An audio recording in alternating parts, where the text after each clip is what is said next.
stand before you. And I truly appreciate the trust and confidence the college has placed in me. It is my great pleasure to welcome you all to the 30th National Ceremony and Workshop on Healthcare Management, organized by National Open College at Himalayan Hotel, Kupandol, Lalitpur. Alone we can do so little, together we can do so much. This reminds us that when people come together with a shared vision, they can make a meaningful difference. There is another beautiful saying, knowledge grows when it is shared, and together we build a healthier future. Today, we have gathered with a common purpose to learn, share knowledge, exchange ideas, and strengthen healthcare system together. Your presence made today's seminar even more meaningful, and we are delighted to have everyone with us for today. On behalf of National Open College, once again, I extend my warm welcome to our distinguished members. We have today's seminar will be informative, inspiring, and rewarding for everyone. Thank you very much for joining us. Thank you, Ms. Kamla. Good morning, everyone. I am Sima Gewali, and I have the privilege of serving as co-MC for today's seminar. It is my pleasure to continue with the program. On behalf of National Open College, we extend our warm welcome to all our respected guests and participants. We are especially honored to welcome our distinguished guests, respected speakers, healthcare professionals, researchers, faculty members, students, and participants from Nepal and abroad. Today's seminar is guided by one important theme, Together for Health, the role of evidence-based finance in strengthening health systems. This theme reminds us that when we work together and make decisions based on evidence, we can build stronger health systems and healthier communities. We hope today's seminar will inspire new ideas, meaningful discussions, and valuable learning for everyone. Thank you, Ms. Sima. Once again, a very warm welcome to everyone. Now, with the kind presence, let us begin today's opening ceremony with a big round of applause. Ladies and gentlemen, every successful event begins with the presence and blessings of our respected leaders. It is now our great honor to invite our distinguished dignitaries to kindly come on the stage and take your seat respectively. May I please invite the chairperson of today's seminar, Mr. Dayaram Thapa, chairman of National Open College, to kindly come to the stage and take his seat.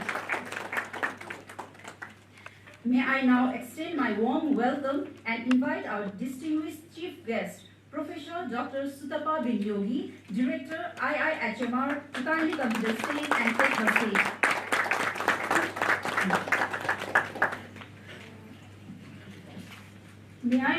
May I respectfully invite our honorable special guest, Professor Dr. Ram Narayan Aryal, former Vice Chancellor of Pokhara University, to kindly come to the stage. Narayan Aryal, kindly come to the stage and take the seat. May I also respectfully invite our honorable special guest, Dr. Anjay Misra, former registrar. May I respectfully invite our special guest, Dr. Anjay Misra, Dean, Madras University, to come to the stage and take his seat. Finally, may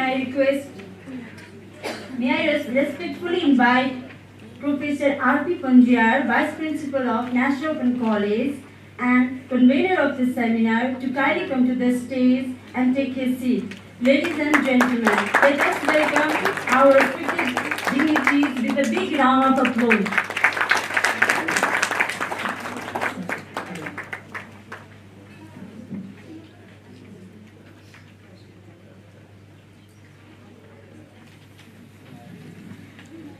Ladies and gentlemen, we'll now move on to the Khada distribution ceremony.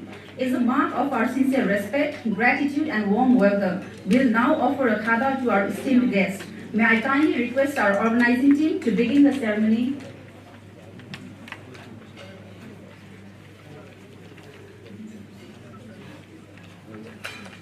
Let's begin the ceremony with the Khada Grahan.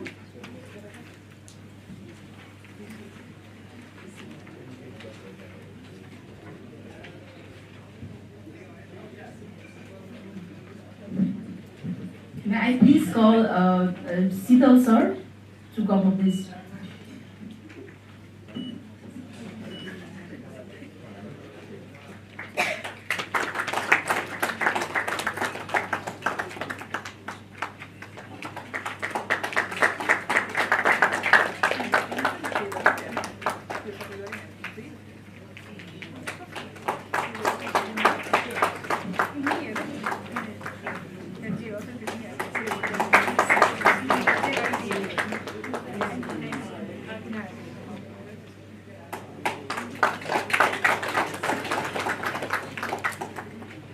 Ladies and gentlemen, to officially begin today's seminar, may I kindly request everyone for the national anthem. Please, ready for the national anthem.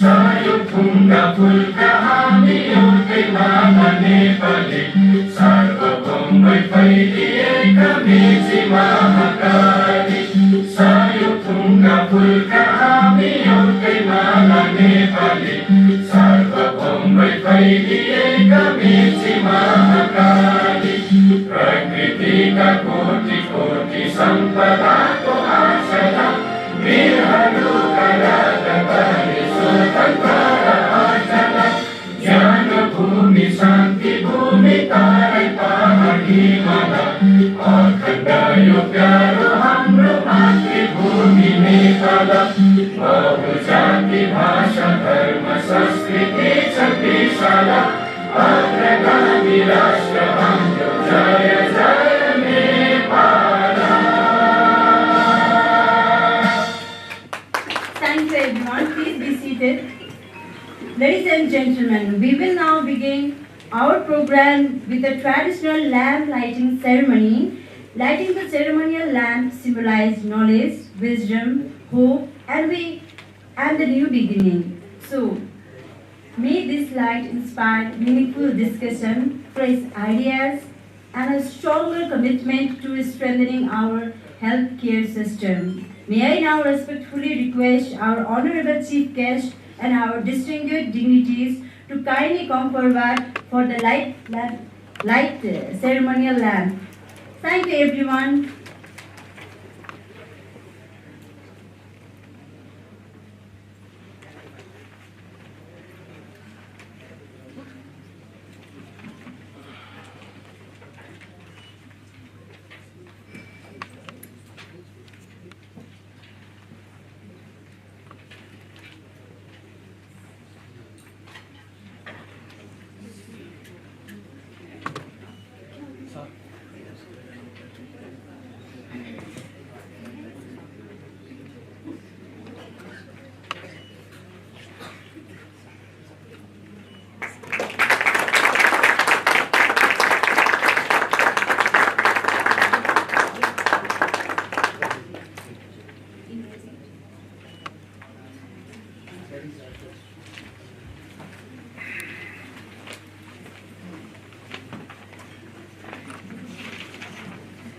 Every successful seminar begins with a warm welcome and a clear vision. It is now my great pleasure to invite Professor R.P. Panjiyar sir, Vice Principal of National Open College and convener of this seminar, to deliver the welcome address and present the proposed resolutions. So may I kindly request you to address the gathering. Ladies and gentlemen, can we please have a warm round of applause?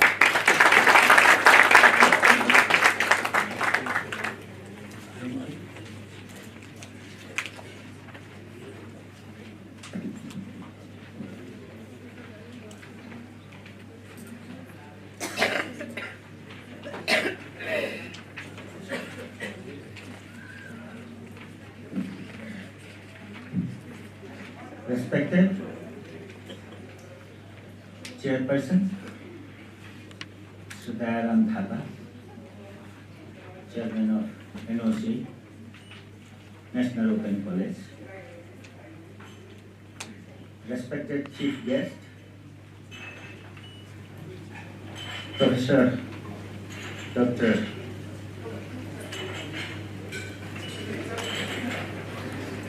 Situpa Abnegi, Director, International Institute of Health Management Research, our respected guest of honor, Professor Dr. Aryal, ex-Vice Chancellor of Pokhara University, and Professor A.K. Mishra, Dean of Madras University. Distinguished guests, fellow participants, it's my great pleasure to stand in front of you. I would like to extend a very warm and sincere welcome to all of you in the 30th National Seminar on Healthcare Management. To be honestly, it gives me personally also a lot of satisfaction to express and meet all of you in a gathering like this. Little bit I would like to add about this subject. The subject healthcare management just started in early 1930s, traveled from different continent to Indian subcontinent in early 60s, where I got an opportunity to travel to neighboring countries and had an opportunity to acquire the master's degree from our Institute of Medical Science, thanks to the WHO who provided me the opportunity to go and have that opportunity. Since then, the healthcare management in itself was quite unknown to the Nepalese society. However, we tried to bring this novel subject to the Nepal in early 2000, and one of the founder members, very visionary person, Dr. Professor Sital Karki, who dared to start this academic programs through Pokhara University. Since then, we have been trying, striding successfully to continually, grow this specialty in Nepal. And National Open College has all the credit to start first program in 2000, where at present we have been running 4 years program in Bachelor in Healthcare Management, postgraduate diploma in Healthcare Management, and also Master's program in Healthcare Management. We have almost completed 41 batches, and today I found very large satisfaction in a sense that I find many of our products have been managing the health institutions very, very successfully within the country and also outside the country. Some of them are here in front of me. I can see Mr. Sudhir Thakur, Milan Gurung, who are here running and leading many of the health institutions in this part. As far as this conference is concerned, let me talk something about how these things goes. Hospitals have a long and very rich history of providing medical care and to some extent even a social care. The hospitals of those days are completely different than the hospital of today.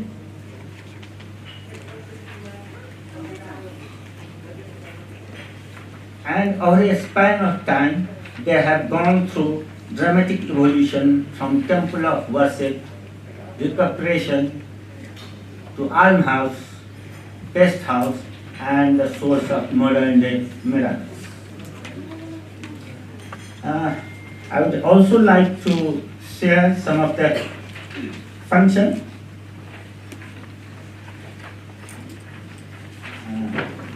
Concurrently and partly as a function of its dynamic environment, the hospital has evolved into one of the most complex organizations in the society. Management of hospitals has become increasingly demanding as the hospital environment has become more and more dynamic and the organization more complex.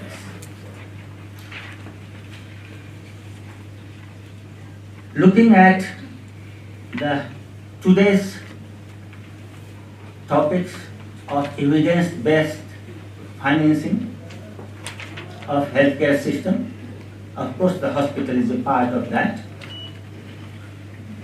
Before all of you start deliberating or meeting on the subject, I have some impression to draw the attention of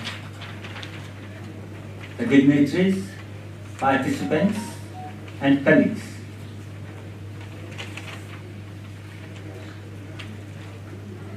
Those are 4 areas. First, it seems to me that the challenge of today's healthcare system, whether it is in both developing countries or developed country, is one of the management issues rather than the value. It's the management which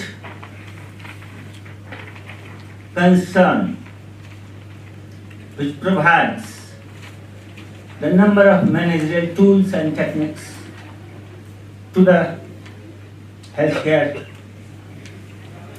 organizations which can be used in the best interest of the people where we serve.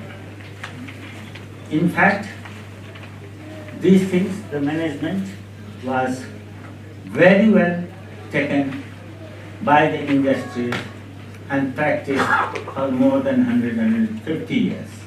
However, it has not been let even in the health field. Since 1930, the profession started. However, the modern management techniques, tools like quality and different managerial tools which used in a proper way will help the healthcare delivery systems to organize properly and provide the services. At this point, I'm sure that no one would disagree that everyone has got the right to good health and good care. And these noble things can be achieved only with the help of appropriate managerial techniques and management.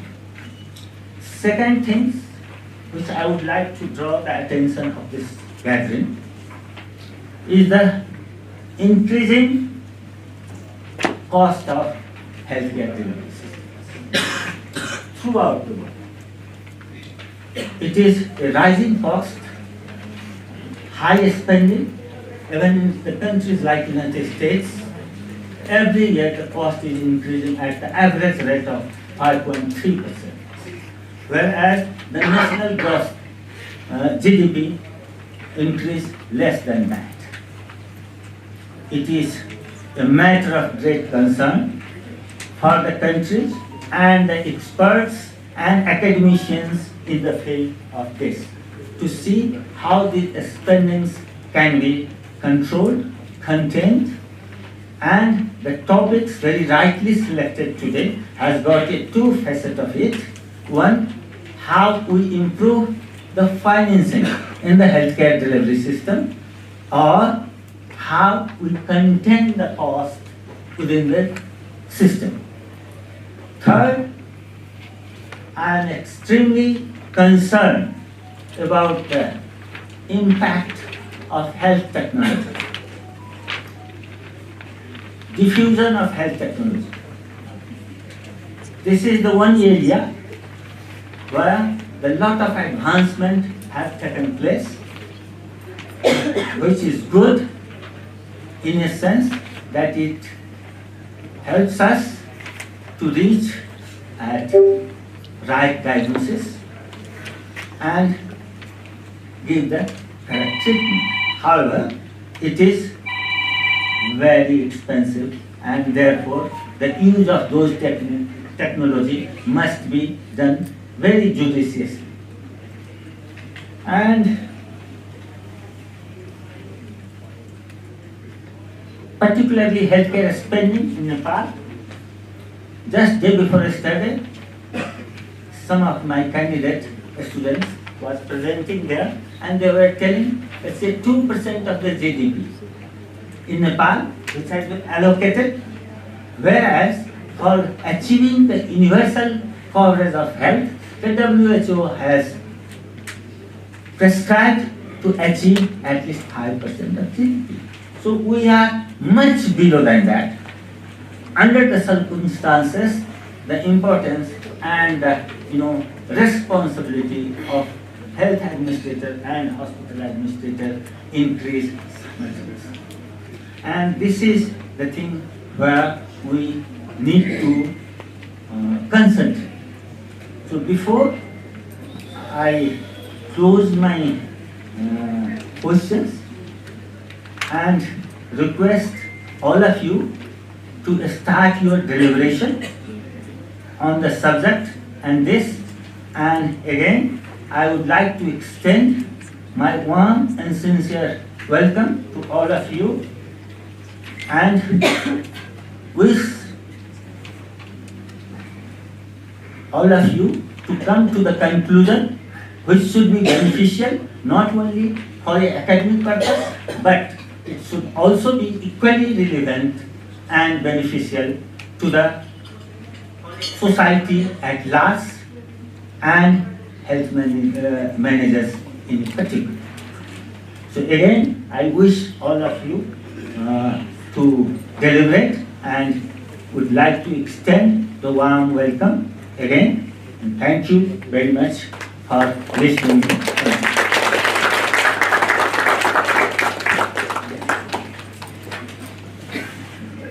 Thank you very much, Professor Ram Prasad Panjiar.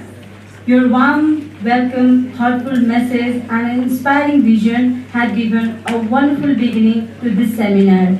So, before beginning with the address, before beginning with the welcome address, I think I want to put some little bit energy because of the breakfast, you might be feeling a little bit sleepy. So when I say NOC, please clap 3 times. Like NOC, 1, 2, 3. NOC, NOC, NOC.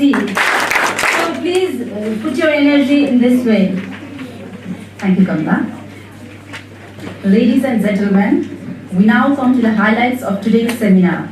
It is my great honor and privilege to invite our respected chief guest, Director, IIHMR, Professor Dr. Sutapa Binyogi, to address the gathering. Madam, your presence has truly enriched this occasion. We are grateful for your valuable time and guidance. May I please request you to kindly come forward and deliver your address. Please welcome Madam with a round of applause.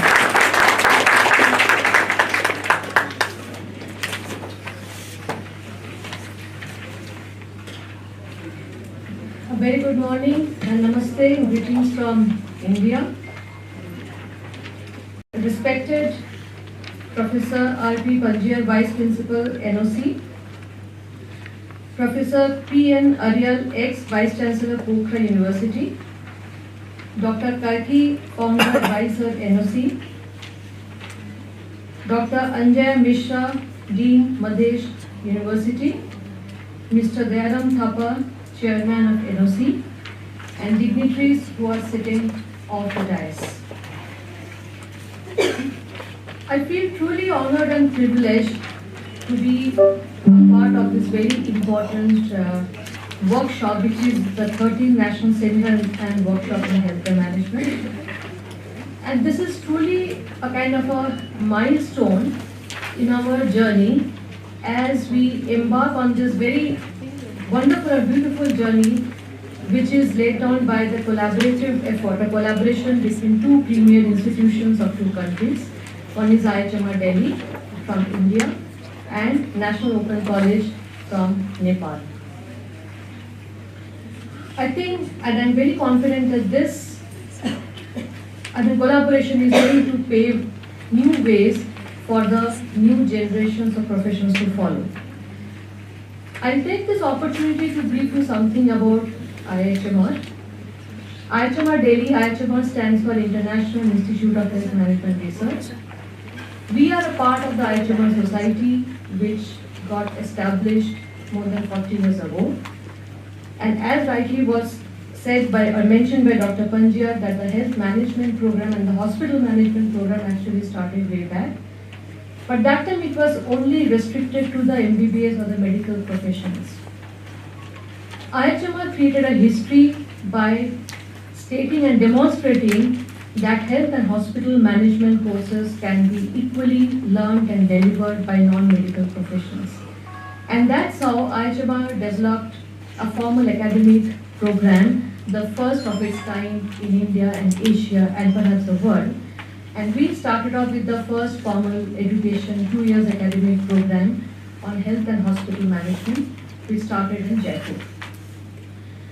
The need was so huge that there was a kind of a compulsion for IIHMR to expand, and that is when the second campus came up in Bangalore, the third in Delhi, and the fourth one is now going to come up in Visakhapatnam.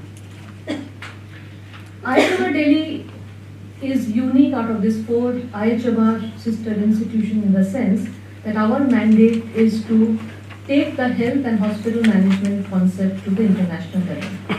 And that is why we have a lot of collaborations with international universities, and the latest one was the NOC from Nepal.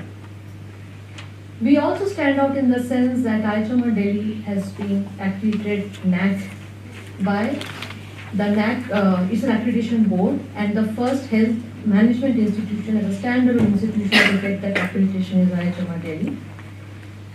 We also have been recognized as the ICMR, that is Indian Council of Medical Research, the apex body which conducts medical research in India, as the ICMR Collaborating Center of Excellence. We offer 5 different programs, 2 offline, 3 online, all related to management, health, hospital, finance, supply chain, etc. But then we also have a kind of a mandate to fulfill the requirements of National Education Policy 2020. So there was a felt need that it's not only important to produce graduates and postgraduates, but it's equally important to make sure that our students are industry ready. So as per the mandate of National Education Policy, we are now moving towards skill development of our professionals, and that is why there is a kind of a pressure from the university, from UGC, that all our courses have to be oriented to skill development. Less of theory, more of practice.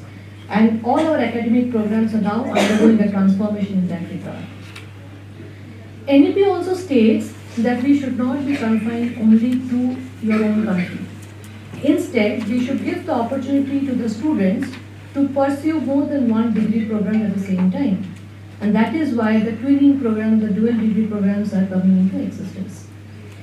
With all these new collaborations that we are having with different universities, we actually want to initiate the dual degree program. which means that any student who is enrolled with us at IIHMR Delhi, within the same time period, they can also pursue another program which is affiliated to any other university, as long as their routine work doesn't get hampered. Also, twinning program means that for a 2 years program, we can have an understanding that 1 or 2 semesters can be conducted in a foreign university. So if this system works out, we would be more than happy to have some twinning program developed with National Open College, so that we give our students an opportunity to come and pursue at least 1 semester in Nepal, if that works out.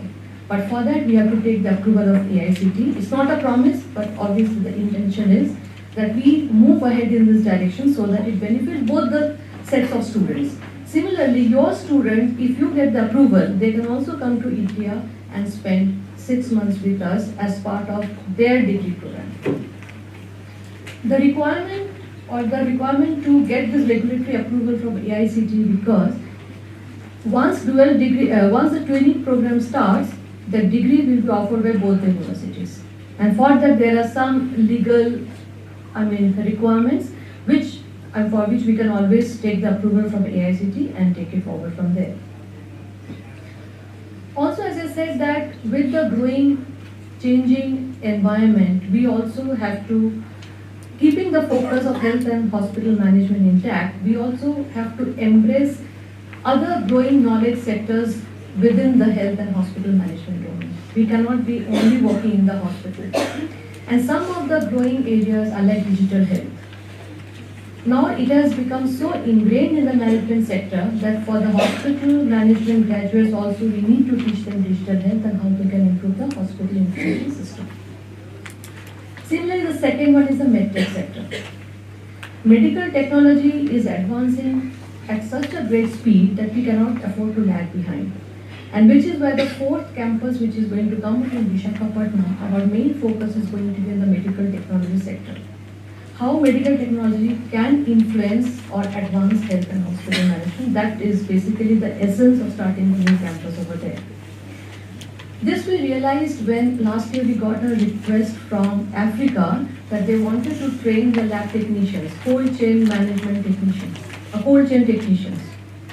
So there is no skill lab at present which can customize and conduct training program for such technicians. So that is again the need of the hour. Also for the growing elderly and the geriatric population, that is another area which we cannot afford to lose.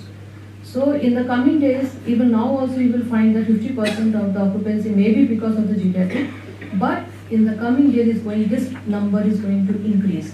So we need to have certain things, policies in place so that we don't increase the load of the hospital, but at the same time we should be able to cater to the needs even at home.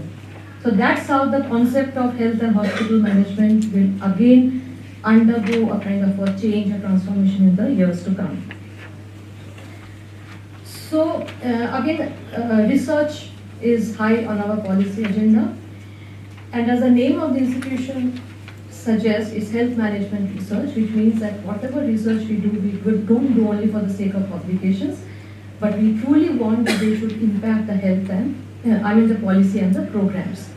So we are now big time into implementation research projects, and we would definitely want that if you want to do any such implementation research project in your area, we would be more than happy to join hands and then do it together in Nepal. We can extend the site.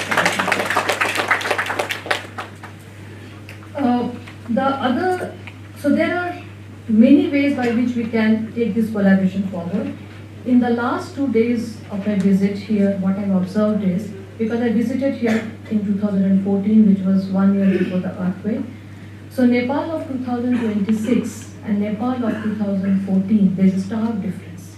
There's a lot of improvement which has happened across every sector. We visited some 3 hospitals yesterday, and I could see the change in the attitude of people, change in the infrastructure, change in the setups also. So what it means is that, and what impressed me the most was their inclination to upgrade themselves. the inclination to learn and be at the international level. And that is where I think our collaboration can mutually support each other. It should not be one way. You have to learn from us, we also have to learn from you. So nothing is perfect in this world, but I think this kind of a mutual collaboration would help both the institutions and then both the countries at large. Now, going forward, to take this collaboration forward and to make it a very active, thriving and unique collaboration, there are several places where we can join hands. One is to recognize each other's faculty as adjunct faculty. Because whenever we start any academic programs, one of the requirements which emerges is that, are your faculties attached to that university? So it's a competitive process. We can identify 2 or 3, 4 faculty from NOC who can be then called adjunct faculty to IIHMR Delhi and vice versa. So if you can share some applications with us, it will have to be moved through a committee, and then based on their recommendations, we can give this kind of a designation or affiliation to the faculty members who are already working there. Similarly, from IIHMR Delhi, you can also recognize 2 or 3 faculty members as adjunct faculty members, and mandatorily we have to put those in your signature so that the world comes to know that okay, this is an area of collaboration between the 2 universities and the countries.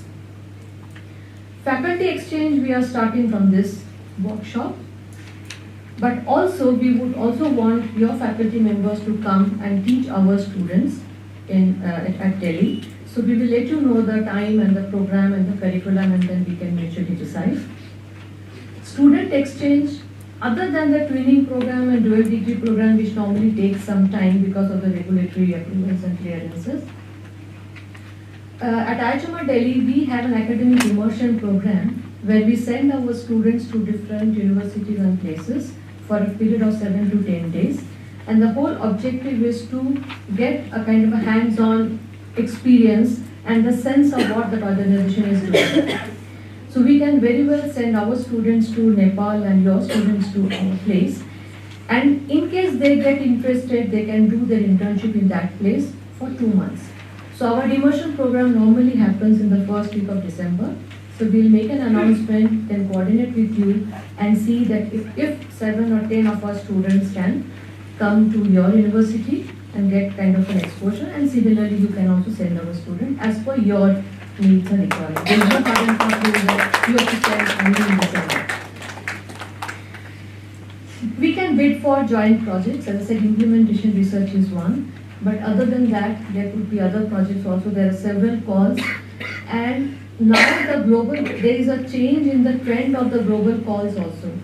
Any call which gets uploaded or announced by the UK and the USA like countries, they always mention that multi-country projects, they have a better chance of success. So if you can identify some common areas, we need to work on them because that process is also fully competitive. We would need at least 6 months to work on a proposal which can then be submitted so that we are able to assure ourselves that at least the success rate is going to be high. So that is there. Then customized training programs. I heard yesterday that many of the people who are here, they had been to India and IIHMR long back to get trained on certain topics. In case there is a requirement of imparting customized training, we can do that. Also, as I said, that now as the hospitals are growing and they are becoming more modernized, initially you will not face any problem, but 4 or 5 or 6 years down the line, you would find that some issues related to supply chain and technical repair and other things may come up. So, I mean, once that AMC period gets over or something, there are certain technicalities there, but we have seen in India that after 7 to 10 years, after the setup of a hospital, the need for supply chain and the technicians training becomes more important. So we can always have customized training programs for you at our Vizag campus where we can train people on the different skill sets required to maintain the equipments which are there in the big hospitals currently. Also, as part of our knowledge exchange, we have started the Meet the MedTech series, webinar series, which is held on the third Friday of every month. It is free of cost. All you need is to register. So the coming webinar is going to be on how medical technology is going to transform the elderly care. So taking the care from hospital to home, and the role of assistive technology for improving elderly care. We can share the link with you. If you are free, you can always join. It will give you new insights into what else can be done as part of your research or different activities.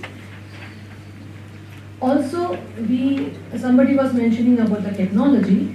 So we are having an executive health technology assessment program, which is going to kick off on 13th of July.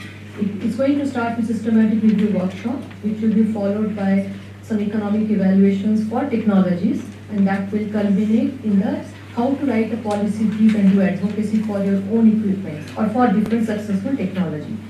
So it's going to be an amalgamation of how to synthesize research and evidence and bring it to the policy level. That itself is a big journey, and people spend 10 or 12 years, 20 years on doing that. But there are methods to do that so that that time period can be shortened. So through this workshop, we are going to impart that kind of knowledge and skills. We will have international speakers, national speakers also coming in.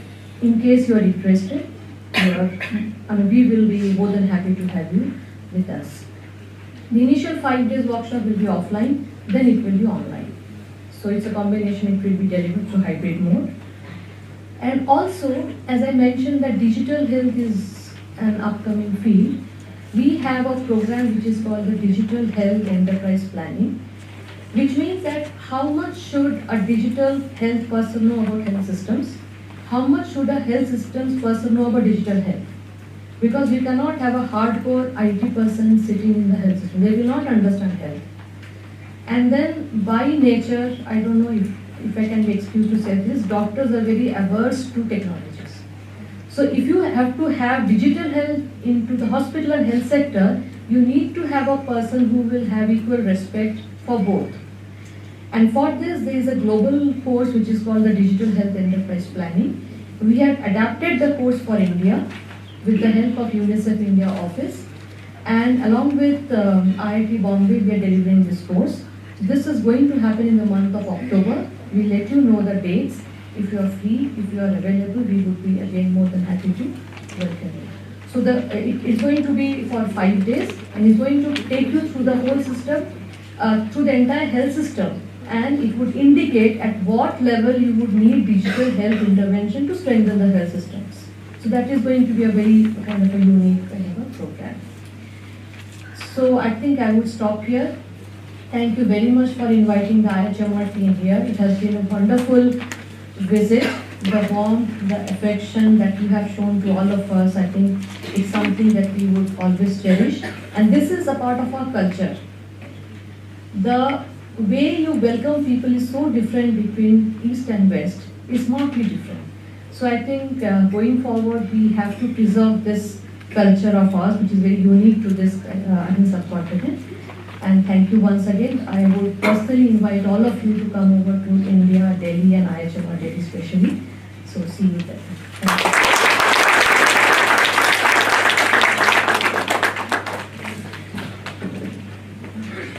Thank you very much, madam. Your inspiring presentation, valuable experience, and practical idea have inspired all of us. Thank you for sharing your knowledge and guiding us with your thoughtful messages.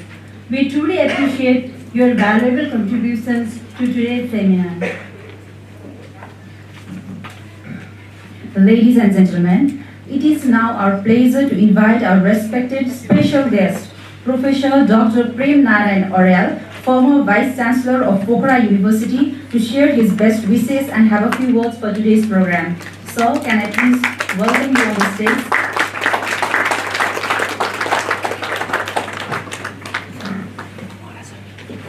Respected Chairperson of this very important seminar, 13th National Seminar and Workshop on Healthcare Management.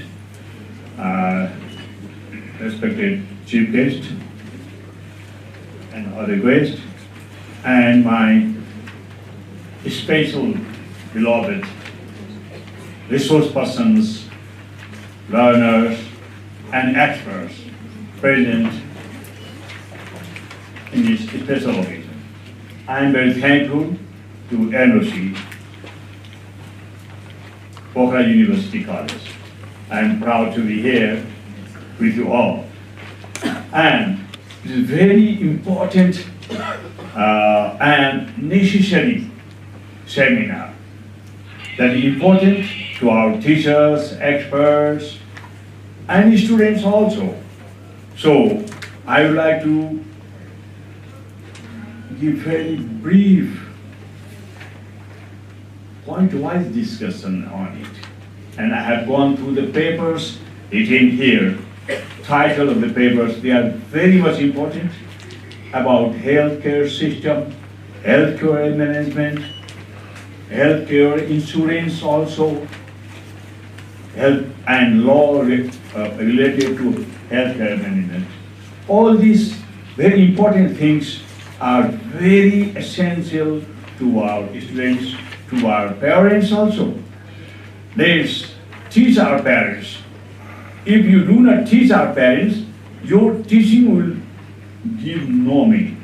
So let's start teaching our parents our system of healthcare management, what is healthcare insurance, what is the problem. So we should discuss about these things, and I would like to express my heartfelt thanks to all the presenters who are going to present their papers. I may not be able to stay for the long time. However, our participants will learn, and let's start this type of program in our colleges. I would like to remind one thing, that is, we have started in Pokhara University, that is Bachelor in Entrepreneurship Development. Let's make our teaching and learning more dynamic, more entrepreneur-like type.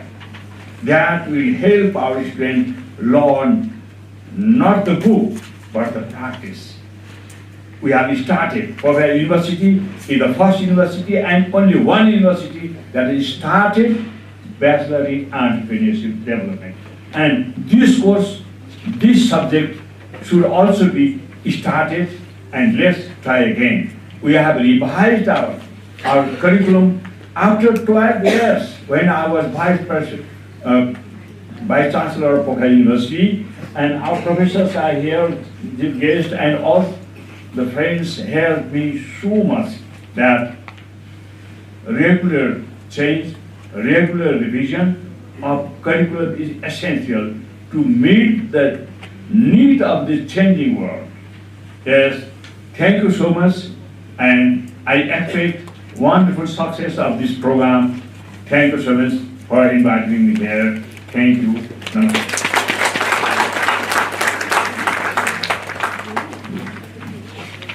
Thank you very much, sir.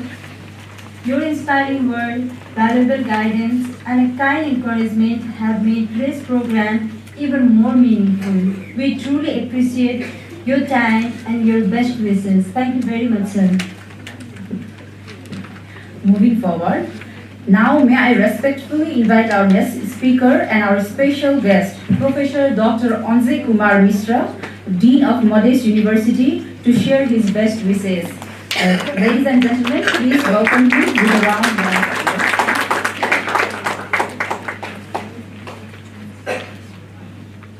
Good morning and namaste to all the guests on the dais and off the dais.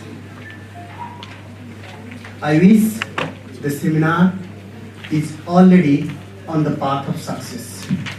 The way Madam from IIHMR has given some of the opportunity that we can collaborate is a big achievement. In that sense, I am saying this is already on the path of success. And even by looking the titles that will brought under discussion, where we have scheduled to discuss from waste to best, that has also made us that the seminar is going to be success. So we have no doubt that seminar is going to be a great success. Nowadays, a trend has come in publication that people are doing research only for publication points of view, and even among the professor, what is written, very few of them are interested to learn what is written over there. They just try to judge the book by its cover only. In this context, if this type of seminar would be brought, then local knowledge would be brought into action. And India has already adopted a path. If you have attended any of Indian conference in last 2 years or 3 years, you might have seen that there would be one sub-thematic discussion at least on Indian knowledge system. So this seminar would be a great point for us to discuss even Nepali knowledge system, since we are also having knowledge from ancient like Buddha and all. So we have a lot of philosophical knowledge. But now it's time to change the definition of philosophy. Philosophy is no more in existence right now, since the philosophical questions is to be raised and answer is already there. So the better part is to learn how to make great questions, how to make good quality of questions, rather than answering like earlier philosophy used to give. Because philosophy started from the points where you used to think. We think, therefore we are. Now even computer is thinking, so computer is also there. AI is thinking, so AI is also there. That's why I'm telling the definition of philosophy has redefined it in current scenario. And in this context, NOC has already taken one step forward by allowing the students from different streams to take 1 year postgraduate diploma and then convert into their main course of streaming. So NOC has provided us the platform to get the international exposure. As in international arena, we are allowed to cross the boundary of disciplinary. Here NOC is a true interdisciplinary institution where they are allowing since the last 2 decades or more than that. So congratulations for that also to NOC, because they have brought that diversity. With this, the technological aspects will be discussed, but in the meantime, major issues globally as it was identified, management. Since management has no one standard principle, in that context, your management must be locally defined, and this type of seminar would produce some of the knowledge that will be locally interpreted and locally introduced. In that context, wish all the best for the great success of this seminar. Thank you so much.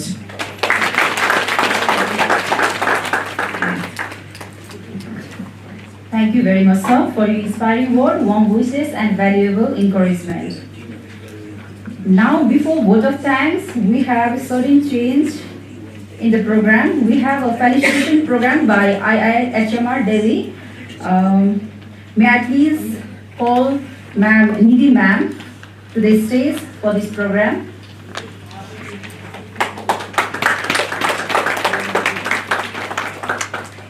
Thank you so much. Wonderful MCs. Good morning, everybody. As a part of gesture for and token of appreciation from India's side, I'm here to announce the felicitation for this from our side to the to our hosts. So first of all, I would like to felicitate Professor R.P. Panjia, Vice Principal NOC. Sir, can you please come on the dais and have the contribution? And I will also request Professor Pune to be on the stage for felicitating.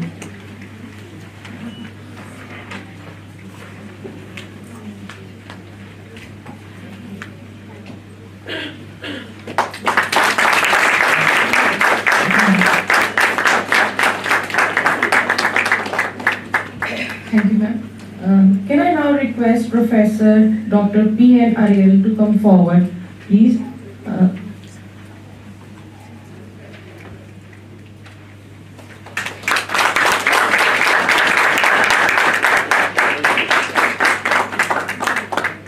Thank you so much.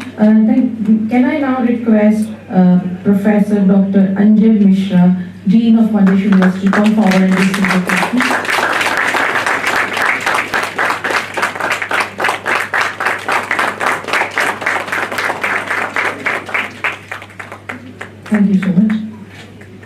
May I now request Mr. Dayaram Thapa sir, Chairman NOC, to please come forward and receive the token.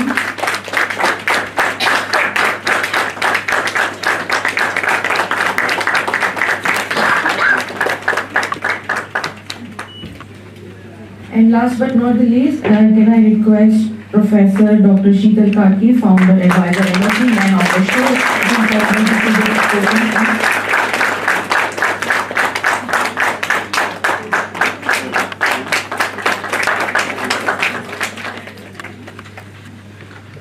Thank you so much. Thank you, ma'am.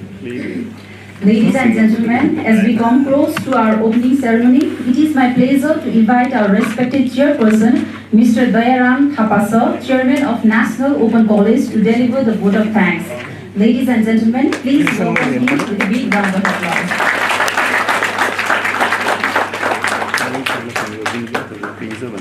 Good morning. Good morning, everybody who are present here over here. I'm chief guest of this program, Professor Dr. Sutapa Biniyogi, Director, IIHMR, Delhi, and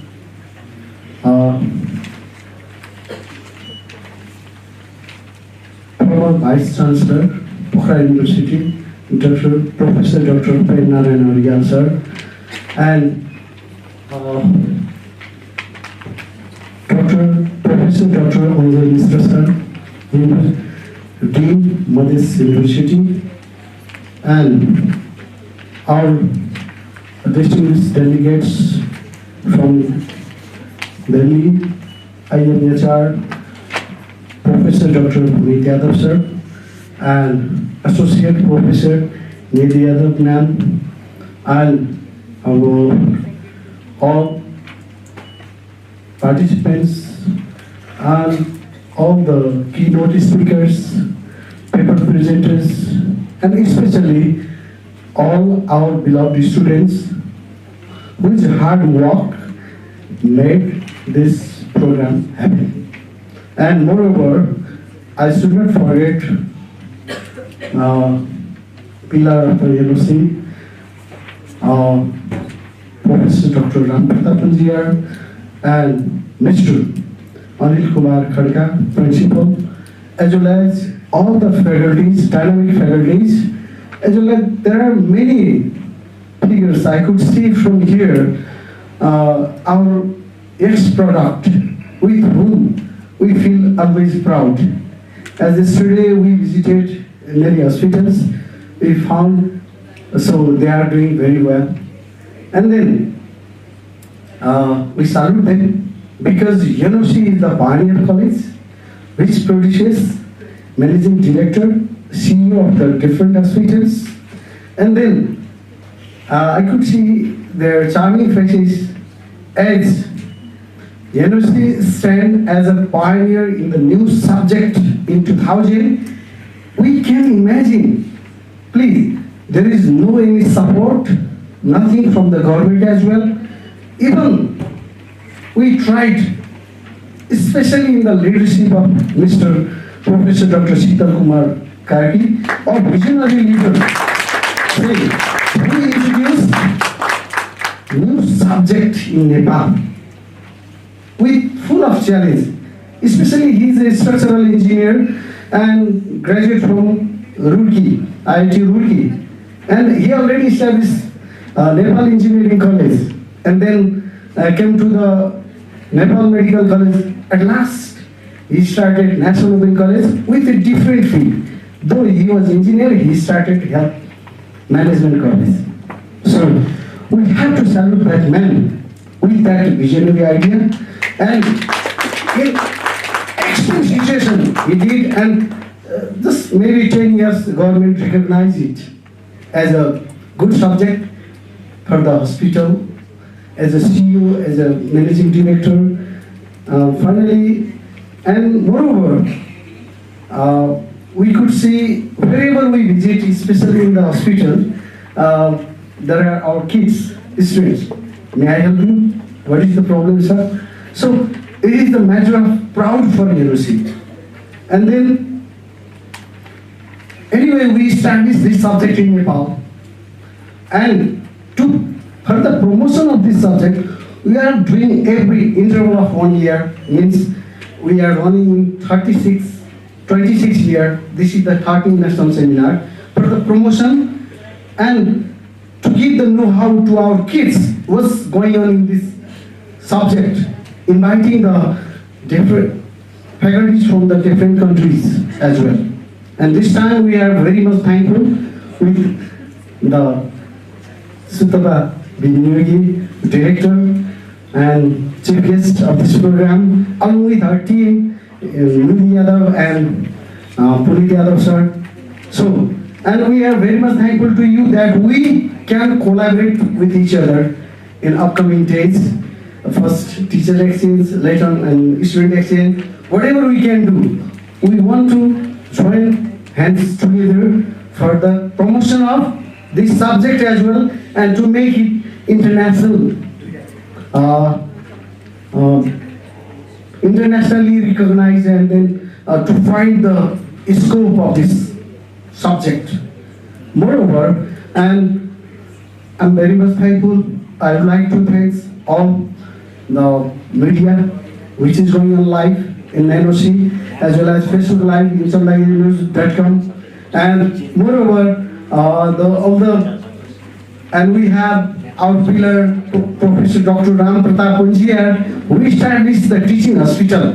He is the legend of healthcare management subject in Nepal, and he is with us as working in the capacity of vice principal. He started this college too, and by the time again we are working together, and then I'm very much thankful to our ex-students, the alumni students who are going to present the different papers over here, and they will give full insight and keynote speakers, and these two beautiful MCs also.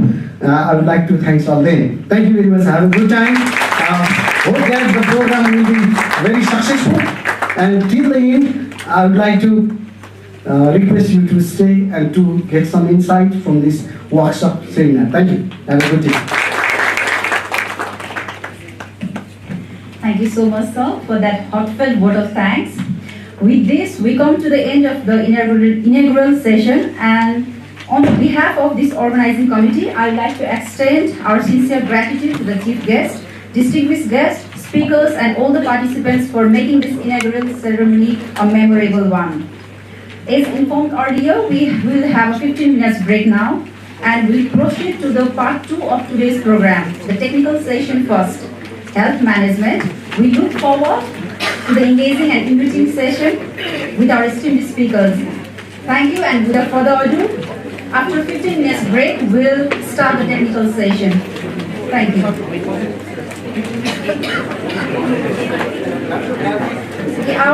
According to our program schedule, technical session will be conducted by our respected rapporteurs. For the first session, we have Mr. Mahesh Maharasa as a rapporteur. Thank you and have a wonderful day.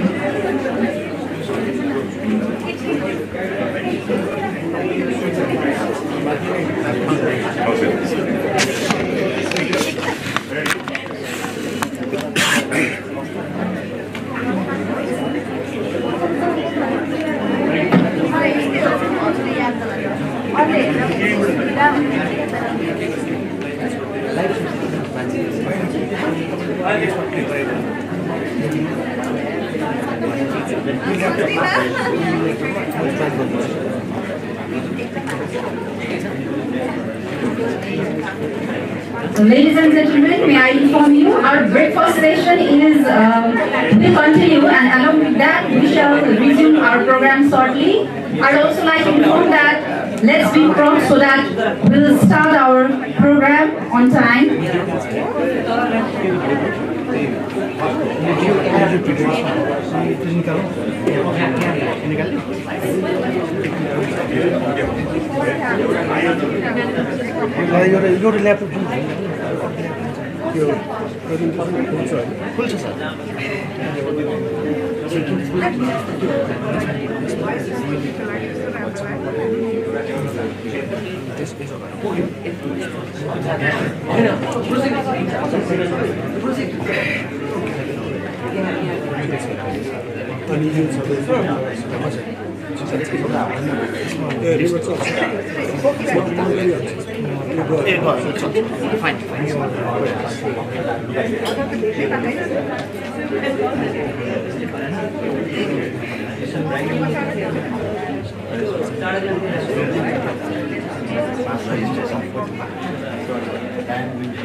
Mic check.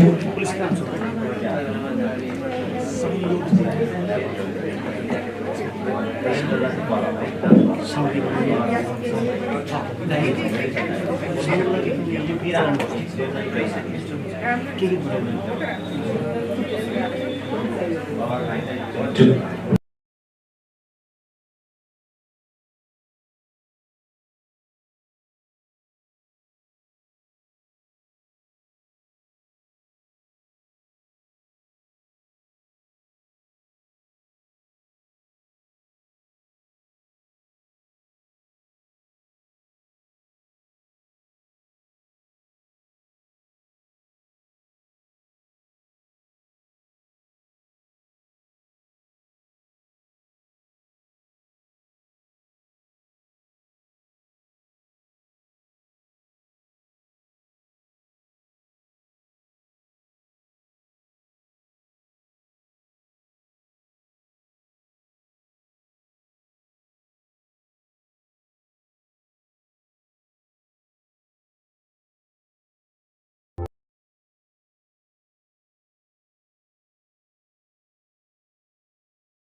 Once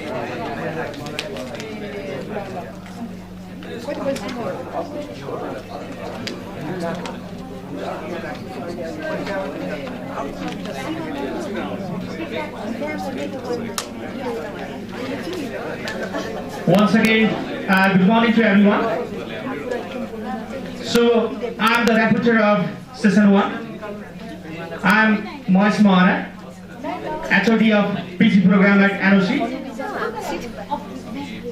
I'm a proud alumni of National Open College, 22L BPS batch, and MPS from Parul University, Gujarat. So, let me start our second session. So we have a share of session by Professor Dr. Y.D. Kaki. He is an ex-member of National Planning Commission, PhD from LSE, ex-director, WIF. So in this session we are having a presentation. Each individual will be getting 15 minutes for their presentation. At sub 12 minutes, you will be getting a notification bell. None of the candidates will be getting more than 15 minutes of time. So we will be opening the discussion session at the end of this session. So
Hello. Good morning, everyone. I'm Yagya Bahadur Karki, PhD, not medical doctor. But I have worked in the area of public health for many years. I used to be country director, UN WHO consultant, UNICEF consultant, UNFPA consultant, and His Majesty's Government of Nepal consultant in the past, and now Government of Nepal consultant as well. But at the moment I am more or less a retired person, but I have done a lot of work in the area of public health. But then by education and training, I am an economist as well as a demographer. I am sure many of you know what is demography. It's called the study of population. I did a lot of work in Nepal, evaluating Nepal census data from 1981 onwards. 81, 91, 2001 and 2011. But 2021 I haven't done much analysis, but then in the past I used to be the main critic of those censuses in the past and suggesting to the government that the census reports were not well done. The reporting was under-reported and all those things. We used to suggest the government to revise the estimates and all that. But then I am very happy to be here with you all because you are all in the area of health, especially public health, and trying to improve your services to the people of Nepal, which is a noble cause, I should say. And Mr. Sital, Professor Dr. Sital Karki, has got a novel idea of opening this college which is the first one in Nepal, probably in the whole of South Asia region, although Madam from India mentioned about the Indian Institute of Health Management Research. Now, I will be chairing this session, and the first speaker is Dr. Tej Kumar, is that right? And he is going to talk on healthy city, the need and the core conceptual framework. It's a very important area because, as we know, Nepal is developing and lots of cities are emerging, but they are being developed very haphazardly, which is quite unfortunate. But then we at the same time have the Ministry of Urban Development. I hope the Ministry of Urban Development guides the emerging cities to stay healthy, to give the citizens of these new emerging cities healthy life. And I'm sure this paper will highlight on the importance of how to develop a healthy city. And he's going to talk about I'm sure the framework of healthy movement in health in urban development. Shall I welcome Professor Karthi for this paper? Thank you.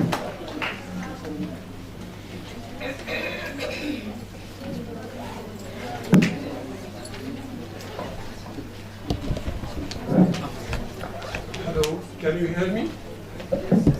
It's not so loud, but I'm myself is quite loud. Yeah, that's better. I hope we are in good health this morning, especially when we are going to talk about a healthy city. I must figure out that. Okay, thank you. With this, I want to start my presentation.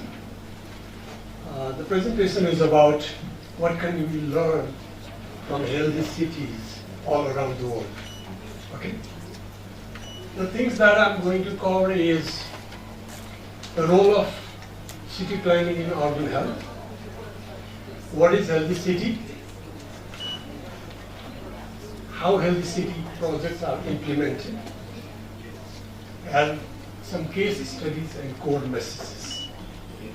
Actually, we all are talking about healthcare management, but I'm talking about a space where healthcare management operates. That space is city. Okay, so let's start.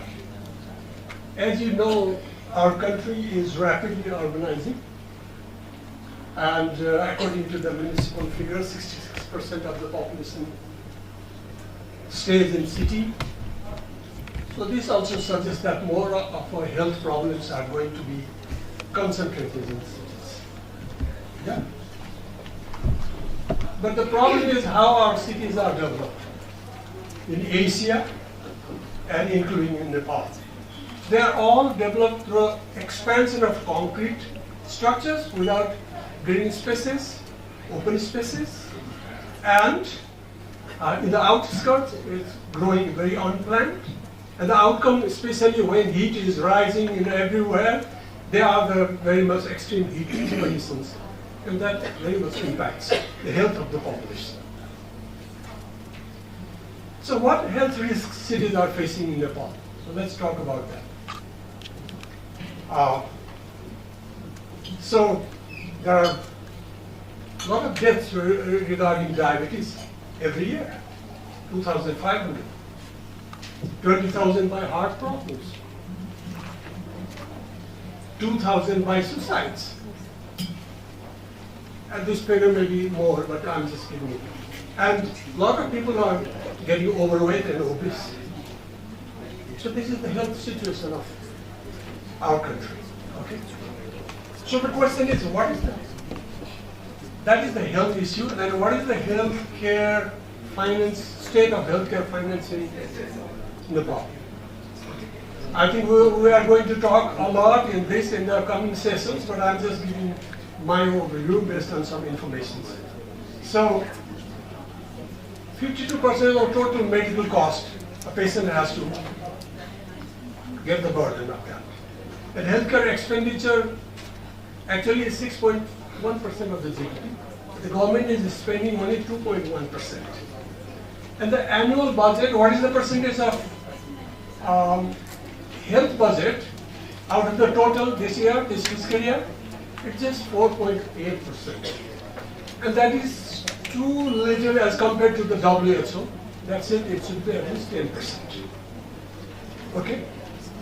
Okay, let's step back again to the earlier presentation. Why non-communicable disease deaths are rising in Nepal, in urban areas? Why? And one of the main reason is the urban planning deficiencies in cities and towns. Those urban planning deficiencies are causing a lot of non-communicable disease in cities. For example, lack of safe walking trails, bike trails, physical inactivity is there, people are not active, and there are a lot of health issues down. The next is absence of green parks, exercise grounds, sedentary lifestyle, more health problems. So lack of social interaction space means loneliness, and that leads to depression. And lack of urban forests and trees, that means heat exposure, a lot of heat, and there is a lot of heart attack or heat strokes. So this is the thing. Now the question is, how can we address these deficiencies? How can we address these deficiencies? These deficiencies we can address by providing the urban planning elements in the cities, like more bike trails, more physically active, less risk from health. Same as parks, more exercise and walking, and then there is a reduced health risks. And more informal spaces, less lonely population, less depression, and so on. So this is how, urban planning elements matter to the health. So in a whole city-wise image, if you see that, if you have a bike lane, if you have a walking trail, if you have parks, if you have greeneries, if you have green forests and all, it creates a condition for physical activity, and that leads to better health and reduce the risks of NCDs. So this is how urban planning works. So you can see, have you heard about 10-minute cities or 5-minute cities? These cities are built around train station or bus station within a walk. All facilities are within a walking distance. So, for example, let me give you, if you are staying in Bhaneswar, the upper lower left corner, and if you want to go to Budanilkantha, in Bhaneswar you are within the walking distance of the train station. Take the train, go to Budanilkantha. Even Budanilkantha, you come out of the station, things are within the walking distance. Go to the college or hospital, do your job, come walking, take the train and come back to your home, Bhaneswar. So this creates this avoids the dependence on car and make people physically active. Okay? So this is how the health, and then this is what is done in China. I'm showing you on the map here down. That's how China is built on strategic centers of stations where the development is taking place. Right? So these are some of the issues how to address the heat stroke in the cities. They are planting thousands and millions of trees, reduce the temperature of the cities, and make it comfortable, and also improve the air quality. This is happening in Colombia. And the next one is in China, Luzhou, where built-up area is covered almost by the forests and plants. This is how people are trying to make cities more cooler.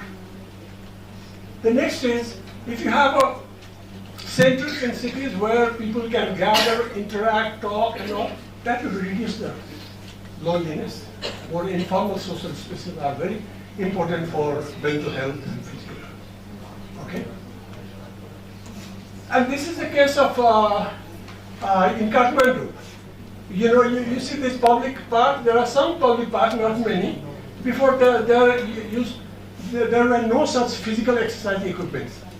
These days we see quite frequently this kind of equipment, maybe they are coming from China or something like that, and people are coming out of home and trying to take advantage of these facilities. Imagine if these facilities were not there, what the people were doing there. They are physically inactive and more vulnerable to NCDs. Yes? So the provision of parks and equipments matters for health behavior. Okay, putting this all context in the perspective, let's define what is healthy city. What is healthy city? What do you mean by healthy city? A city that continually improves its physical, social, economic, and environmental situations with the active mobilization of community participation. And that is how they prioritize health and prepare healthy city. In a diagrammatic way, you can see that the social, physical, environmental, public transportation. What I would like to add here is one separate walking trail and then bike lane. If these two things are there, it's a complete picture of a healthy city. You can create a healthy city like this. Okay, now the question is how municipalities implement healthy cities. What are the processes? I mean, most of these healthy cities are implemented by the support of WHO. WHO supports and they are implementing. I'll also talk about one city here in Nepal. So how they implement the process is first, mayor approves the healthy city plan, number one. Then they will form a steering committee. There will be a health assessment. They will prioritize the health problems. They will invite community for the discussion to finalize the priorities, prepare plans, action plans, healthy city plans, and then get the budget and implement it. This is how healthy city projects are implemented. And all over Europe and in many Asian cities. Even Bangladesh is doing that, but I have not heard in India. Okay? So this is the process. And let's see the case study of two healthy cities. One is Copenhagen, Denmark. The other is Toronto, Canada. So these two cities have implemented the healthy city plans. So Copenhagen has a lot of public interacting spaces where people can be active and healthy, like bike lanes, bike trails, and greeneries and everything. On the other side, Toronto has a lot of active community engagement on healthy food growing in the community, health camps, things like that. So this is how this is done already. So if you compare Copenhagen and then Toronto, so Copenhagen has more focus on urban space design, whereas Toronto has design of social equity and community participation. So these are the two different strengths. Every city will have different. So let's talk about the healthy city in Dhulikhel. Dhulikhel is the only city that has implemented healthy city program with the help of the WHO.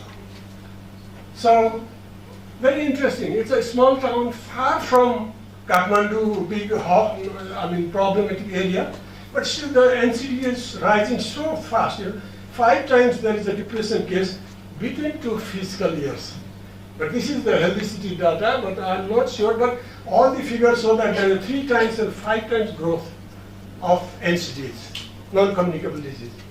Why that's happening in a small town far from Kathmandu in a mountain area? Why? This needs a research. I don't think there is a solid answer right now, but it's a question. But anyway, they have implemented healthy city programs. And this is the outlook of the city. The center is a very old traditional thing, and then some ugly concrete buildings have also come in the periphery, and this is how. The most serious problem is this: the urban expansion on farmland and unsafe locations, without open spaces, without adequate road networks, trees and all, and this will have a very bad consequences for the people living there, especially in earthquakes and other disasters. If it's a low-lying area, there will be a flood. So this is a big problem. This is how the core city is expanding outward. But they have implemented the health city programs. These are primary healthcare access, citizen participation in health, nutrition-friendly program, drinking water, land use, but they have not been able to successfully in land use, but etc. Okay, they have done it. So what are the strengths of Dhulikhel, lot of political commitment, partnership with Dhulikhel Hospital, active community participation. But what are the weaknesses? They are vulnerable to change in municipal leaders. If mayor is changed, you never know. Okay? There are lack of urban planners in municipalities and public health officials. Without that, how can you implement our healthy cities? And resource constraints, there is no permanent long-term resource for healthy city programs. Okay? The core message is what? What core message I'm trying to give is urban health outcomes are not determined only by healthcare services. They are shaped by urban planning. All right? So what is the learning here? So I'm just coming to the end, I think. What is the learning here? There should be a political commitment. Educate and sensitize mayors. Municipal fund raising should be tax increase, some kind of things should be there. And manpower, ensure urban planners and public health officials in municipalities. Prepare land use to avoid development of risky areas. Expand parks, public open spaces, and walking trails. And healthy city be the guiding principle for all development plan of municipality. Health perspective should be the focus of all that development plan. That's what I'm saying. Now I'm almost end. There are two simple, very simple core messages. The first one is urban planning deficiencies produce unhealthy cities. And the other is very simple, that good urban planning creates healthy cities. Okay? With that, I try to, with a smile, I want to end this thing, but I'm not good at smiling. Okay, thank you.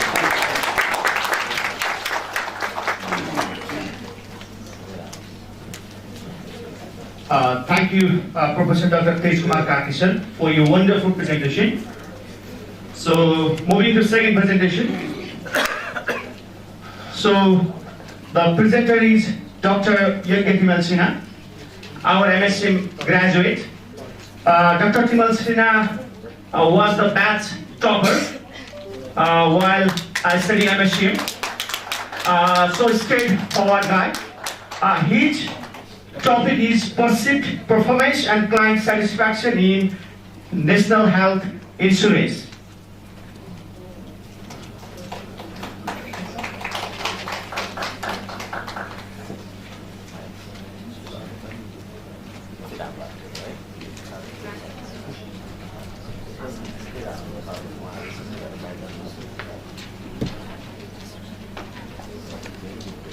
Good morning, everyone. Am I audible? Yes. Okay, thank you. So I'm Dr. Timal Sinha. So there has been a brief introduction, but I also work in national and international insurance in Nepal as well as in the United States. I'm consultant in telemedicine in Nepal, so I also specialize in digital health. I'm also a fellow of under maternal health, and it was under University of Sydney. So there's quite a bit of things. So let's go into the topic. The slide is already there. So the topic of my presentation is perceived service performance, client satisfaction, and renewal intention in Nepal's National Health Insurance Program. It is a mediation analysis that I conducted among the insured client who utilize Nepal's health insurance program. In a while, Dr. Ram will be discussing a lot on Nepal's National Health Insurance Program. I'll be focusing on perceived service performance. So what does the word perceived service performance mean? So the word perceived service performance means after utilization of the service, how a client feels, how he perceives or how she perceives his perceived service performance. Satisfaction is the psychological result after utilization of the service, whereas renewal intention defines whether the client is going to renew in the next cycle. And I'm focusing on mediation analysis. There are a lot of analysis that I've done, but I'll be focusing on mediation analysis. So, okay. It's not working, I think.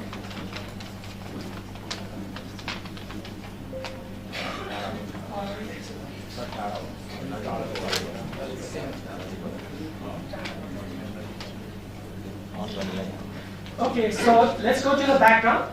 In background, national health. Yeah. NHIP contributes to universal health coverage, but program sustainability depends on continued membership, not enrollment alone. So the importance would be also on the continued membership, not only on enrollment alone. But in Nepal, the program are focused more on enrollment. Dropout weakens risk pooling, which is the principle of health insurance, financial protection, and the ability to reduce out-of-pocket expenditure. We are all aware that there is more than 52% of OP in Nepal. So service barriers such as medicine shortages, waiting time, referral procedures, provider behavior, and administrative hassles can affect continued participation. So what is the puzzle here?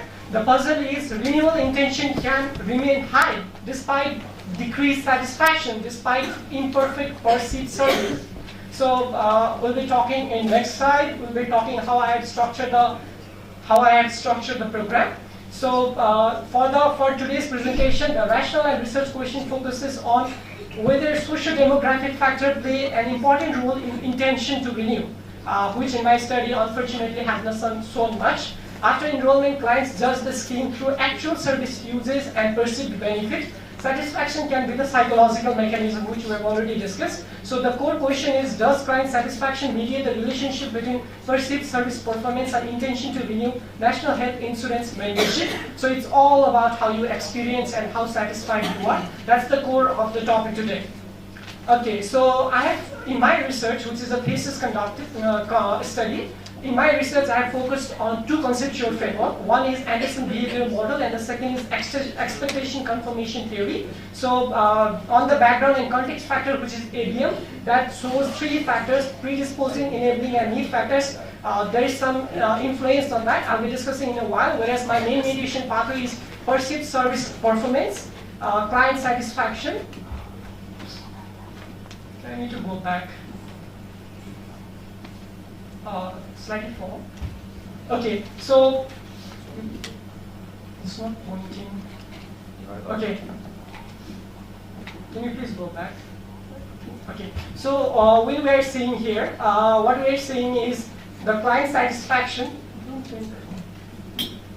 Okay, you can see it here. The client satisfaction is the mediator, whereas perceived service performance is the independent factor that we are discussing, and the dependent factor, the dependent outcome, the outcome variable is intention to renew and HRP membership. So this pathway, I would want to show this pathway is the core mediation pathway that I am going to focus. If I utilize service, I'm going to be either satisfied or dissatisfied, and that is going to affect my intention to renew national health insurance in the next cycle. That can be directly or it can be indirectly. So we'll be discussing what we have found.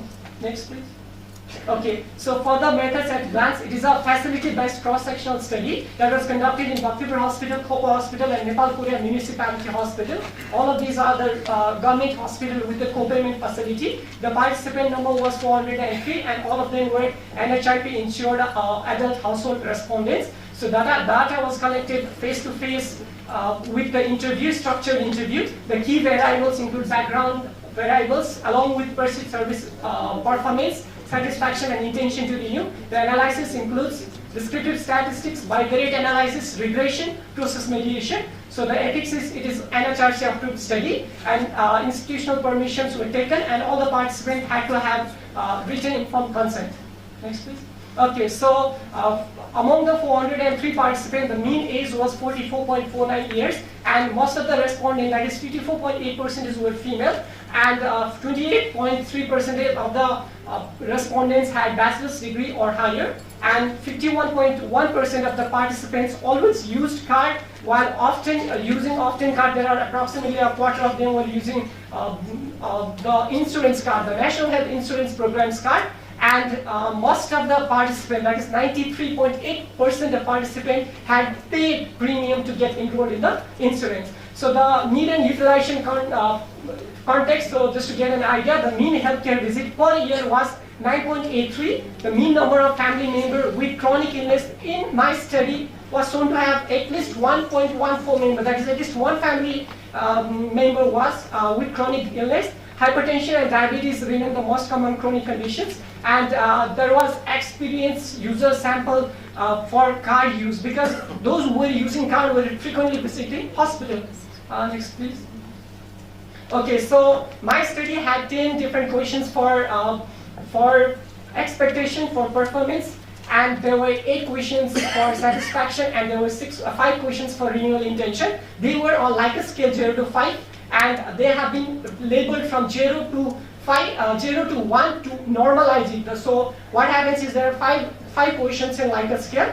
In the end, I sum up every score and then I take an average. When I take an average, it's easy for me to compare between expectation, performance, satisfaction, and retention, because the value lies between 0 to 1. And 0 represents the lowest value, 1 represents the highest value. So you can see it, expectation, people are highly ambitious about National Health Insurance Program, that is 0.87, very much near to 1. Then after that you can see performance is not up to par, it's 0.71. And confirmation is the difference between performance and expectation. So it's clearly it's negative 0.158 on the negative side. So satisfaction, clients are satisfied, that is 0.64, whereas renewal intention is 0.816. So see, satisfaction, not much were satisfied. However, the intention to renew are on the higher end. So it can clearly make us visualize that satisfaction is not always an important factor. The utility, the uses of insurance, the felt need of the insurance could also potentially help in the renewal. Okay, next please. Okay, the background variables were analyzed using bivariate analysis, and those which were important for the study and had significant influence were taken into regression analysis. Next please.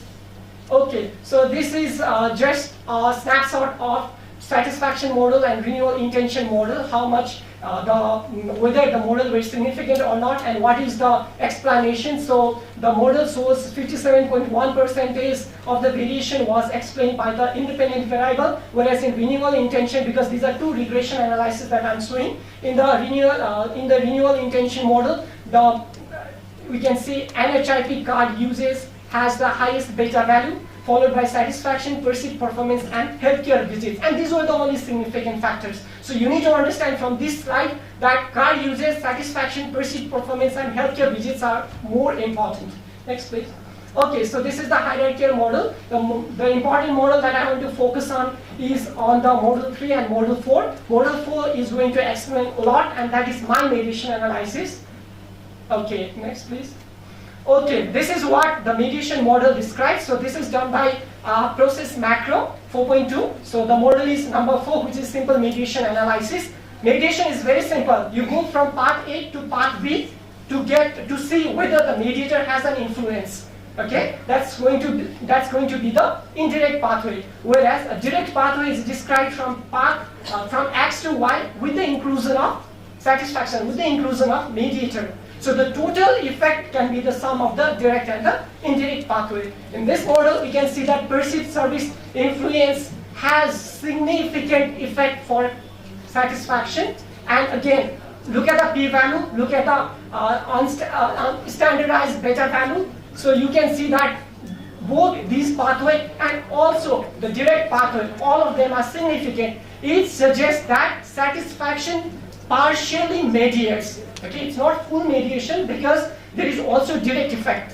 If there was no direct effect, it could be the full mediation. But in this study, satisfaction is going to mediate, as well as there is a direct effect. If I am utilizing service and I am feeling the importance of service, then I'm going to renew. Or I use service, I'm satisfied, and I'm going to renew.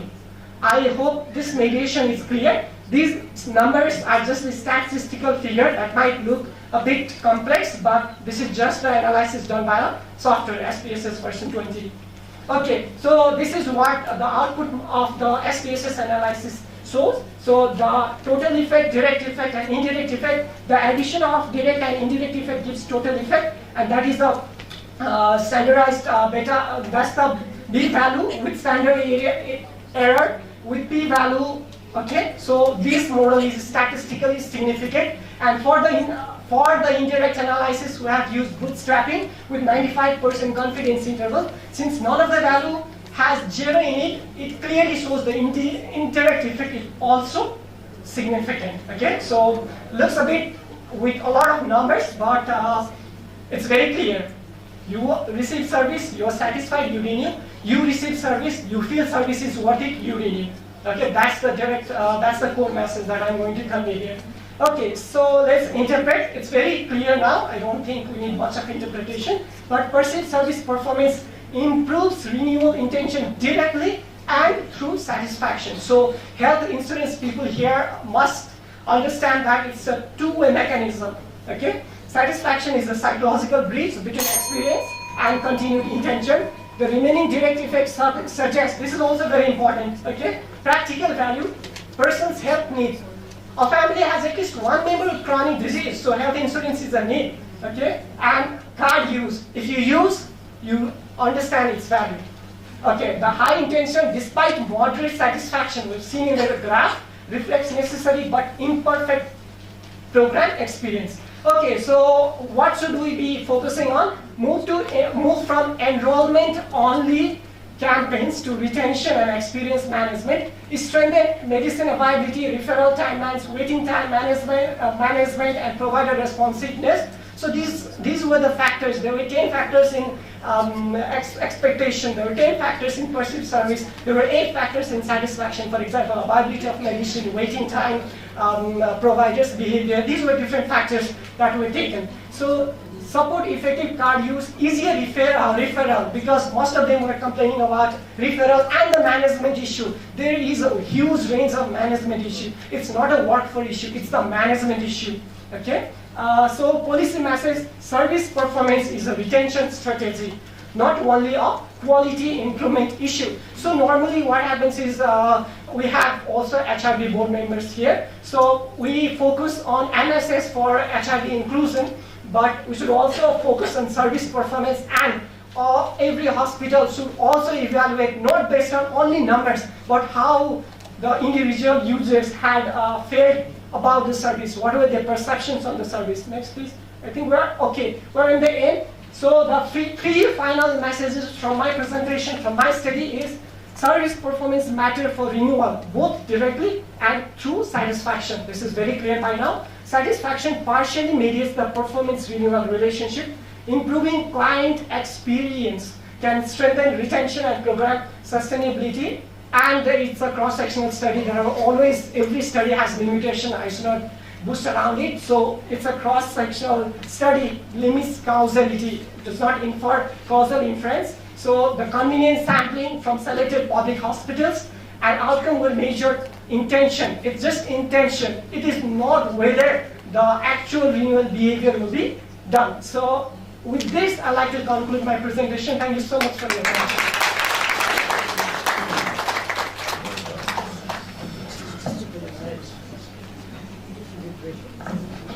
That was a wonderful and excellent presentation by Dr. A.K. So, moving towards another presentation. The presenter is Dr. Ram Thapa Chetri. He's MBBS graduate and MSM graduate. Recently, he is working in National Health Insurance Board of Nepal. And the topic of his presentation is Health Insurance Program in Nepal, Opportunities and Challenges.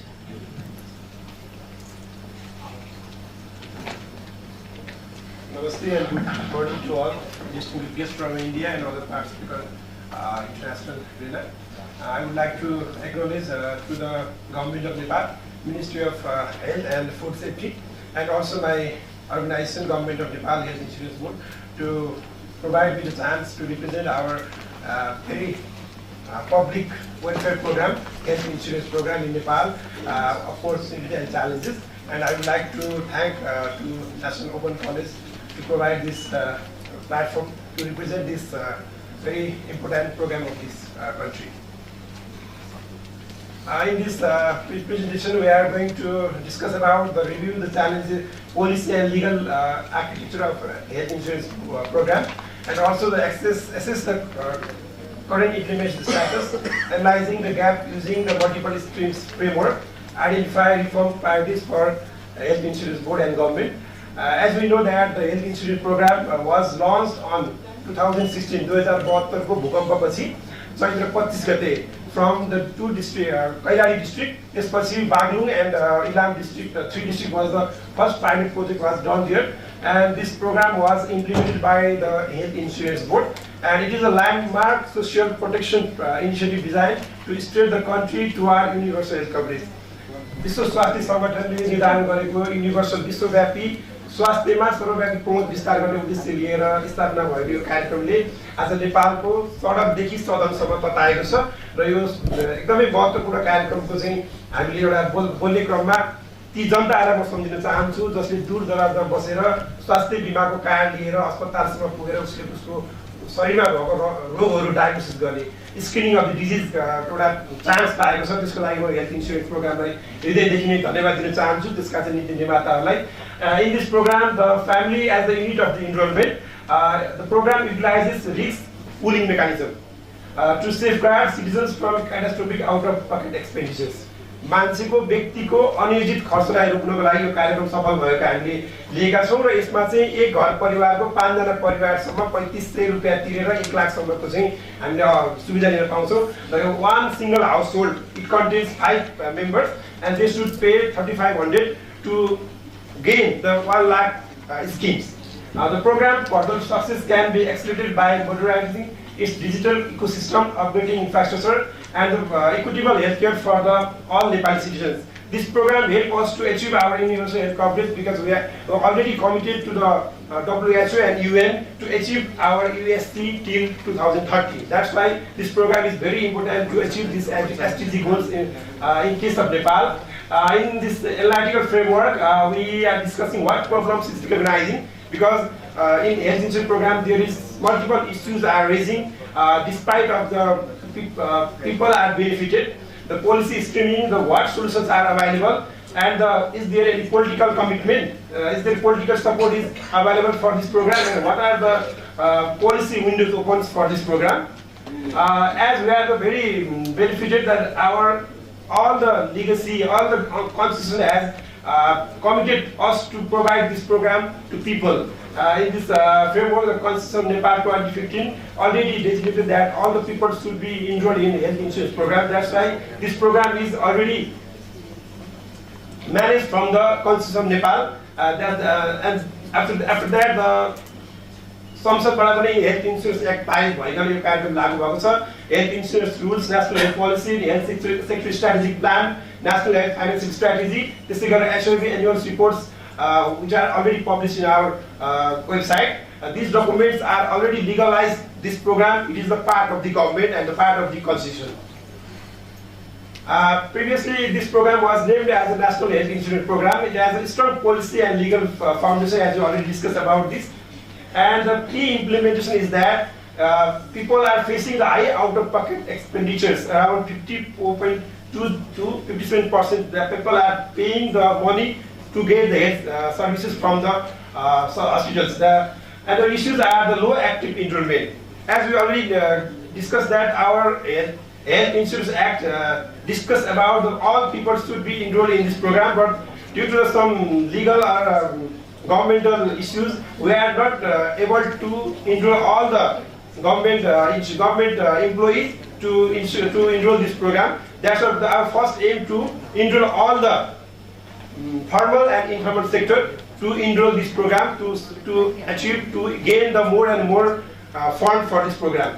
And the renewal and dropout challenges also we are facing here, and there is weak inclusion of ultra poor and vulnerable groups. The best part is that our target people, just like senior citizens, the people who are below the poverty line, marginalized people, HIV patients, MDR TB patients, female community health volunteers, they are the target group of this program. That's why they are already benefited from this program. And the weak inclusion of ultra power, we already talked.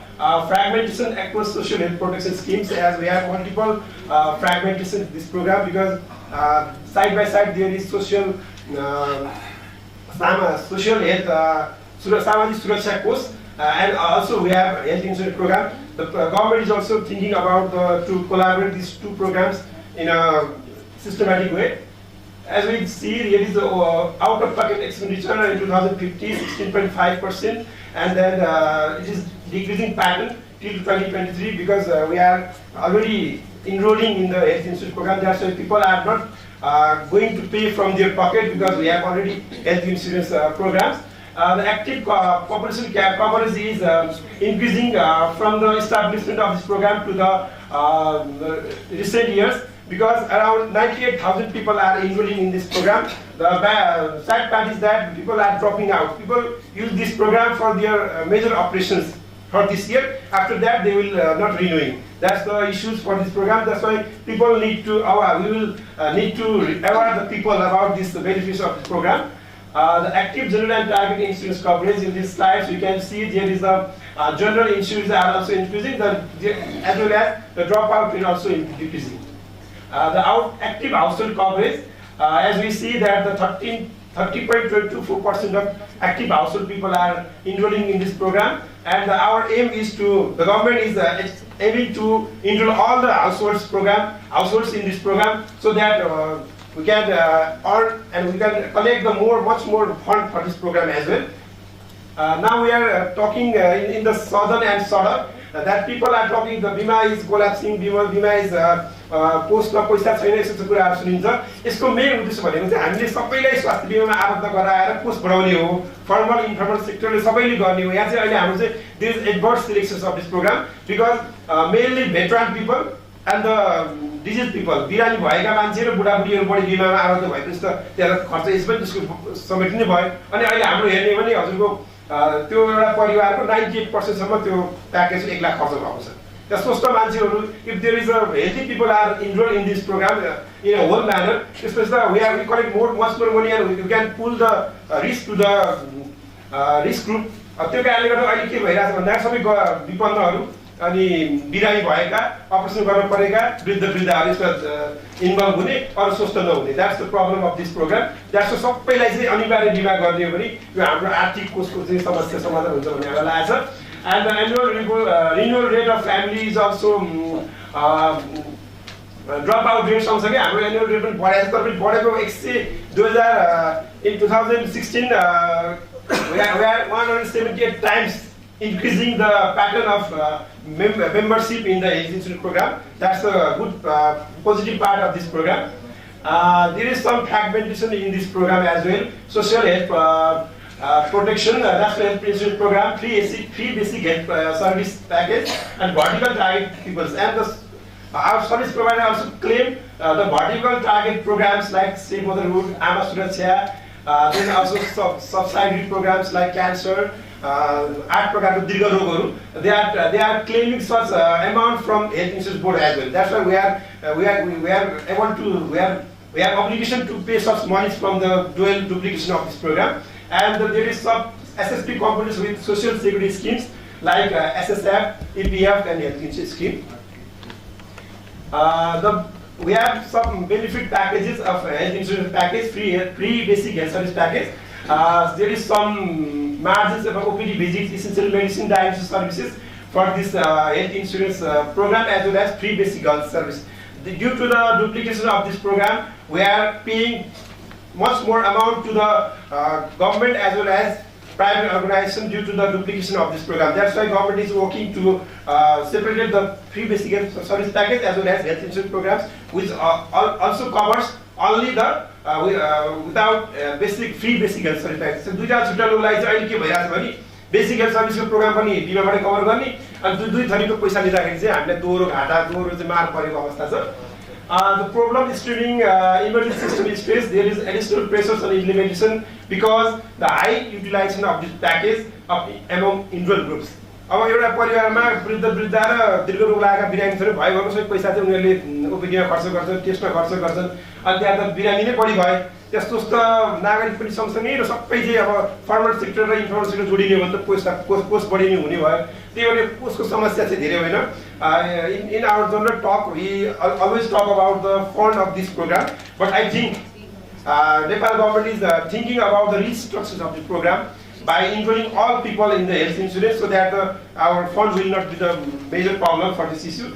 And there is growing claims burden. As I am a claim reviewer of this institute, we need to see around, we collect 60,000 claims in a day from all the 500 and more health service providers. now the government has cancelled to the private organizations in this program. That's why now they have only rights to provide the service from emergency only. But we have around 400 and more government organizations from their claim is rising. That means our program is also in success path. There is delayed reimbursement due to our organizational problem and claims management pressure because we are collecting 60,000 per day claims and we are only 20 claim reviewers in our institute. The major issue is there. And the sustainability concerns, people talk about Swasthya Bima.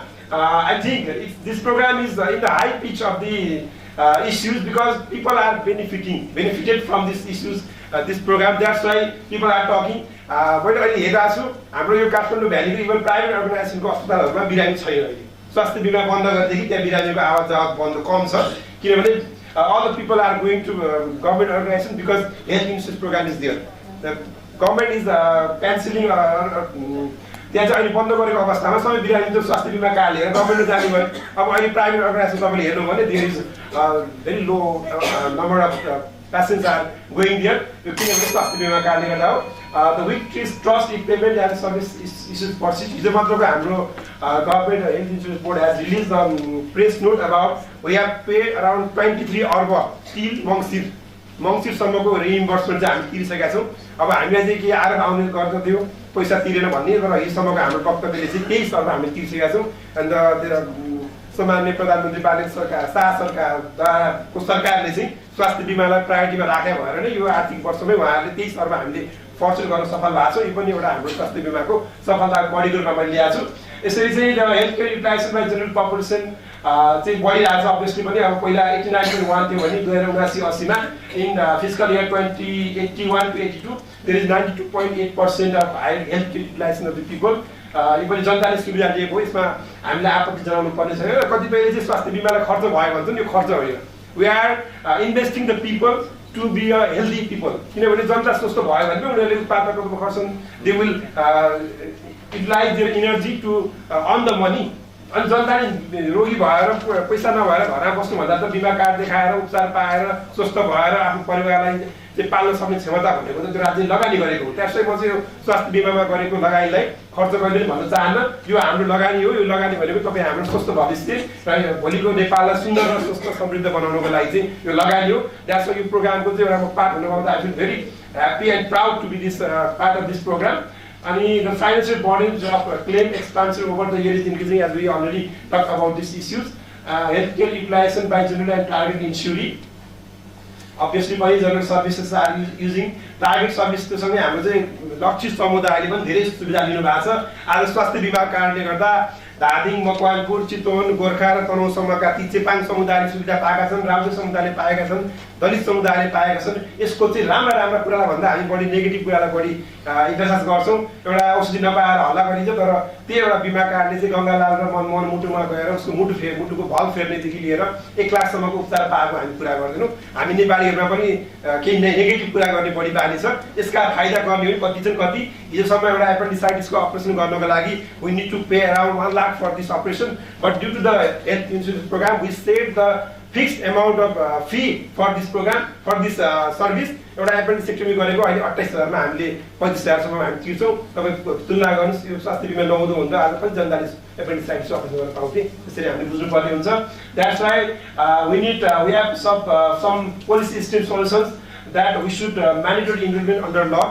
Government private सबैजना चाहिँ यसमा आबद्ध हुने हो नि programme सफल हुन्छ किनभने हामी नेपाली भनेको 3 करोड जनतालाई मिलाउन त्यति गाह्रो पनि छैन and all the international our biometric organisation also helping us like GIZ WHO यसरी चाहिँ यो प्रोग्रामलाई चाहिँ हामीले सफल पार्न चाहिँ हामी दिनरात लागिरहेका छौँ यसले चाहिँ अल्टिमेटली हामीलाई चाहिँ नेपालको चाहिँ युनिभर्सल हेल्थ कभरेज प्राप्त गर्नलाई र स्ट्रङ पोलिसी फाउन्डेसन भएको छ र अब नेपाल सरकारले नै घोषणा गरेको छ स्वास्थ्य बिमाको पुनर्संरचना हुने भएको भएर government is emphasizing to restructure the health insurance program. That's why we are happy to launch this program for the benefit of the people, and I would like to acknowledge the government of Nepal, Ministry of Health and Food Safety, as well as my organization Health Insurance Board, GIZ, Oxford Policy Management, and all the stakeholders of this great organization.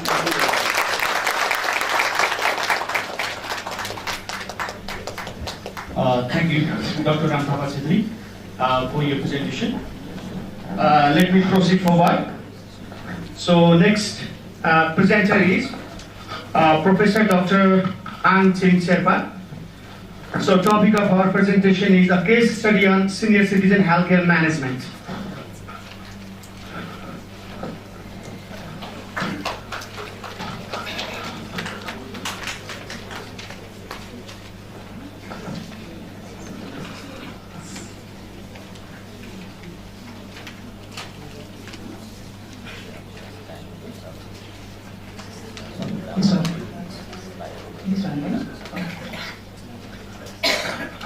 Namaste, ladies and gentlemen. Very good. Well, okay. Very good morning. I'm Professor Dr. Ang Ching Lama.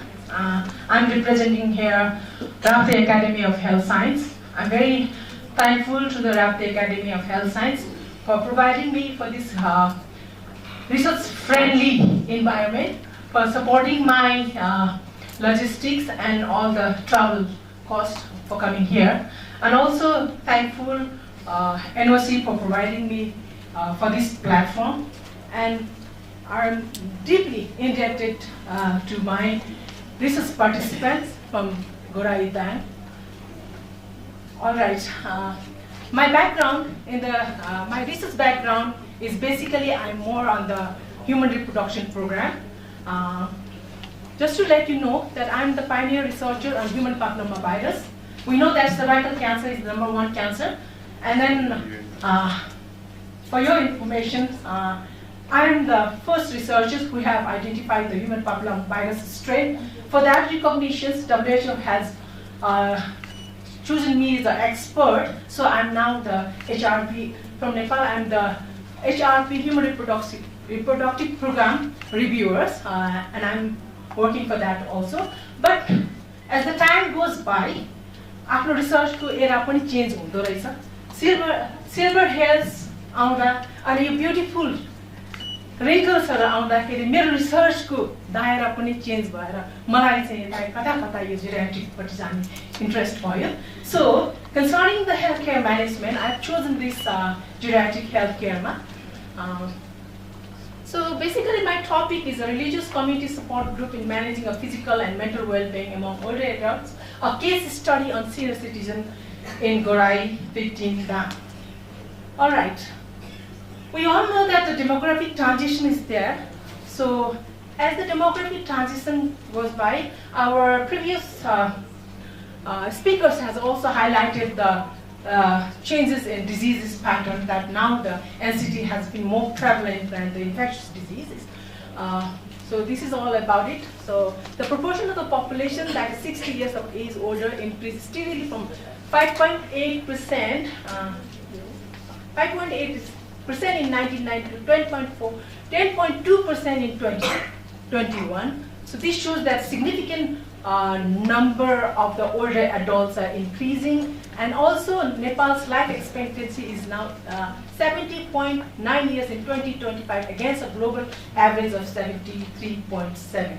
So this shows that we are in a demographic transition of having a bulk of people with older adults, and this trend. So what is the problem then? This trend has led to the rise in chronic diseases. हाम्रो योभन्दा अघिको पूर्व वक्ताहरूले पनि भनिसक्नु भएको छ यो एनसिटीको प्रब्लमहरू कति छ र यसले के समस्याहरू पस गर्छ भनेर र so a total of recent data has shown that about 70.1% of the deaths were contributed to non-communicable disease in the context of Nepal. So demographic transition, transition. Mirror slide me or wait, what else? Okay. My mirror slide or go I'll do as. पुरानो slide मैले edit नगरेको slide हालिदिनु भएको छ के यो slide चाहिँ फालिदिइसकेको थिएँ मैले. एनिवे I have मेरो ल्यापटप दिए मैले अघि हालेँ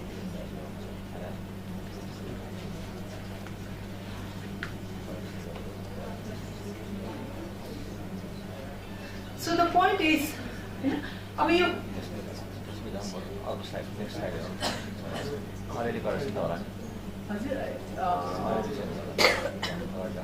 होइन टोटली अपोजिट छ सर मैले टोटली सबै चेन्ज गरेँ totally should I bring my laptop? हो मेरो टोटली अर्कै पऱ्यो टोटली अर्को पऱ्यो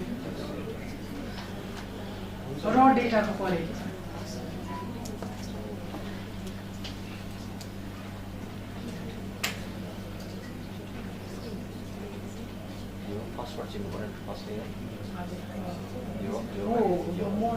एकदम बडी र data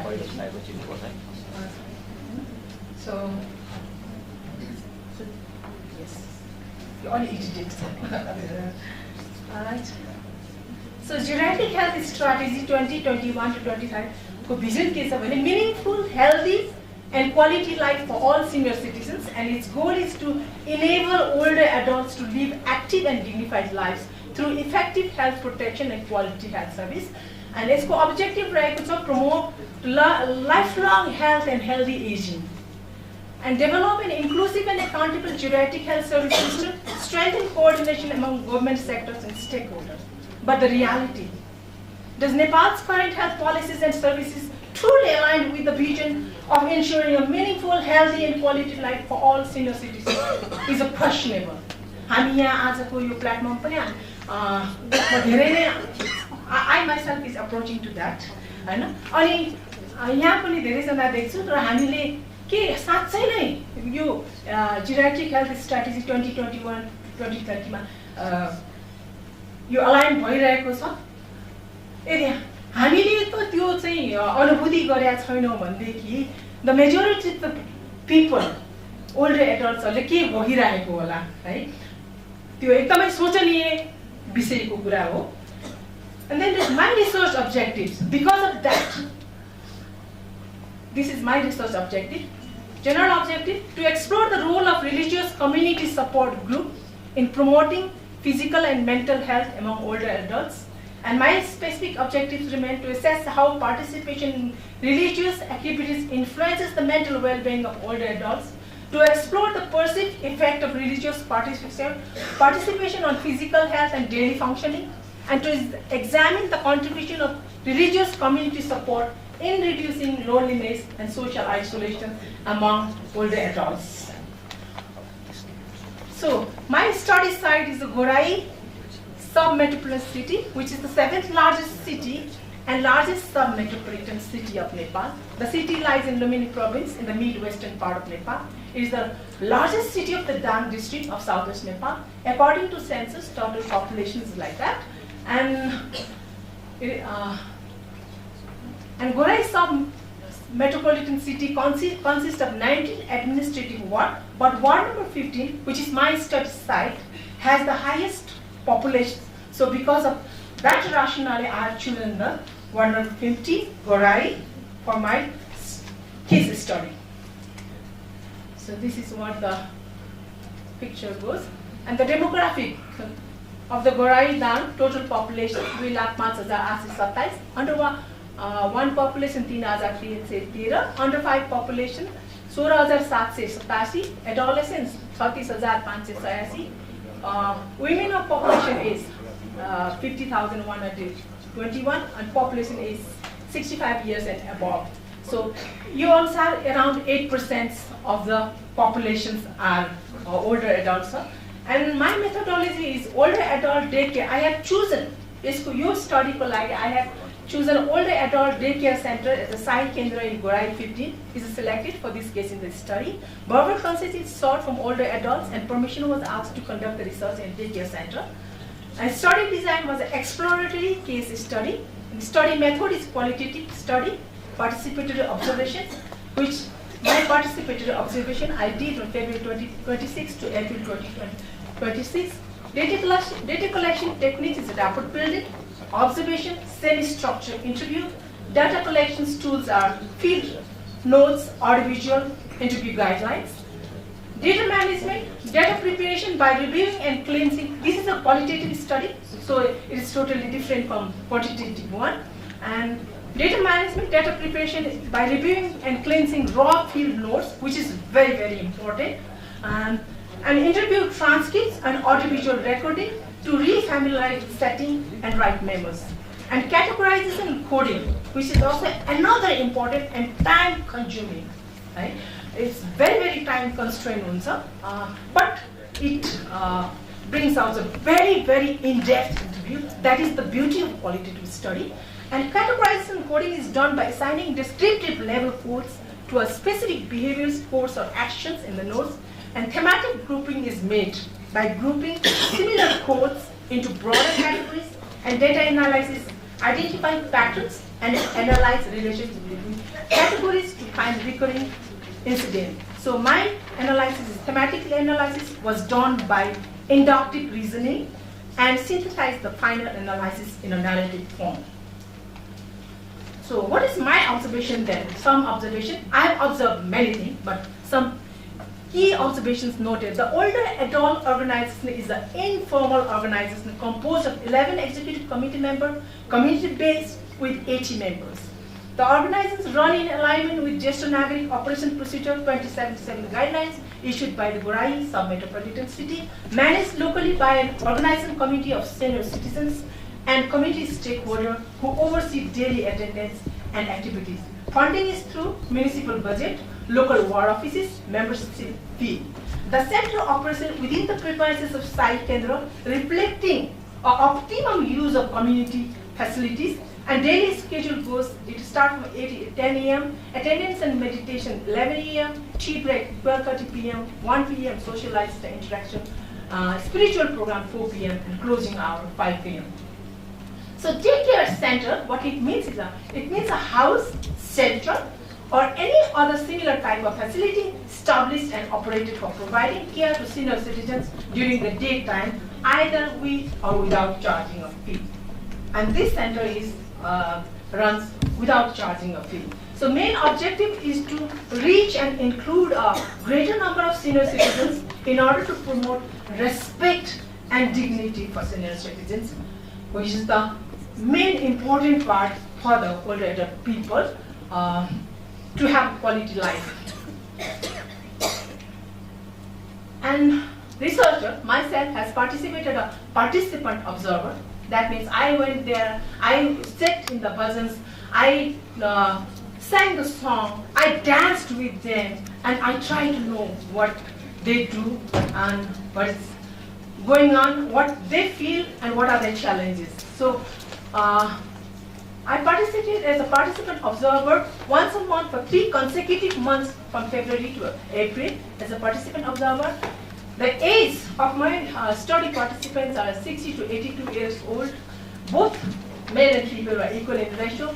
Ethnicity, majority Kshatriya and Brahmin, few Magar and Newar. No participation from Tharu community is seen, despite having significant proportion of the people in the Gorai Dang consist of Tharu. Around 20% of them perceived good health and not taking any medication. 60% were taking at least one medicine for chronic diseases. And rest 20% has some aches and pains, but managed without allopathic treatment. So gender dynamics I have observed there are common space for male and female older adults interacting warmly with one another with energetic and joyful environment. Active participants in bhajan and kirtan with specific gender roles noted there. Older women participated in dancing more than older men. Spiritual storytelling, therefore the Purushotam Mass was always led by older men. Men's role were more in the leading discussion, leading kirtan and playing musical instrument during the bhajans. So prasadi, which are often offering prasadi and offering after the bhajan kirtan, including fruits and home delicacies, were always cut and distributed by women, with men always being the first to be served. Even in the spiritual setup, the patriarchal society continues. So, older adults' reason for coming to the daycare, these are the few reasons why they come for the daycare, is the inner peace, to feel good, to participate in religious activities, meet friends, to have a meaningful time in God's service, propose use of time rather than scrolling mobile phone, to ward off boredom, reduce stress, to have a sense of belonging with others in order to have good sleep at night, to ward off loneliness, and regular exercise. So some key responses from older adults through the Burma team, I have found this one. घरमा हामी बुढाबुढी मात्र हुन्छौँ, दिन कटाउन गाह्रो हुन्छ, यहाँ आएपछि समय कटाउन सजिलो हुन्छ। त्यस्तै गरेर घरमा बस्यो भने कामै काम हुन्छ, कहिल्यै सकिँदैन, सबै आफैले गर्नुपर्छ, छोरा बुहारी अफिस गइहाल्छन्, दिक्क लाग्छ। त्यसैले यहाँ आउँछु, समय पनि बित्छ, मन पनि खुसी हुन्छ। घरमा दिन कटाउन धेरै गाह्रो हुन्छ, त्यसैले यहाँ आउँदा साथीभाइ भेटिन्छन्, मनका कुरा साट्न पाइन्छ, खुसी हुन्छु। घरमा बस्यो भने धेरै कुरा सुन्नुपर्छ, बुढेसकालमा यो कानले राम्रो कुरा चाहिँ सुन्दैन, नराम्रो कुरा भने सुनिहाल्छ। त्यसैले यहाँ आएर राम नाम जप्दा मन खुसी हुन्छ। घरमा एक्लै छु, विवाह गरेका दुई छोरीहरू आफ्नै घरमा छन्, यहाँ आएर सबैलाई भेट्न पाउँदा मन बिसाउने ठाउँ हुन्छ। एक्लै हुँदा धेरै पीड लाग्छ। घरमा बस्यो भने यहाँ दुख्छ, त्यहाँ दुख्छ, यहाँ आएपछि भुलिन्छ। So lots and lots of mental health components are carried by the older adults, which actually has been neglected in our health system. So my research is religious community support group plays a role in promoting both physical and mental health among older adults. It can contribute. My coding was mobility, nutrition, sleep, hygiene, health-seeking practices, and from those, in the bracket is my coding, and this is secondary coding. Primary coding is different, and then from this coding, I made into the theme chronic physical ailments. So chronic physical ailments ma ke paunनुहुन्छ हजुरहरुले भन्दा mobility किन त why it is promoting, why religious community support is promoting physical ailment. Physical मा हेर्नुहुन्छ भनेदेखि mobility, nutrition, sleep hygiene त्यहाँ आइसकेपछि better हुने रहेछ, and health seeking practices यिनीहरु सबै प्रमोट हुने रहेछ। त्यस्तै गरी it provides respite from the conditions that contribute to mental suffering, household burden त्यो feel गरेछ हाम्रो older adultsहरुले, loneliness, irritation and disputes between family members and guilt of wasting time. And finally, it helps to establish physical, mental and social being among older adults through the entertainment, socializing, sharing, storytelling, sharing food, sense of belonging, warding off boredom. So older adults seek to advance their self, and also हाम्रो Maslow's hierarchyमा हुन्छ नि, सबैभन्दा लाग्छ सबै कुरा पाइसकेपछि हामी के चाहन्छौँ भन्दा self actualization. So this can be also enabled through this one. So older adults seek to advance their self actualization process through religious community support group, faith, motivations, meditation, meaning, dignity and spiritual enrichment. My discussion is the demographic situation in Goraide Dam shows that population of older adults are in increasing trend. These results more physical and mental health problems. Physical health are catered to some extent by national health insurance. हाम्रो अघिको पूर्ववक्ता साथीहरूले पनि भनिसक्नुभयो, definitely national health insurance is a very good role and significant role for attaining universal health service. तर आजको यही प्लेटफर्मबाट doctor Ram थापालाई पनि म address गर्न चाहन्छु। Having a health insurance is very important. तर मेरो रिसर्चमा चाहिँ what I found is the process of getting health insurance, especially for the older adult, should be revisited. हैन किनभने आज आउने रहेछ त्यो दिन भरिमा सकेन भनेदेखि उनीहरूले फेरि नेक्स्ट टाइम त त्यही गर्नु छ एउटा 70-80 वर्षको मान्छेले आएर त्यहाँ पुगेर हैन त्यो सर्भिस कसरी लिन सक्ने होला उनीहरूको ठुलो दुःखको कुराहरू छ यसलाई चाहिँ एड्रेस गर्न जरुरी छ end this results more physical and mental health problems. Physical health are catered to some extent by national health insurance and free home-based health checkup for older adults above 70 years old. Despite the provision of some healthcare service, mental health is neglected. And this is also seen in older adult case of Goraida. This can be addressed with model of healthcare for older adults beyond hospital walls, where prevention, education, and empowerment transform lives. Majority of older adults attending an older adult daycare center are suffering from at least one chronic diseases. Stress, decreased physical activity, and lack of knowledge on health and well-being are few important factors for its causation and hindrance in recovery.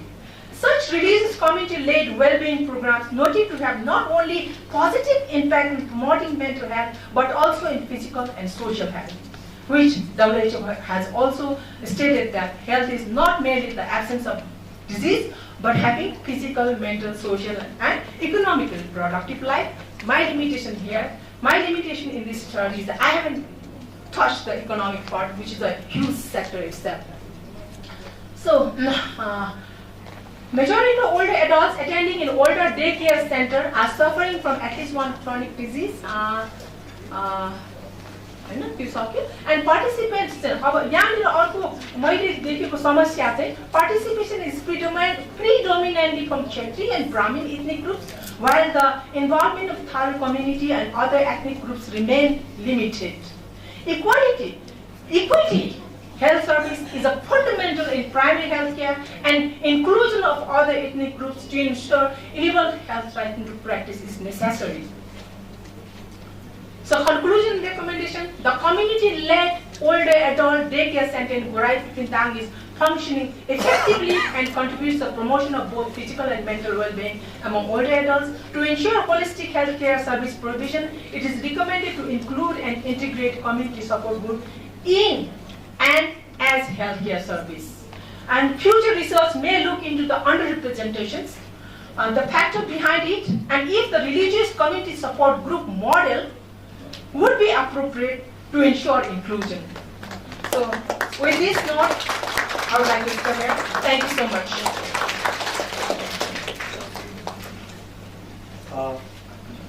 Thank you so much, Dr.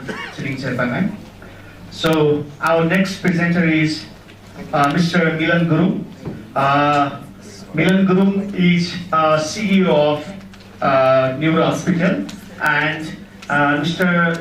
Guru is our alumni. The topic of Mr. Milan Guru is healthcare management challenges in Nepal, bridging the gap between managers and clinicians.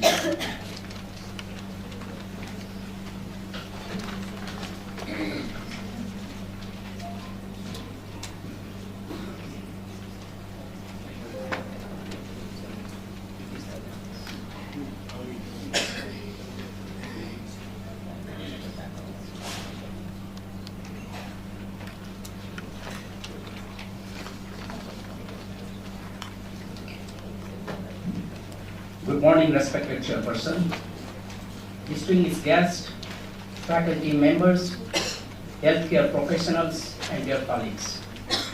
It is my great pleasure and honor to present the topic for today's 13th seminar, Healthcare Management Challenges in Nepal, Bridging the Gap Between Managers and Clinicians.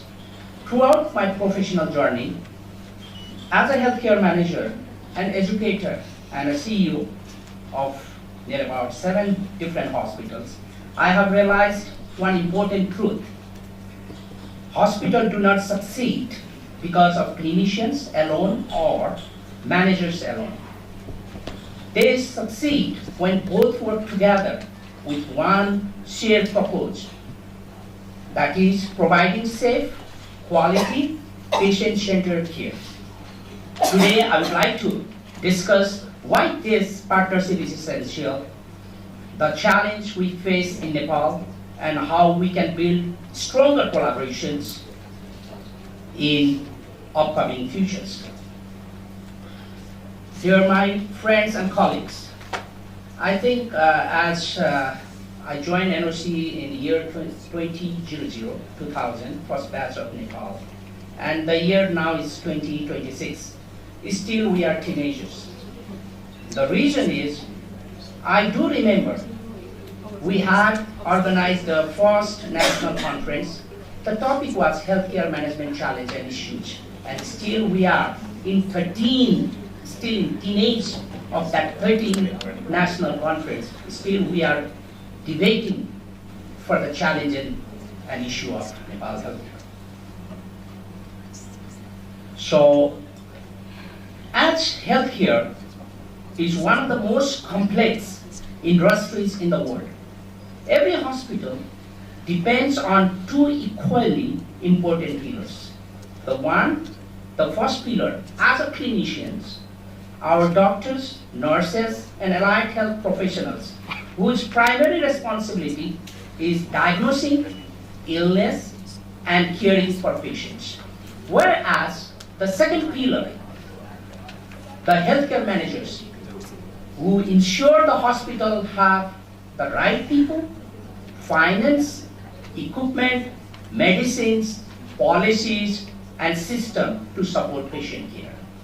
Although both groups share the same goal, they often approach problems from different perspectives. So as these are not aligned, but misunderstanding occurs frequently. However, when clinicians and managers respect each other, expertise and work together, hospital becomes more safer, more efficient, and more patient-centered. That is why I always believe the patient is best served, and it will be best with the clinician and managers working together. As the healthcare system in Nepal, as we are discussing, as we are looking in the slides, the system has made remarkable progress over the past decades. Life expectancy, life age has been increased, specialized hospitals have been expanded, and private healthcare service has been growing rapidly. However, significant challenges remain. Our population is increasing while healthcare occur may and remain limited. Many rural communities still lack access of specialization healthcare services. We continue to face shortage of skilled healthcare manpower resources, especially specialists and nurses. You can see every then now the advertisement of for the frequent healthcare executives are required in various hospitals. At the same time, healthcare cost has continued growing up, making financial sustainability increasingly difficult. These realities demand stronger healthcare management and closer collaborations between clinicians and managers. Many people think clinicians and managers perform same roles and responsibilities. In reality, their responsibilities are totally different. Clinicians focus on individual patients. Their priorities include diagnosis, treatment, ethics, and patient safety. Healthcare managers focus on the organizational as a whole. They ensure adequate staffing, financial planning, procurement, quality improvement, strategic planning, and regulatory compliance. Excuse me, you won't mind if I change the slide? Sure. Okay, thank you. And these are the required what we do frequently in our human resources.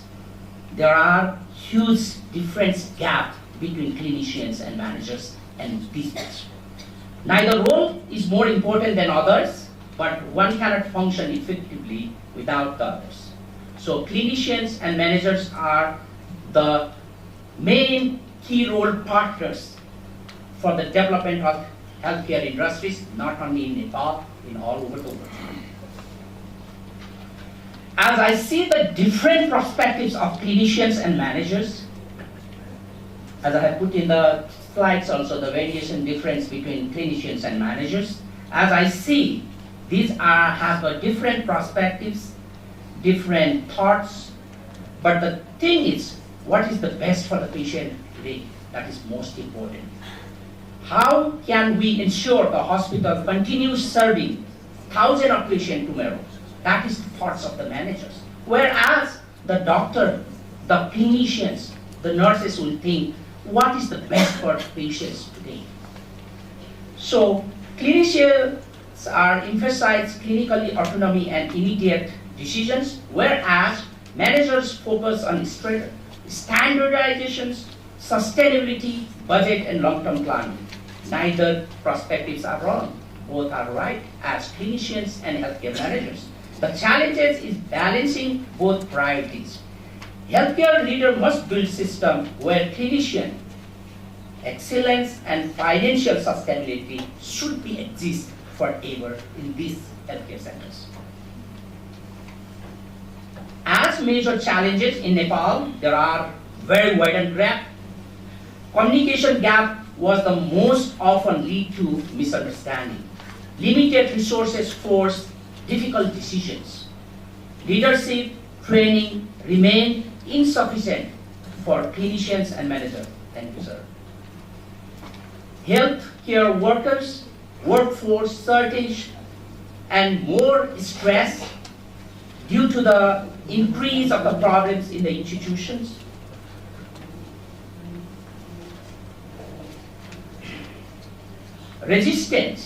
Resistance of organizational change delay innovations. Political influence sometimes even affect appointments, procurements, and decision makings. Whereas this challenge creates unnecessary conflict that ultimately affect the care of the patients. Hospital levels problems, as we go through, there are another huge, near about 5 or 6 points that I like to address today. Allow me to share the situations we commonly experience in our hospitals day by day working in different fields. These are the disagreements regarding equipment procurement. There are, most of the time, the clinicians and managers have this type of disagreements. Clinician may request advantage of the technology, new technology, while manager must evaluate affordability and long-term maintenance. Staff shortage create workload pressures, workload issues. Administrative approval sometimes delay urgent decisions. Budget limitation was the more forced hospitals to prioritize among many important issues. These are not management problems or clinical problems alone.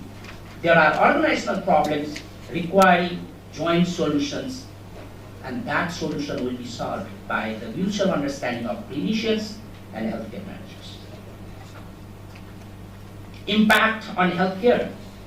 When managers and clinicians fail to collaborate, everyone suffers. Staff moral declines.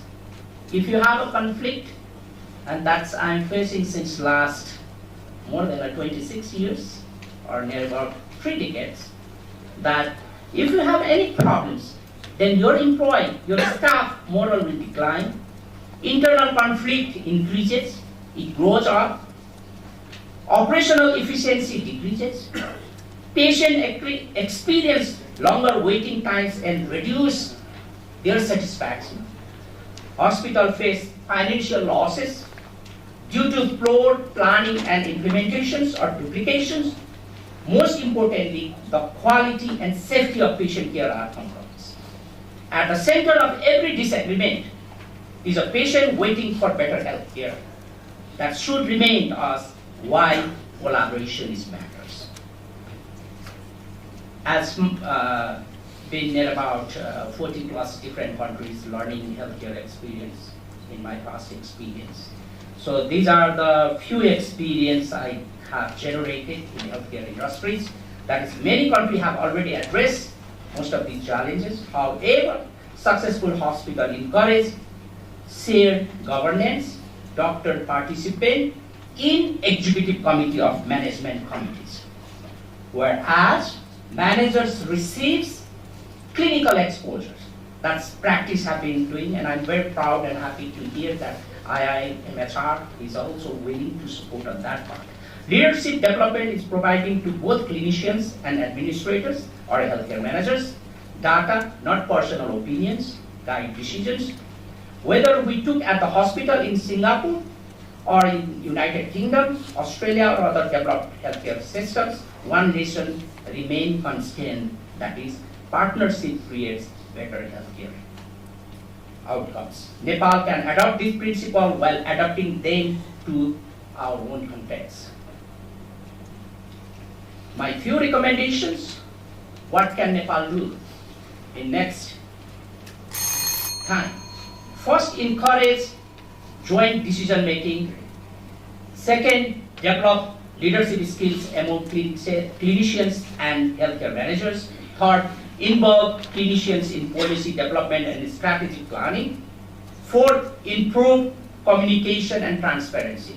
This is the biggest gap in our country.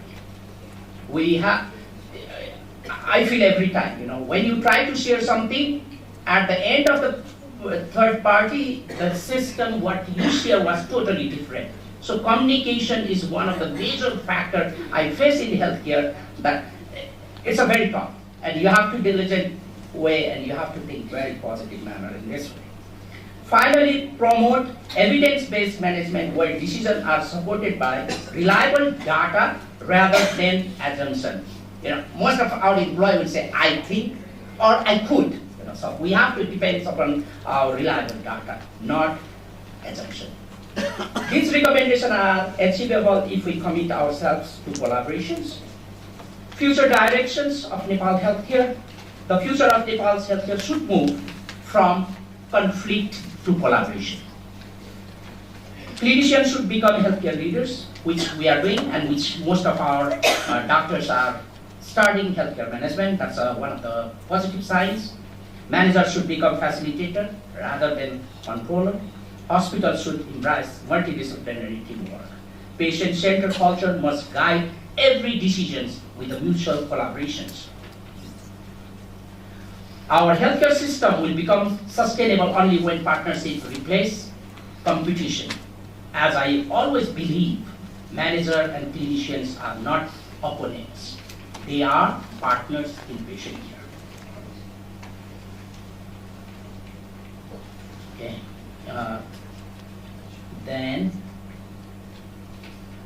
As I conclude, I would like to leave you the important thoughts. That is, every hospital has different departments: doctor diagnose, nurse care, manager organize, financial controllers allocate the resources, engineer maintain the equipments, housekeeping ensure cleanliness, security protects every one of us. Everyone has different responsibility, but every one of us share one mission, that is better patient care.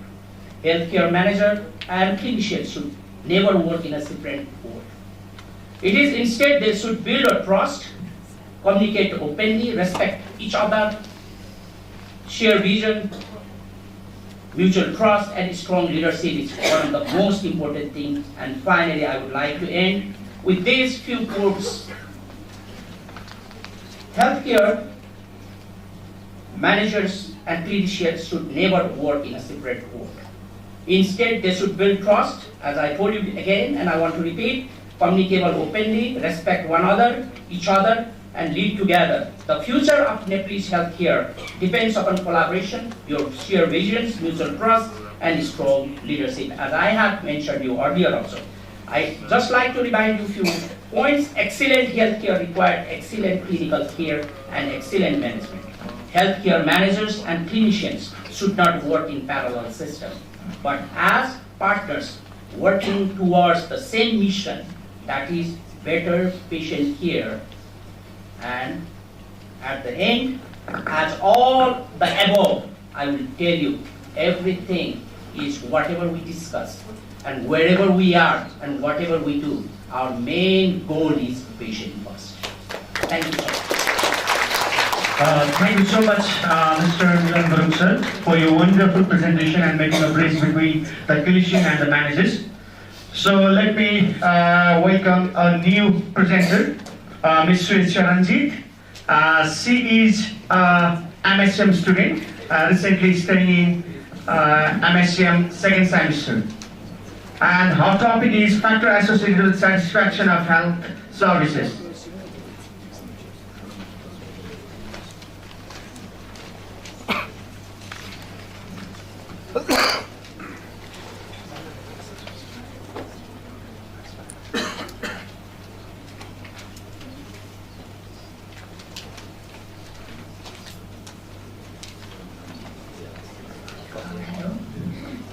Respected dignitaries, my dear friends, and all the guests present here, good morning.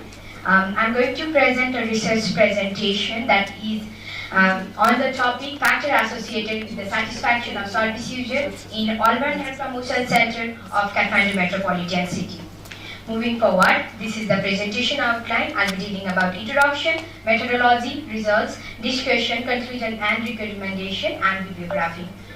Moving forward, in Nepal, Ministry of Health and Population have upgraded Urban Health Promotion Center of its establishment and operational guideline, which upgraded Urban Health Clinic to Urban Health Promotion Center. Service user satisfaction is a valid indicator for the quality. So dissatisfaction also gives the improvement for the opportunities for the improvement. In healthcare organization, the satisfaction of the service user is major factor which is directly linked with the effective use and utilization of healthcare services.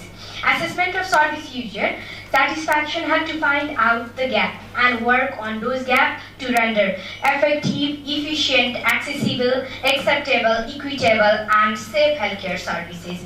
So this is also the first research that is being conducted in Urban Health Promotion Center of all 32 wards of Kathmandu Metropolitan City. So my research question and research objective is to find out the level of satisfaction of service user in majorly service delivery and environment factor. Moving towards the specific objective is to describe socio-demographic factor of the respondent, access service related variables, access environment related variables, find out the user satisfaction and to measure the association between different indicators among the service user. Moving forward, this is the conceptual framework where my dependent variable is satisfaction of service user in Urban Health Promotion Center, followed by independent variables, social demographic factor that includes age, sex, religion, family type, ethnicity, education and occupation. Environment factor that includes toilet cleanliness, availability of soap and water in toilet, cleanliness of floor, cleanliness of room and ventilation of room.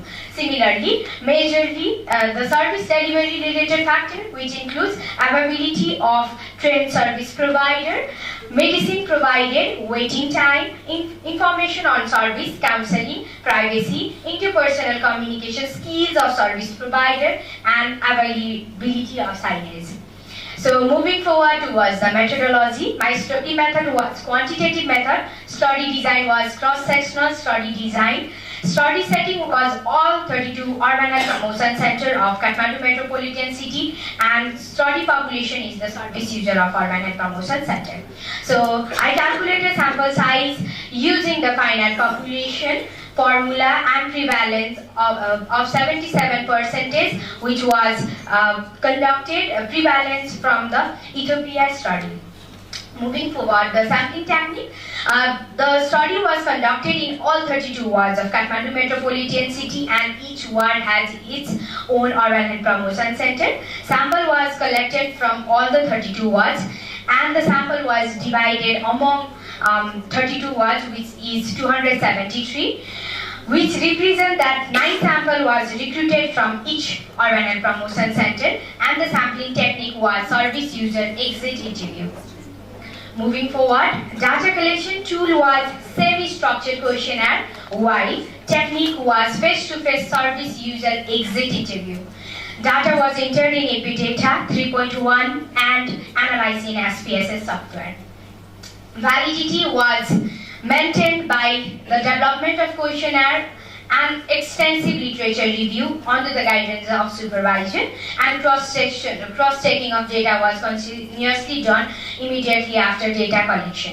Reliability was checked by the 10% sampling, 10% pretesting of the sample size in the related setting that was in Urban Health Clinic of Lalitpur district. Tool was developed in 3 languages, English, Nepali and Newari language. Cronbach alpha was calculated to measure the internal consistency of the tool. Moving forward, these are the ethical consideration that was taken before the study and during the study. Moving towards the result, moving towards socio-demographic character, it was found that most of the people, service users that visited the Urban Health Promotion Center was less than 40 years.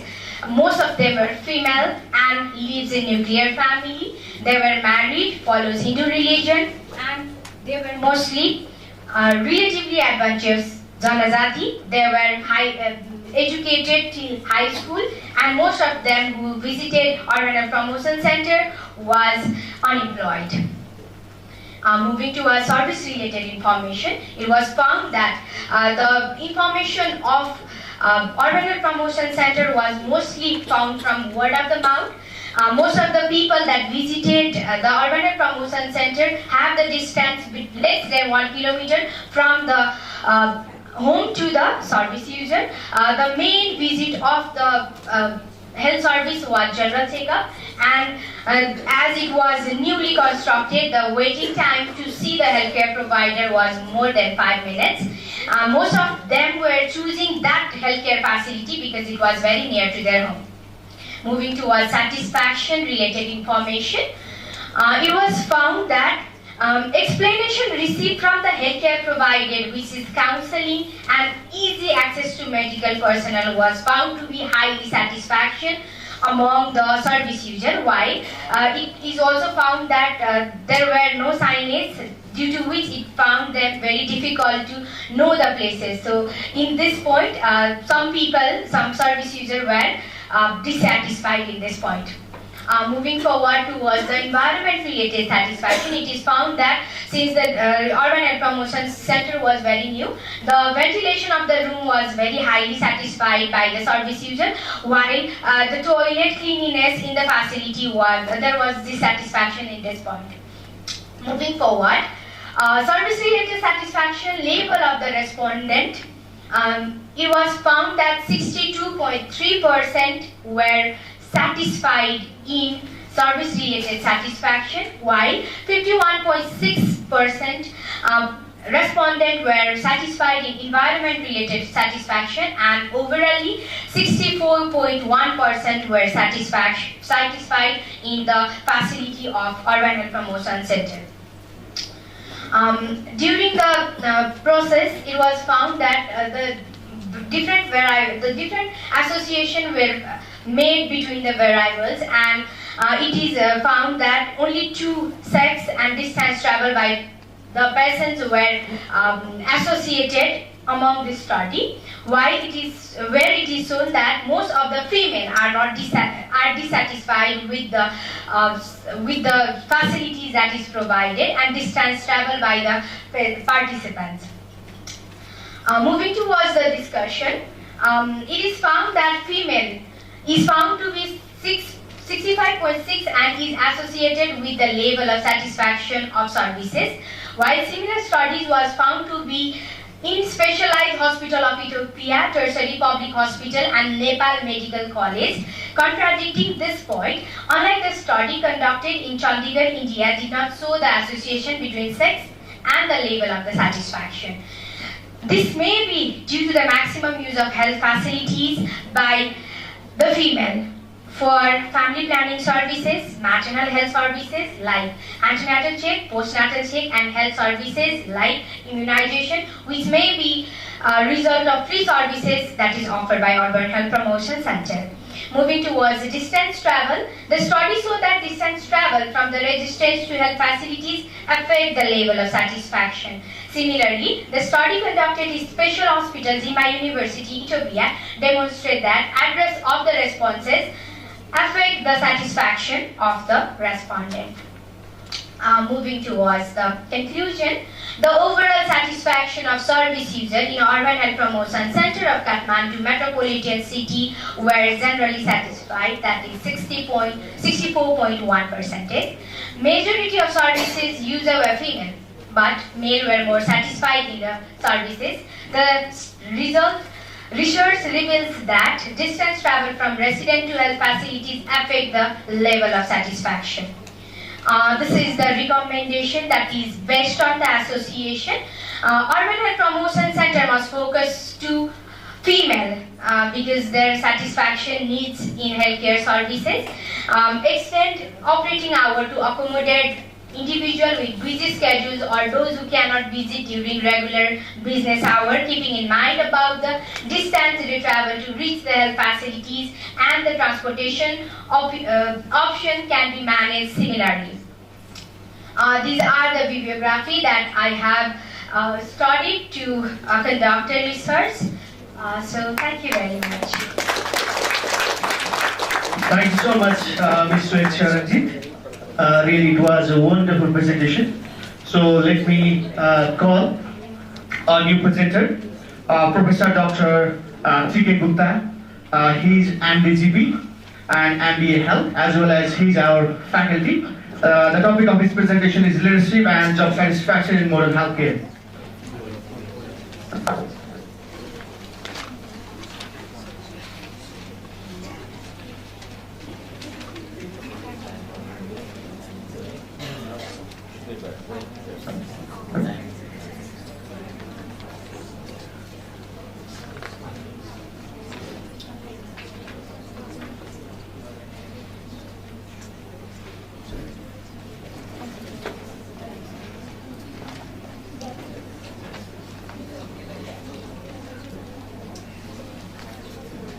Good morning, distinguished member of the faculty. It's a privilege to facilitate this seminar. This study we are discussing today is titled Relationship Between Leadership Style and Job Satisfaction Among Healthcare Professionals Working in Different Healthcare Settings of Nepal. This study is done by me. Our purpose today is to move beyond the superficial and examine how a specific leadership behavior influences the moral and retention of the healthcare workforce within a rapidly evolving Nepali context. As we strive for the 2030 Sustainable Development Goals, navigating systemic volatility requires more than just a clinical excellence. It demands authoritative, evidence-based understanding of organizational psychology and health system resilience. Talking about the background, to conceptualize these results within a broader framework of Nepali health system resilience, one must first appreciate the unique challenge of Nepali system and the challenge of Nepali landscape. The nation is currently navigating a complex transition to federalism involving substantial decentralization of power to 7 newly formed provinces. This shift occurs in regions that amongst the most disaster-prone countries worldwide. In such source-limited settings, healthcare providers frequently encounters high level of uncertainty, which often translates into professional dissatisfaction and human capital fight. The fundamental takeaway is that effective leadership is crucial for establishing force required to guide team through the uncertainty in resource-limited settings.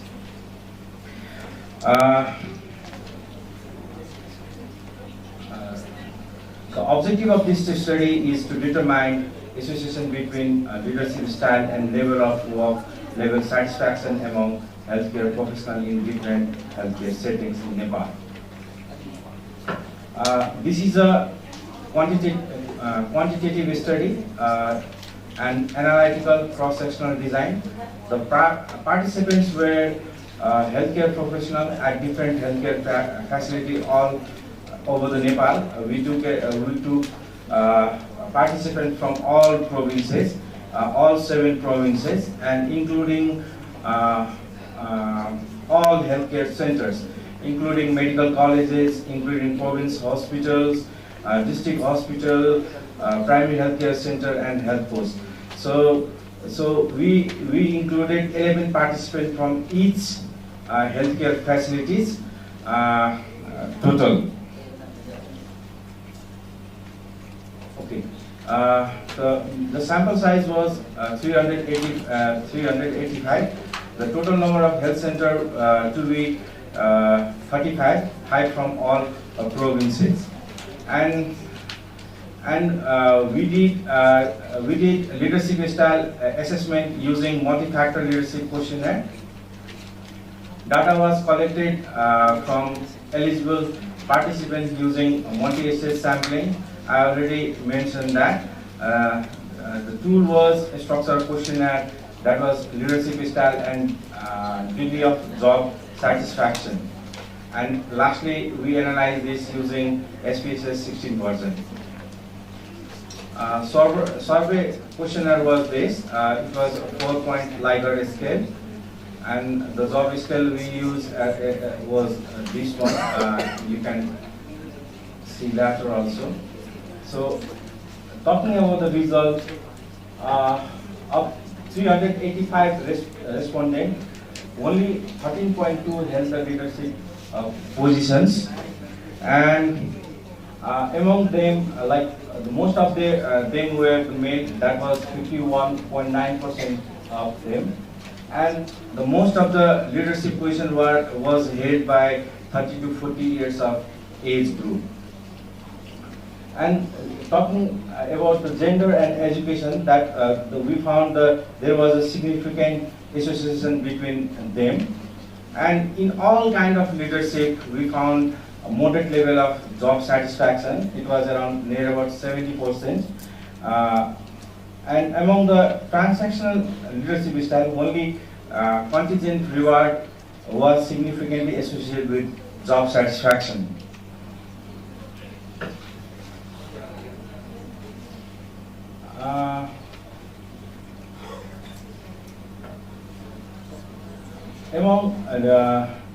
Among total participants, there was only 13.2% who were in leadership role, and remaining 86.8% were in subordinate role. The most of them were male. That was 51.9% populations, and in age group more than 50 years, there were only 4.9% of health professionals. And in education, most of them were having, like 253 participants were having higher tertiary level education. That was 65.7%. And experience-wise, we saw less than 2.6, near about 2.6% only having more than 10 years of experience. Otherwise, most of them were in 1 to 5 years of experience in job. That was around 50.4%. And the level of satisfaction was, in case of high level of satisfaction, it was only 13.5%. And most of them leadership, and they saw around 75.8% moderate level of satisfaction. And among different leadership styles, only idealized influence was the one that saw the significant correlation, and among them, most of them I already mentioned, like there was a medium or moderate level of job satisfaction. So that was the one surprising result.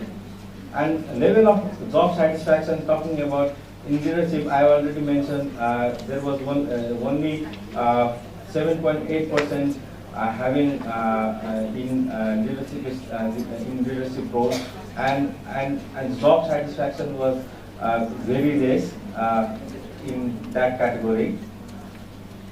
And in subordinate role, there was around 48 or 40.4% having high level of job satisfaction. So this result is for like all taken from all provinces of Nepal. And the only correlation was sought by this idealized influence type of leadership style. According to the last table, the transactional type, like when you see all the leadership style, only contingent reward was found to be significantly associated with the job satisfaction. We didn't found any other leadership style that was associated with job satisfaction. Most of the parameters in transformational leadership have non-significant association with the job satisfaction. And conclusion, less than 1/5 of the managers and subordinates had high level of job satisfaction. Majority were parameters of the transformational leadership had no significant association with the job satisfaction. The result can guide policymakers to formulate a strategy to recognize leadership hierarchies in the organization that is utilized in the healthcare delivery. This is a question you can ask. Thank you. Thank you so much, Dr. T.K. Gupta sir, for your wonderful presentation. Our next presenter is Ms. Bethan Morishan, a graduate of BA Pharmacology and MBBS student at Cambridge University, UK. And her topic is Healthcare Law Overview of National Health System of United Kingdom. Thank you so much for inviting me to here today. I've very much enjoyed listening to everybody else's presentations, and I feel very privileged to be in a room with so many intelligent and highly qualified people.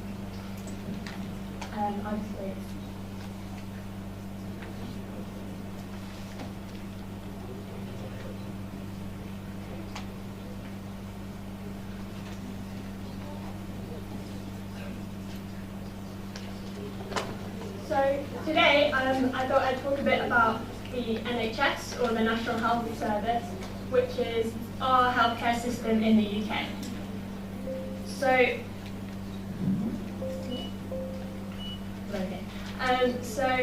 our National Health Service in the UK is based not on an insurance model, but on a tax model. So everybody pays tax on national insurance to the government, and then they use a proportion of that to fund health and social care services. It tends to be around 200 billion a year on the NHS, which represents 11.3% of our GDP. So the way that the NHS is structured is there is a department in the government called the Department of Health and Social Care, and this is led by one of the ministers in the government. And the Department of Health and Social Care sets out a budget to spend on the NHS. It's spent on the NHS. Each integrated care board, of which there are 42 across the country. If I just go on to the next slide, the diagram on the left demonstrates the integrated care board. There are 42 integrated care boards across the country, and these allocate funds.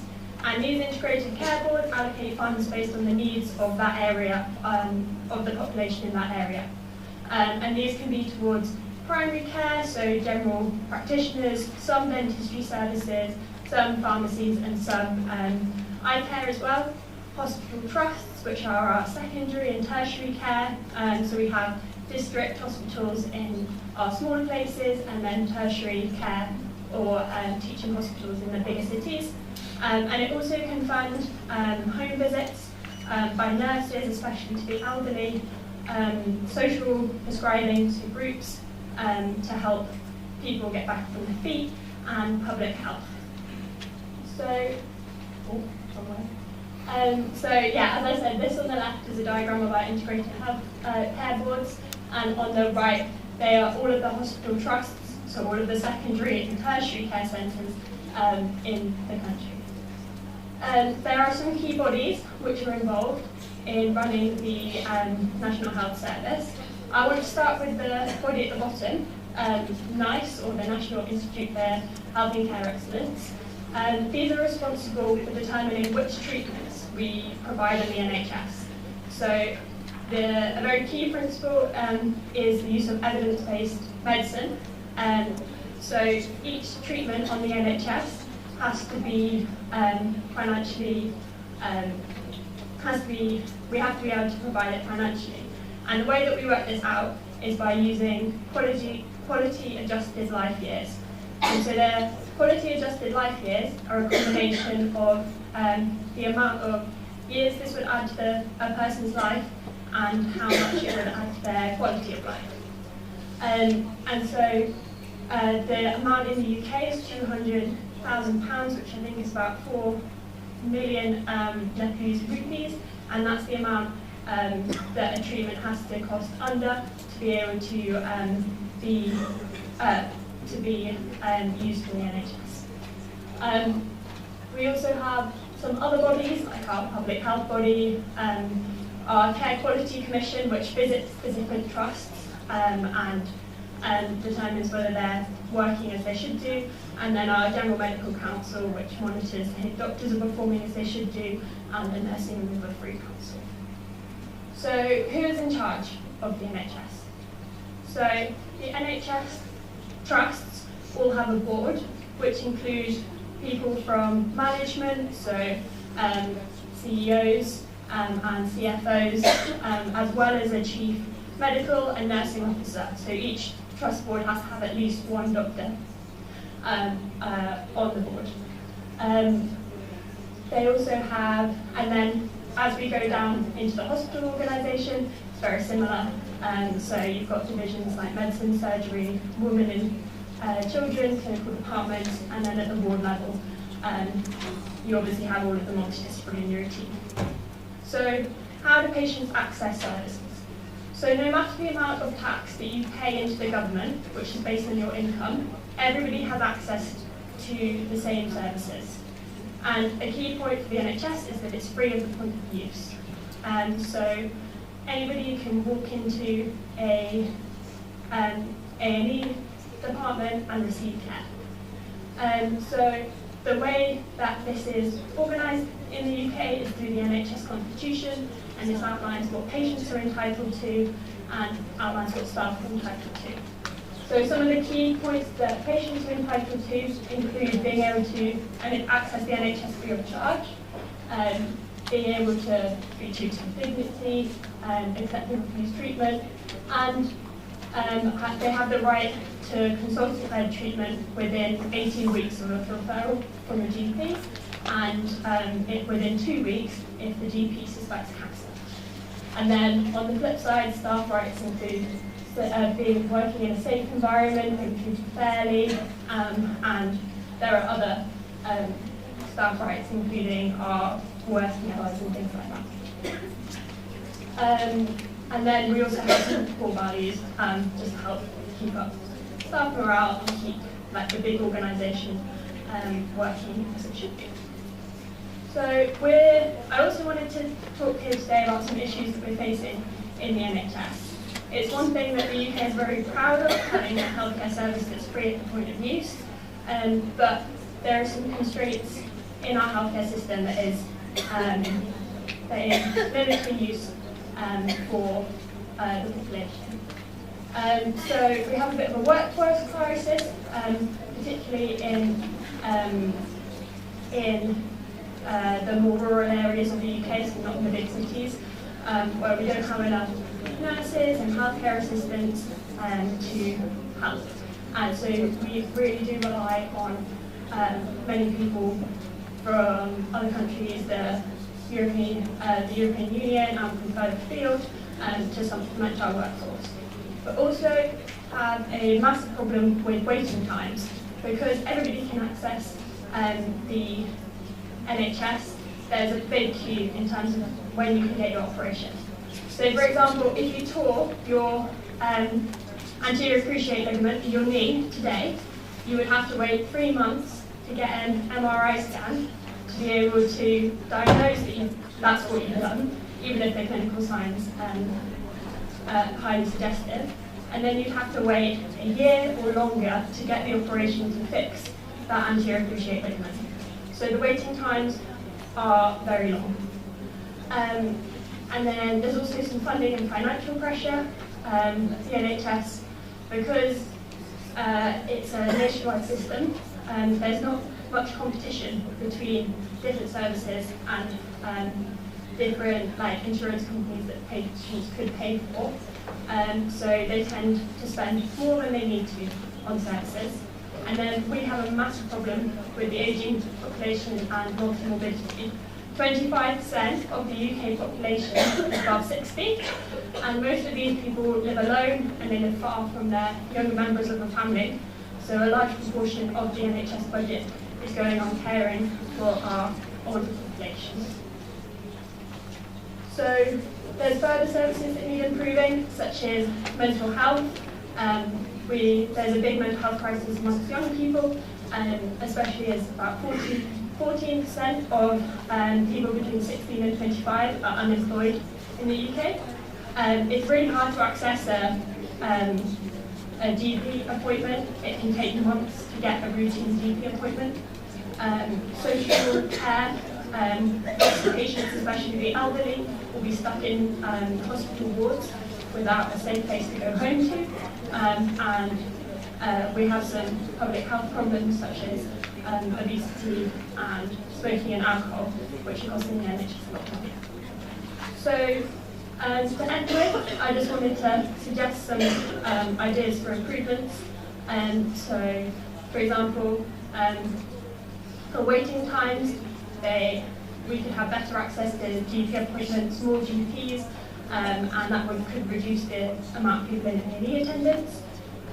We could have better social care integration, so more people and more access to social care services, or some elective surgical hubs that are separate from the hospitals that could decrease the waiting, to decrease the waiting time. In terms of demoralised staff, having enough staff that means that everybody can get breaks, having flexible working options. We have these things called Schwartz rounds, which is where staff can share their thoughts and their problems that they've been having during the week, and having consistent teams, because at the moment your team will change pretty much like every day or every month. So if we have more consistent teams, I think it will improve the morale of the workforce, because they know who they're working with and what everybody can do.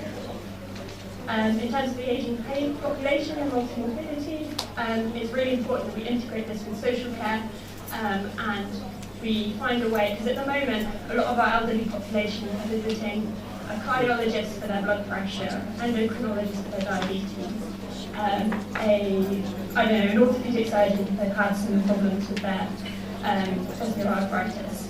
And so we need a way to be able to have maybe a new speciality or add it to a GP speciality to incorporate all of these factors together. And then in terms of the mental health crisis, access to non-pharmacological interventions, it can take over a year to be able to access like a counselling service on the NHS. And so lots of people are just getting put on antidepressants rather than being able to talk through anything that's been going on. And then again, early intervention and community knowledge.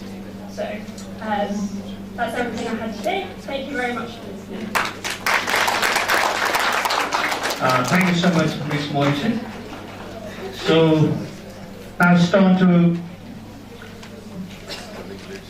call a new presenter, Professor Dr. Sudappa Yogi, the Director of IIHMR, for keynote speaker.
Good afternoon, everyone.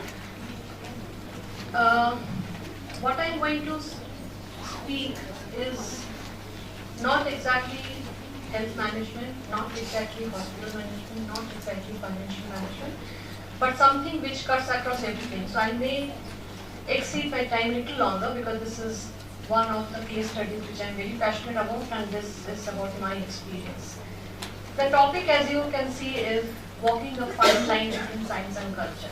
So as we are advancing, there's a kind of a drift which always takes place in our mind, whether to follow the scientific rigor first or whether to follow the cultural norms and practices first.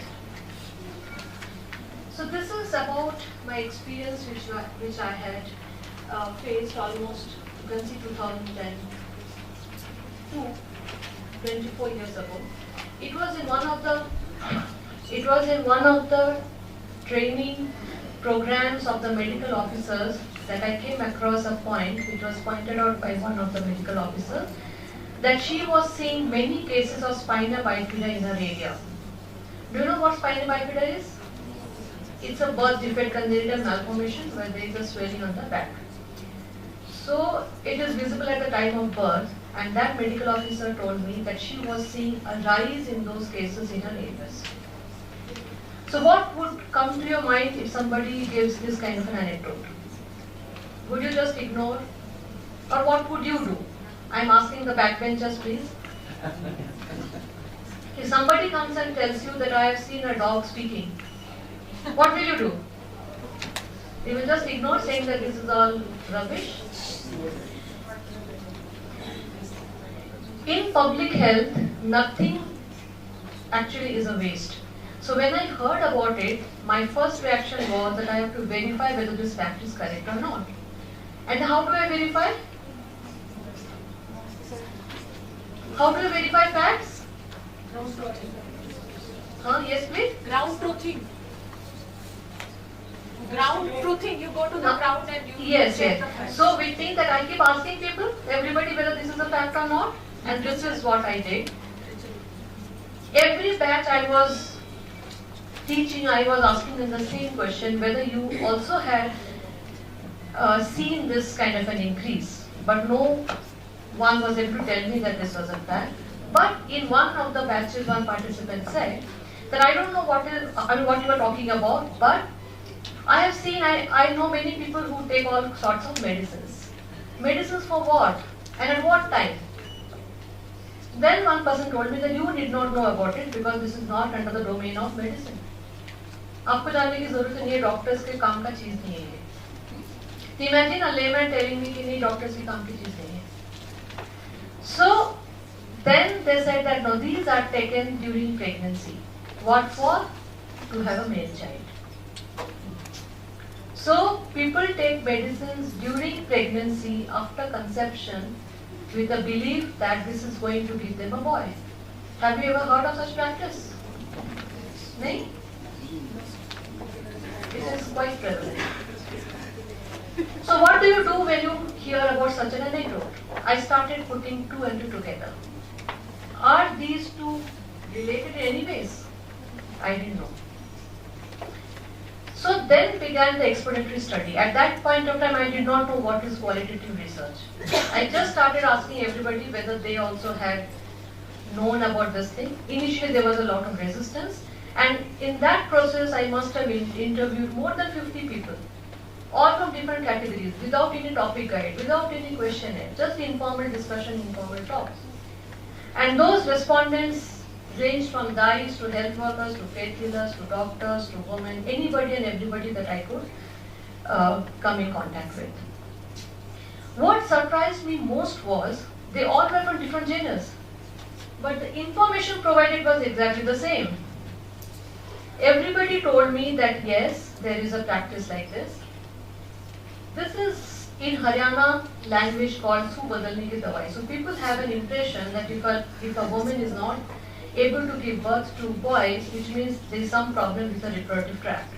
So this medicine would change, bring about some kind of change, and after that the woman would start giving birth to boys. That is what the name is "su badalne ki dawai."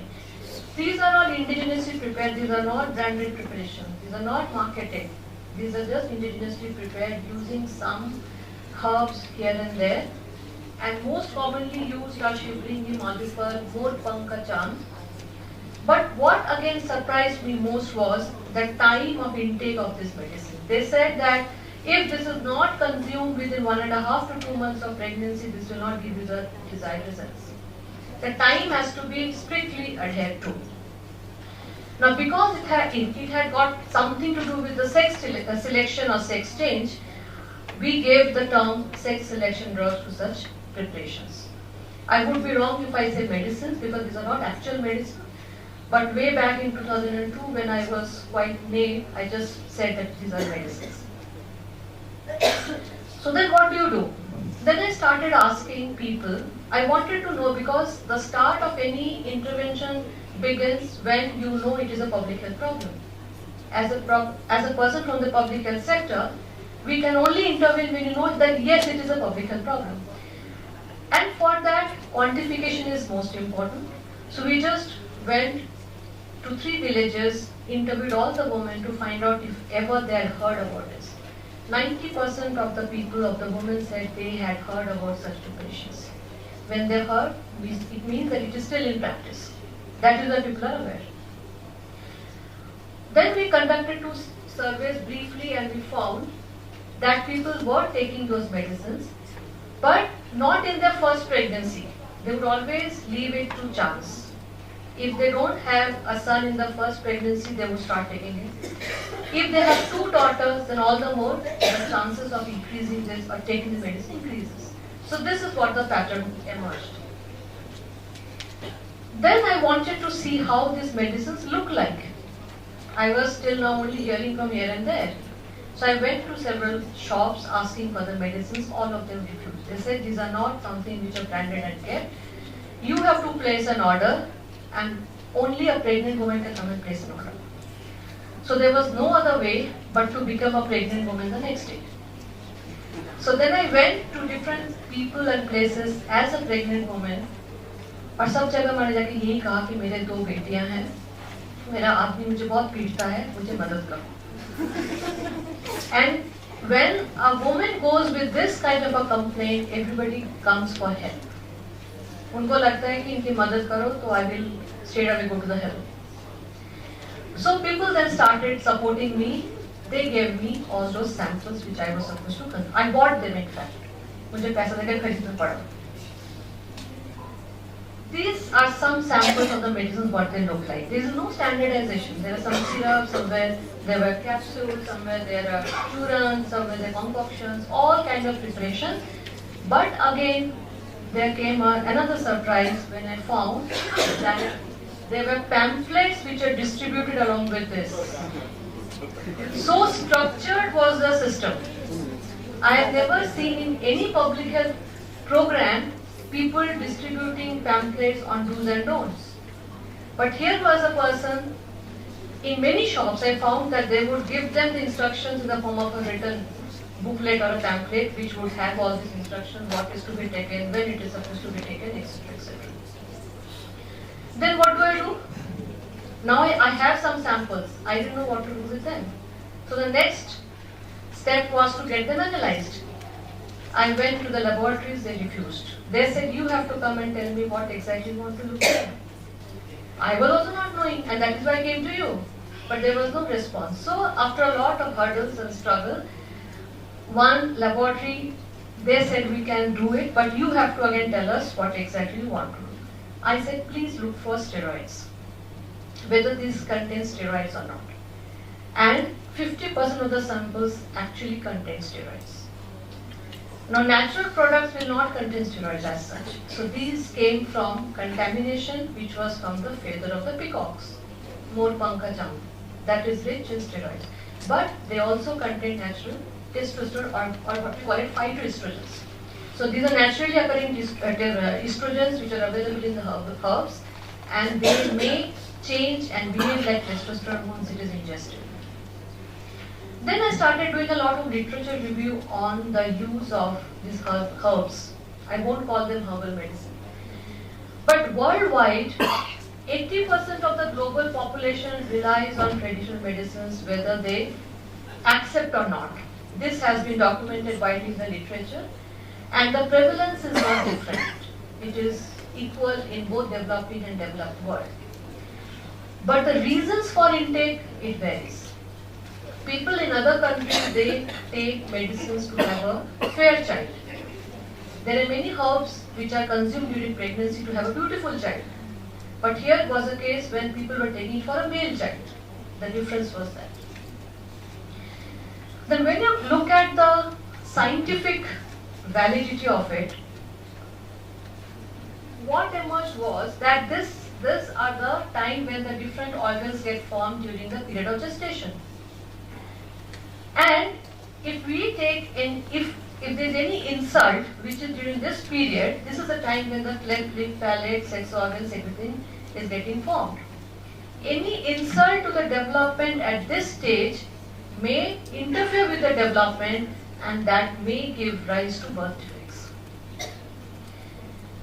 When we had done the study till this point, my professor told me, please publish, because this is something which is under the carpet practice, but nobody seems to be talking about it. So when I started writing papers, everybody rejected. That this is not something which has got any scientific validity or backup, so it can't be published. We published the first thing in a newspaper Tribune, but no journal was accepting it. They said that publication of such papers may increase the practice even further, so we are scared. One journal then accepted it, and it was Indian Journal of Community Medicine. And after that, I found that out of frustration, because I had developed a proposal and I kept on submitting to every possible funding agency, everybody refused, because it was not their priority. It was not their agenda to do such studies. So everybody refused. But then one fine day what happened was that I found a blog, a question which was asked by somebody from the US. A lady asking that, I have a daughter, my husband wants a son, so what should I do? My mother-in-law is telling me that such medicines are available, please guide me. And then somebody from another part of the world responds to that question saying that we don't know whether it is right or wrong, but there is a study which has been published from India which says that it may contain steroids and it may be harmful. So then came the turning point. So I thought to myself that if by reading a small paper, if somebody is trying to advise another person, which means I should not stop at this point. I should continue my work. So with this I developed a kind of a, so this was in a day when you don't come across any problems, you can be sure that you are traveling in a wrong path. This I kept telling to myself for 10 long years. It was not only for 1 or 2 days. Every day I used to get up and think, what should I do? So the study was, the hypothesis was that if that is the case, that this could be related to birth defects and stillbirths. Now who would fund for this study? Then I thought to myself that if nobody is funding, at least I can start writing. I started writing small letter to the editor here and there. Who would publish it, I don't know. But then it caught the fancy of a mission director of Haryana state, and then he contacted me and said, you must do this study, I will support you. That day I was on the 7th heaven. And then with the support of Haryana government only, we started doing this study. And because these are not branded preparations, each time I started doing it, all the samples had to be collected afresh. That was a major problem with this kind of a study. It could not be stored. It used to be prepared and consumed within 3, 4, 5 days. That was the whole idea. So when we published it, we found when we did the study, it was a case control study done in Haryana across all the districts. And what we found was that the odds ratio was 3, which means there is a very high, a strong association between the intake of these medicines and birth defects. And this was clearly visible that this risk increased when they already had more than 2 children. Because India is also advancing, nobody wants to have more than 2 children. So this is the problem. Then they asked me to do the same study, now taking stillbirths as the outcome. So if there is a major malformation, it would give birth to a stillborn baby. For stillbirths, the ratio was 2.6, which means it is actually a contributor to birth defects and stillbirths. Then we had a detailed analysis with the help of very standardized laboratories, and we could decipher the exact quantity of phytoestrogens which are present in such preparations. We collected almost 48-49 samples, and then we did a very standardized, using a very standardized protocol, we did the analysis, and this is what we found. Then somebody came and told me that you started your expedition by thinking that it would change the sex, and now you are going back to birth defects. So what is happening to the sex of the child? Which means I have to do an experimental study, because that is the ultimate problem. So for that, it could not be done in humans, it is unethical, so we had to take the help of animal studies. Now we had collected some 48 samples, and nobody would dare to do animal studies on all 48 samples. So we had to boil down to 2 or 3 most harmful samples. For that, we did a toxicology study experiment on worms, where we exposed them to different samples, and we could identify 2 samples which would be most harmful. They would contain the maximum number of so-called phytoestrogens and other stuff. This was again done in one of the very standardized laboratories, and we could show that there is something which is called the dose response. So as we increase the dose, it becomes more toxic. So we here saw the progeny count of the worms, and in the next one, egg count and the progeny count. And you can see that it decreases with increasing dose, which means there is a dose-response relationship, which means that it is causal. There is something to do with the this medicine. Next, we took the 2 samples which are found to have maximum concentration of those contaminants, and conducted the animal studies. So we fed the rats with milk and those medicines, and tried to see what happens. When those things were given in the 6 to 19 days period, which is equivalent to 1.5 to 2 months of humans, we found that those rats had malformation, visceral malformations, skeletal malformations, which means these findings corroborated with what we actually found in the form of birth defects and stillbirth.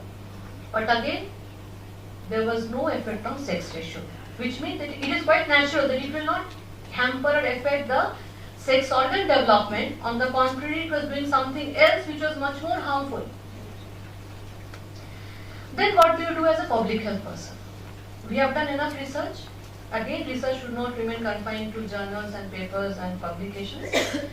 My first job was to make people aware that this is harmful. And how do I do that?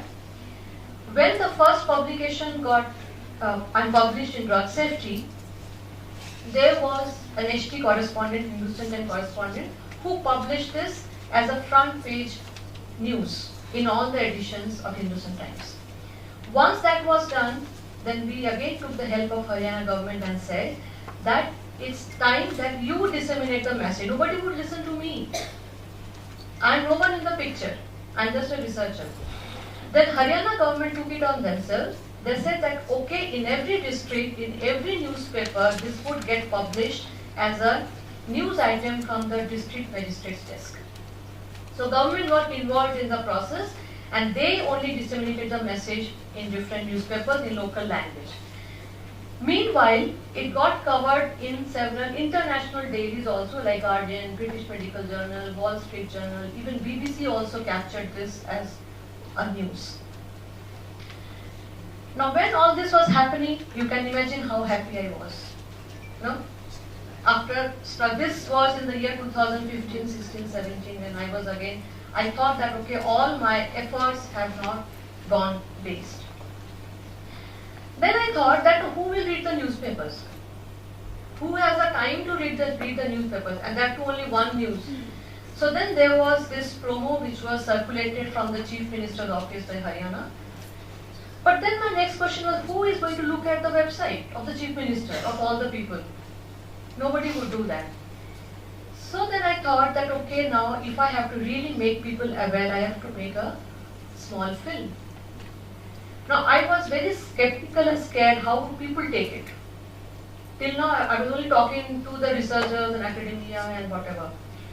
So within, as a litmus test, we had a light and sound show.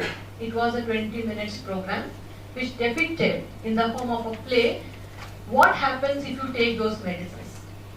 It was staged in one of the annual functions in North India, and this function was attended by the mayors and the governors.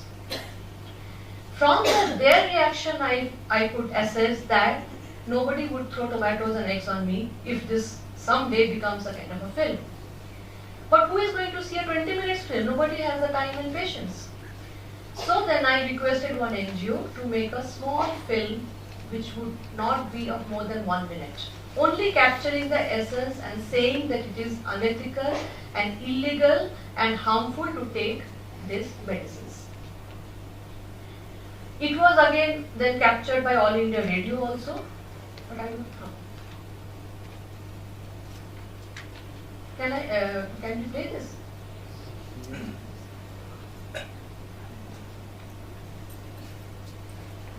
Or maybe you can just see it later. Sex selection drugs, DST, if you write it like that. So the second phase of the study was supported, इसमें नहीं होगा. मैंने वो करके रखा था कि it would just play. I don't know why.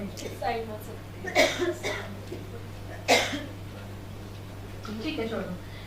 So this is sex selection drugs and DST. So the second part of the study was supported by Department of Science and Technology. So they put it up on their website for wider dissemination. It's still there on the YouTube. Then I thought that again, who will look at the DST website? I have to reach to the common people. And from where can I get common people? I was struggling all alone. There was nobody with me. People had funded, that is okay. People were supporting, that is also fine. But I never had a partner who would equally be responsible and accountable for such things. Then I thought that there are two avenues where we can actually try this out. One is movie halls and second is railway station. We went to the movie halls, the administration, after a lot of iteration they agreed. But then after they agreed, the administration changed. So it again became a flop show. Then I thought railway station is another good area. Went to Rail Bhavan, the Ministry of Railways in Delhi. And then I told him that, see, this is a small film which I want you to play in the railway station. His question was, what will I get out of it? I said, nothing. Then said, no, for every second you have to pay. And it is for 54 or 55 seconds, which means I have to pay a lot of money. I said, I don't have a single penny to give you. Then he did some research on his own and he said that in railways also, 20% of the advertisements have to be for social causes, and for that you can't take money. It is a law which is written somewhere in some book, in some rule book, and nobody knows about it. Then he told me that, okay, now my job is done, you have to go to the public relations officer. Another expedition, to go to that person again starts from scratch. I was writing all those emails and letters and those things. Suddenly he calls me and says, I have become the PRO from tomorrow. It was a miracle for me, because an engineer becoming a PRO. Again I went to him and said that, please sir, please give the approval and please make sure that it is played in the railway stations. He said, yes, it's done. I said, I need proof, I am a researcher. I can't believe you as it is. There was no documentation. He just passed an order saying that it will be done. I kept on chasing him with no response, but then one fine day what happened was, I was traveling somewhere and I found that this film was running in the railway station. I captured this moment and I can't tell you how happy I was that day to see that it is actually running, playing in the railway stations. Again my happiness kept on increasing manifold, but then God doesn't want to see me happy, no? It happens with everyone. Along with that, then I found that people started contacting me from other countries, although it was there in the BBC and other places. It says that this is a mail from National Geographic which says now we want to make a documentary on this issue. I said very nice, and it would be there in Vice News and other stuff. Then they said that I want an actor. I say India is so huge, you can find many actors. Then no, I want to have somebody who has taken the medicine. And they would have to come on the camera and speak. Then I told them that see, although you are in the US, you must know the ethics of it. Whenever we do research, there is a confidentiality agreement which is there between the client and the researcher, and it is said that we will not divulge any information. Obviously, I can't provide you with information. Then they said, then we are not interested. So fair enough. I'm not interested in your documentary. You only came to me, but I can't divulge this information in the national interest. Then as things were going on, somebody from a local media channel called Aaj Tak, I think you must be knowing about Aaj Tak, they came to me. कहते इसका ना एक documentary बना, आपके interview लेना है. ठीक है. आप उन लेडीज का नाम दे दो जिन्होंने दवाई लिया है. I said, no, I can't give you. And they became very threatening to me. आपको देना ही पड़ेगा. आपको मैं दिखा दूंगा इस टाइप का. Then I said, see, I have done it for Haryana government. I have handed over everything to them. You please go and take everything from them. And nothing is with me. Then I told them, why are you after my life? If you really want to do so, I can tell you how to get the medicine. Because now I become an expert. I will tell you where to go, how to go, what to ask, and people will be there to support you. Then they conducted a sting operation. They just went to a shop, asked for those medicines, they were handed over, and that was captured on camera. And that was telecasted in the news channel. They interviewed the Chief Minister also. Fortunately, I was working with the government, so Chief Minister was aware of this. Then after it was telecasted for 2 times, then suddenly what happened was I get a call from the police station of all the field. They said that हम आपसे आके मिलना चाहते हैं. ठीक है. Then out of fear, I again contacted Haryana government. Then they told me something which I still follow till date. They say that, they told me that if anybody wants to meet you, never meet anybody outside your institutional premises. And just remember this for life. जिसको मिलना है आपके पास आए. Don't go to them. And never meet outside the institution. Never meet anybody alone. These are your learning. Then I told that policeman कि आप मेरे पास आ जाइए, मेरा ऑफिस का एड्रेस ये है, and I also requested a senior person to be with me. His question was, is this research real? Is it authentic? मैंने कहा आपको शक क्यों हो रहा है in the first place? कहते नहीं, इससे पता नहीं चल रहा कुछ भी हमें. मैं कहा policeman questioning me कि आपका ये रिसर्च सारा फ्रॉड है या फेक है या सच है. Then I told him that see, if I had to do some fraud, I would have done it alone. 10 लोगों को लेकर मैं कोई fraud नहीं कर सकती. Government is involved as a co-author. 6 different institutions are involved as co-author. So how do you expect me to do any fraudulent activity? बाकी आपको जो करना है कर. The thing was that when the sting operation was done, those samples were seized, and those were sent to some laboratories for test. Lab ने कह दिया हमसे नहीं होगा. When 3 labs refused, they started creating or having doubts. मैंने कहा it is not like glucose test कि आप गए और बोलो कि मेरा ग्लूकोज कितना है देख के बता दो. These are all sophisticated. It has taken me 1 year to do this. और आपको लगता है 1 सेकंड में आ जाएगा आपके पास आंसर. कि आपके साथ बाद में मुलाकात होगी. ठीक है. कहीं कभी कहीं होगा पता नहीं. And then I forgot. Then Haryana government started conducting raids based on the results. These are some of the newspaper cuttings. 2 years after that, suddenly I get a summon in my name. Institution मेरा कहता आपके नाम पे एक समन आया है. कहाँ से आया है? आपके पास आया criminal court Rohtak, small place in Haryana. किसने भेजा है नाम तो पता नहीं किसका लिखा हुआ है. I was also clueless. Again I asked the Haryana government कि किसने भेजा ये और क्यों भेजा मेरे पास. So then they told me that नहीं ये है, this is you are being called as an expert from the government side. I'm from the side of the prosecutor. You just have to produce evidence. आपको और कुछ बात नहीं करना उनके साथ. I said, ठीक है. Then I was called. I went to the criminal court, and I asked them after everything. Then I asked them, why criminal court? आपने मुझे criminal court में क्यों बोला? I didn't commit any crime while doing this study. उन्होंने कहा नहीं, आपका research क्या कहता है कि if you take these medicines, it will kill the baby. It leads to stillbirths. Means it is akin to murder. So murder मतलब है criminal. That is why it is you have been asked to come to the criminal court. But then based on those verdicts, they started having convictions. It is a non-bailable warrant. I mean, warrant is a non-bailable offence. So anybody who gets caught will not be released till the person dies. So then, यही है कि when life loses half its interest if there is no struggle. So you have to struggle to make yourself, keep yourself busy, keep yourself going. Mundane, routine life will not stimulate anything. If you have to do something different, you have to take that risk. Risk नहीं लोगे तो कुछ नहीं होगा. Especially in public health, in health management, everybody wants to follow the protocol.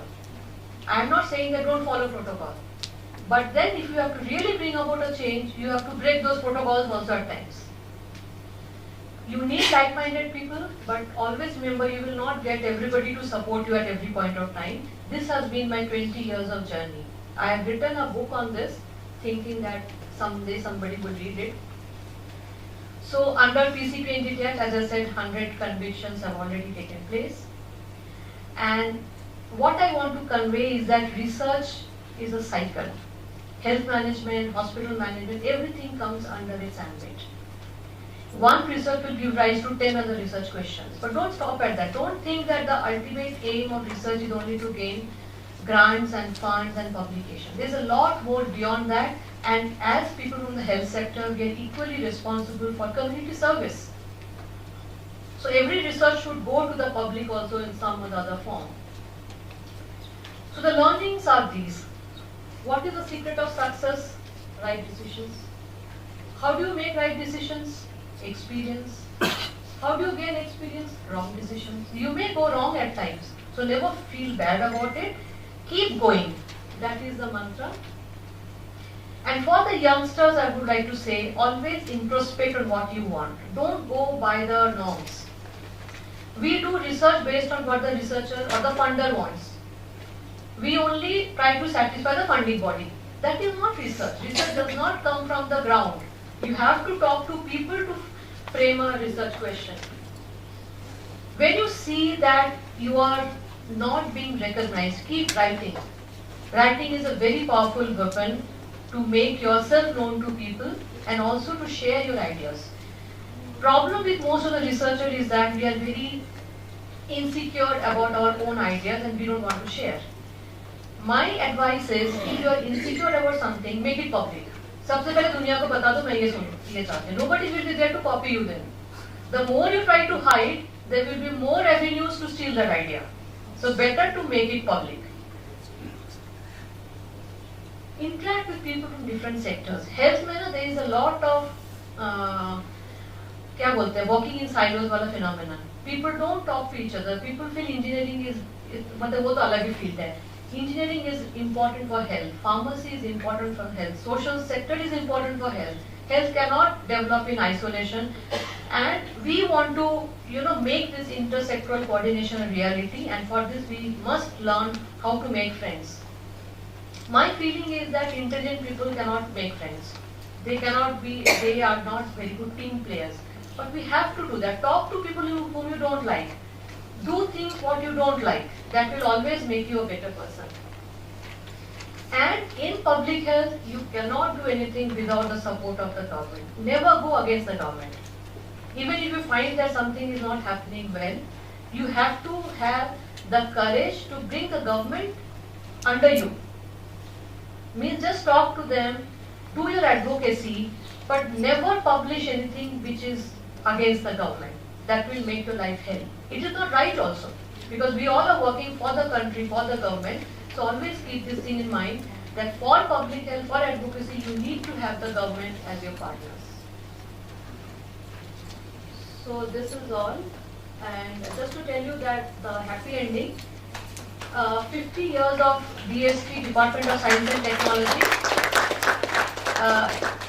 they recognized some 8 studies which were funded by Department of Science and Technology and which were impactful, and this study was considered as one of the studies which DST said that it has been able to make a lot of, at least change. And I have penned down all my experiences and frustrations in this book, which is called Gender Before Birth in India. This is just to let people know what it takes to do a good research. It takes 20 years, it has taken me 20 years. So if you really want to do something good, you cannot do more than 2 or 3 very credible research in your lifetime. You may have 1,000 publications, but you have to ask yourself, has any publication of mine able to change anything for the people? That is the mantra. Thank you.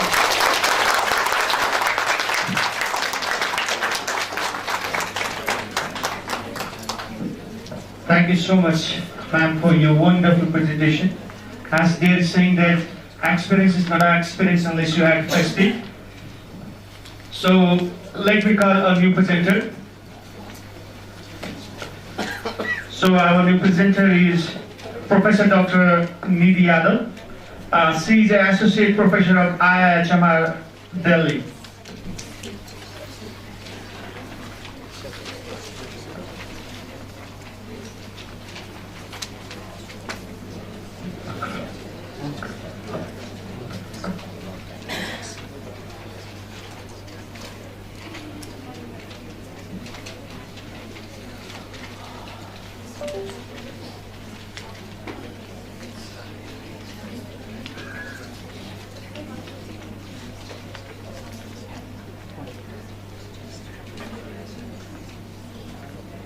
Okay, thank you so much. Good afternoon, everybody. Good afternoon, Chair, Professor Vaidhi Kati. Good afternoon, Professor Sutapa, my director. And thank you for this wonderful presentation and beautiful story of 20 years. So many take-home points from that. And to be inspired for taking the research work forward, I work in the space of disaster preparedness, hospital disaster preparedness, and the study that I'm going to present here more or less covers the point which ma'am spoke in the last few slides. For example, not working in silos, working for the community at large. Publications, although important, but they have to be meaningful and impactful. And finally, if you're on the wrong path, maybe don't change the path, change your way of looking at it. So from here, I'll take this opportunity to present my work on how silos can actually affect our lives in totality, because disaster does not spare anybody, any institution, any frameworks, any governments, and it affects everybody and anybody, starting from the individual to the institutions and to the systems. So is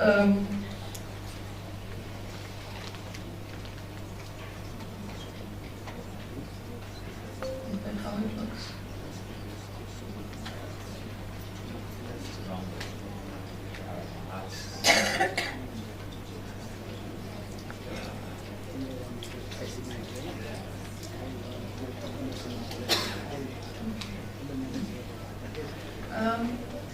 When I say hospital preparedness does not just mean the infrastructure should keep standing, or for that matter my equipment should keep functioning.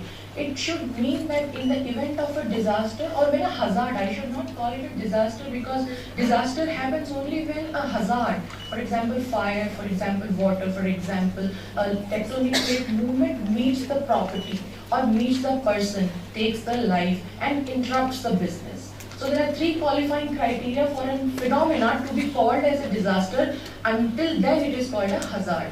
For example, if fire reaches and kills my business, it is called business interruption because of a fire event. Or for that matter, when water turns into flood. Otherwise, rains are okay, they are important, they are essential. But when rain surpasses, the precipitation level basically surpasses a level which my capacity cannot accommodate, and it affects my business continuity, or it drowns people, or it hijacks the show by drowning or flooding my basements where I house my supplies, where I house my CSSD department, my laundry department, my pharmaceutical stores, my basically other medical records department, then it becomes a disaster for me because my hospital is rendered non-functional.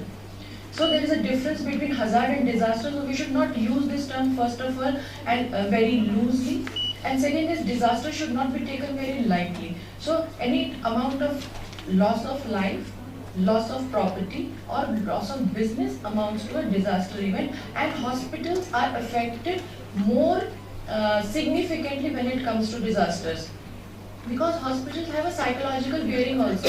Besides being the clinical offshoot of the entire public health system, or rather I would say the delivery point of the entire healthcare systems, if the hospital keeps standing in the event of disaster, it gives a psychological support to the population who is suffering right now from that hazard event which affected them and is looking at the hospital or the healthcare system to come for the rescue. So the hospitals not only is a lifeline, but it is also psychological lifeline. And as per the studies, various studies, approximately 25% of Indian hospitals at any given point of time are vulnerable and can be rendered non-functional in the event of any disaster or in the event of a hazard event. When I talk of hazard event, if I have to tell you the magnitude of hazard events, India per se is prone to several disasters, and we call India as a laboratory of disasters because you can study, you can analyze, you can work upon, you can experiment, you can fail on managing various disasters and learn from them. If you talk of floods, my country is affected, approximately 12% of my country's land is affected by flood. If you talk of earthquakes, approximately 58% of the land is affected by tectonic plate movement. If you talk about droughts, approximately 68% of the land area at any given point of the time in the year is affected by droughts. And if you talk of the coastline, we have a 7,500 kilometers long coastline on both east and western side, and they are affected by cyclones and tsunamis. So that is why I call myself as a laboratory for disasters management.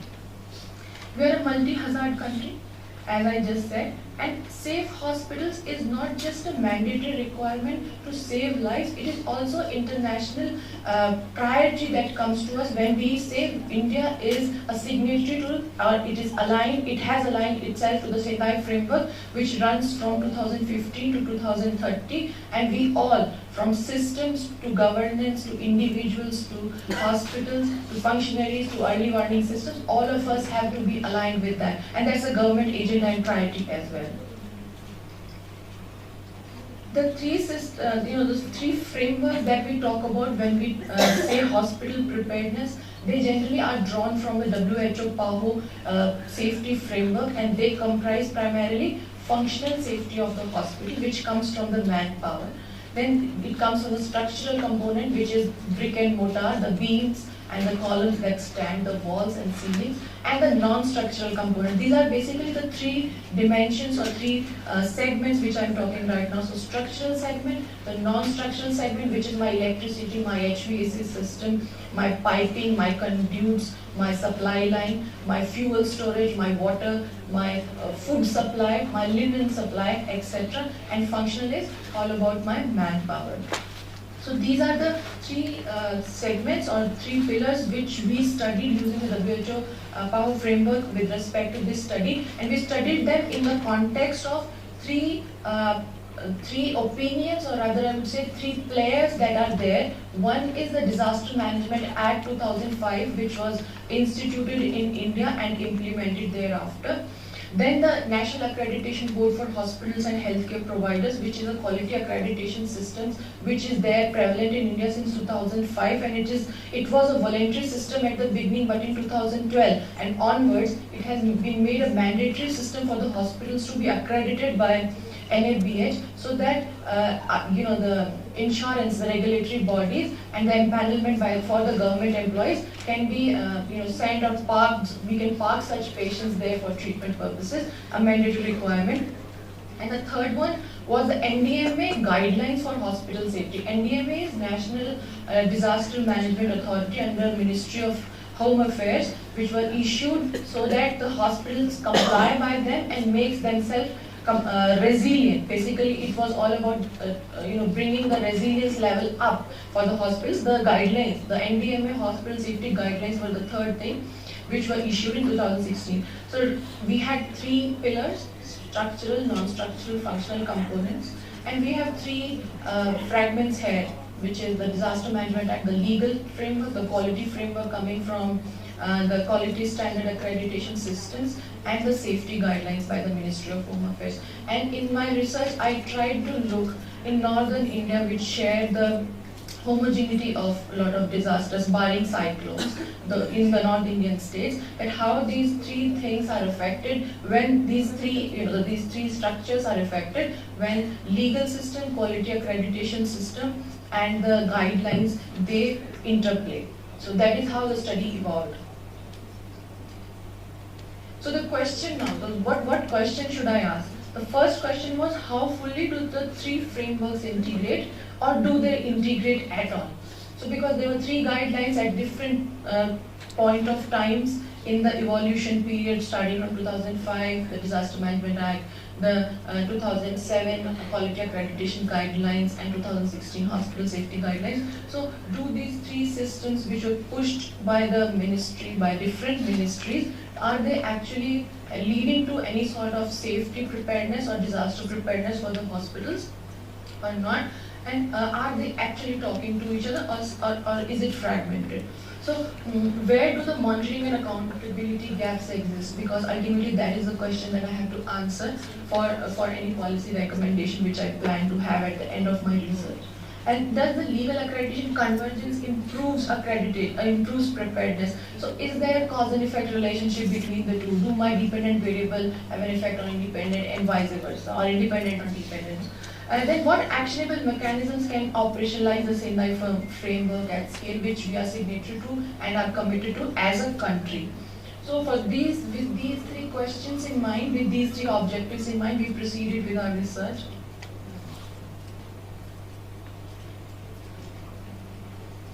So as the exploration began, we decided on to the kind of study that we have to take. How do we choose the states? How do we choose the participants? How do we penetrate the system? Because not everybody is ready to share their preparedness data with you.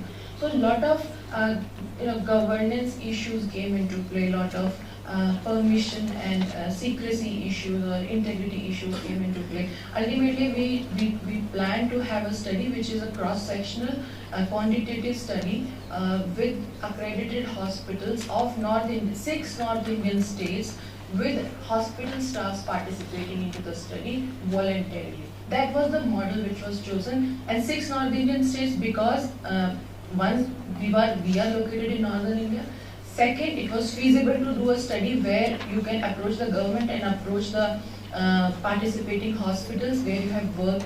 And third primary reason was all the states of Northern India, they share common disaster profiles. So you can have a homogeneous group of respondents, and you can work towards a homogeneous set of hazards also at the end of it, because one solution cannot be provided to cyclones, and the same solution cannot work for earthquake and landslide. So we try to homogenize our states, our respondents, in terms of the homogeneity of the hazards that they face. And that is how the exploration began. So this is what I just presented. So 10 NABH accredited hospitals, all super specialty, all the single specialties were eliminated because they had their different set of rules and SOPs working there. So multi-speciality, more than 100 bedded hospitals with at least 1+ accreditation cycle after at least 18 months of accreditation, 18. Because accreditation itself has a gestation period, and once accreditation happens, the system has its own teething problems to settle down with the SOPs and the indicators and the continuous quality improvement plans that are set in by the quality team to acclimatize themselves and walk through it on a daily basis comfortably. So a period of 18 months of acclimatization was taken. In totality, 609 respondents were reached in these 10 hospitals, comprising of a homogeneous group which work from which comprised of primarily people working in housekeeping department, security department, technicians, nurses, doctors, medical officers, consultants, specialists, and the medical administrators. So we didn't leave anybody behind, because disasters also don't spare and leave anybody. And everybody has their own specific roles to come up with when it comes to hospital preparedness. We can't say it is just the work of the doctors or of the nursing staff or of the security to handle the things. It is all of us work together, all of us survive, or all of us fail. So it is all or none phenomena. That is why we covered everybody vertically and horizontally. The study, of course, was approved by Institutional Review Board of the university, and of course of the respective hospitals. The permissions were taken so that there is no conflict of interest. All the hospitals were single-blinded for the sake of confidentiality, because as Madam suggested in the previous presentation, we cannot divulge the information that this hospital did good or that hospital did very bad, or this particular set of staff members were very proactive and learned versus the other set of the staff members were less prepared or had a different kind of attitude or practice issues with them. So for the learning purposes and for the purpose of confidentiality among the staff and privacy of the information, everything was single-minded. So when we went to the hospitals, we had two set of data collection tools. I'm trying to explain it in detail because many people sitting here working in the hospitals can use the same set of checklist in their hospitals. It is a doable one. You can run it there and come up with a score built in, so that you know my hospital has a procedural preparedness issue, or my hospital has a structural issue, or my hospital suffers from a non-structural issue. You can also triage your departments based on the finding of the study. So that is why I'm trying to explain it in detail. So the study tool that was developed was piloted, and of course the Cronbach alpha was calculated, more than 75% it was found, and then we proceeded with the study tools. There was a CAP questionnaire which was used. So the procedural checklist which we run on the hospital comprised of 25 questions scored on a scale of low to high. Structural and non-structural items were like 30 plus, and CAP questionnaire had approximately 21 questions from 7 for knowledge, 7 for attitude, and 7 for practice, which covered the staff across length and breadth. The disaster profile of the hospitals located in various geographies in northern India were also scaled on the level of hazards that they face, because a hospital in Delhi may not face landslide versus the hospital in Uttarakhand in Chamoli district, they are going to face landslide. Tectonic plate movement, if we talk about Hindu Kush mountain range is generally affected by them, and the districts of Uttarkashi, Chamoli, Rudraprayag are affected versely. They are sitting on a rating scale of 5 on a Richter scale, versus Delhi and UP, lower part of UP, sitting on a scale of 4 or 3 on Richter. Mapping of Richter scale of earthquake monitoring. And in the last, when we did the entire exercise using this checklist across the participating hospitals, all the findings were mapped to the Sendai priorities given by the Sendai, mentioned in the Sendai framework, all the 4 priorities. So this was a screening procedure that or the sampling procedure that we applied. I just mentioned here. Inter-rater kappa was of course very high, and we used a 2% reliability coefficient for understanding of questions, so that we do not have any ambiguity when it comes to understanding to the questions, or when it comes to replying to the questions. We can have a statistically significant finding which we can strongly put up as a policy advocacy to the government. Ultimate goal was to have a rating for the hospitals for the manpower, and put up a policy paper to the government, so that they get to know where, or it's like a triage of their own hospitals or of their own systems, and for them to intervene as the procedures move forward. And the striking, this is the hazard exposure shape and how it is shaped. Uttarakhand was found to have highest number of percentage of hazard factors approaching them, as high as 48%. So almost out of 23, 48% of hazard elements were found positive in the state of Uttarakhand when we studied Uttarakhand. Himachal was the second highest one, 9. Haryana moderately has a moderate hazard profile, and Uttar Pradesh and Delhi had low. But on the hazard, on the physical and geological hazards, Delhi has a very high hazard potential with respect to pollution, with respect to congestion, pandemic, spread of pandemic, vector-borne diseases, etc., which was studied. But they do not comprise to geological, so Delhi is rated low in this case. If I have to talk about the scoring in terms of the procedural preparedness, there was a paradox that you're going to see right now. So Uttarakhand, which is a less resource-intensive state, versus Delhi, which is a highly resource-intensive state, where you have best of the facilities, latest infrastructure, best in the class equipment. There was a paradox that was seen. The staff of Delhi was less prepared. They presumed that having a swanky structure, a beautiful layout of building, good equipment makes them safe. Vis-a-vis, on the other hand, Uttarakhand, which rates them, which were found very high on the hazard profile, they had little less. They scored little less on the structural part, but they were very well prepared in terms of the manpower. So the exposure to hazard was found to be directly correlated to the preparedness levels of the staff. So it was inbuilt that I am more exposed, my hospital location is such that I am prone to floods, earthquakes, landslides, etc. So I need to be more prepared even if my system or structural system does not support for it. Vis-a-vis Delhi, we saw complacency in the staff that my system is sufficient, strong, well-built, latest, state-of-the-art. I don't need to bother much about disasters. So that was a paradox which was seen very clearly in the study, which you can see in the slides as well. Same was the case with structural preparedness. So Delhi scored very high on structural preparedness, swanky infrastructure and everything, and very low on procedural, functional status. If you see, another paradox that I realized was women. As we say, women, they can force, they have their own managerial skills, they do better micromanagement. But we say that participation by women is many times less in terms of disaster management. But when we saw the preparedness, on the other hand, women participants, including doctors, including nurses, including security staff, they had higher knowledge of level. They had levels of knowledge in terms of all the aspects of disaster management, be it the preparedness side, be it the mitigation side, be it the response side or the recovery side. So women participants across all hospitals, and it was across the hospitals, all 10 hospitals, women were found to be more knowledgeable as compared to their male counterparts.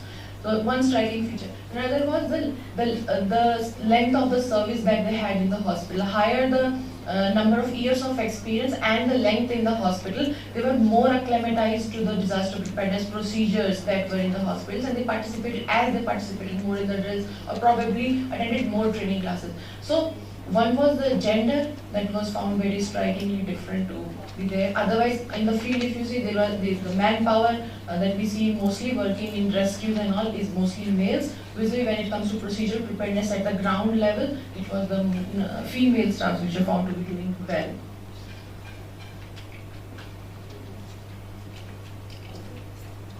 Then came the question was whether the system was talking to each other. Was the functional preparedness attributed to NIH, or was it attributed to the safety guidelines by Ministry of Home Affairs, or was it the preparedness can be attributed to the Disaster Management Act, which was there,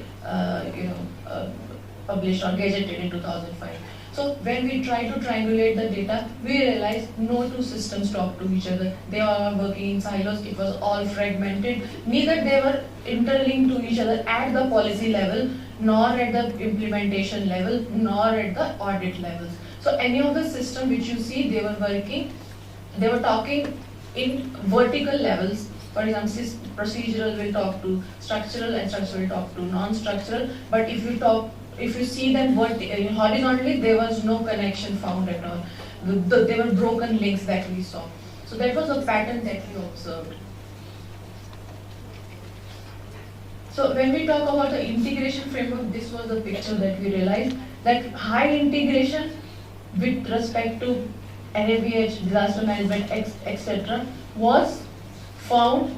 In terms of procedure, it was very low. In terms of high integration was found as far as procedure is concerned. With respect to structural, with respect to CAP. Moderate preparedness was seen moderate integration was seen in terms of procedural, 65 to 75% of the entire findings that we could come up in terms of the integration part. So, when we analyze the data in totality and in cross sections, the major gap that we could see is no two hospitals talk to each other, whether they are in the same region, neither the system talks to each other, the policy framework or the gadget talks to each other.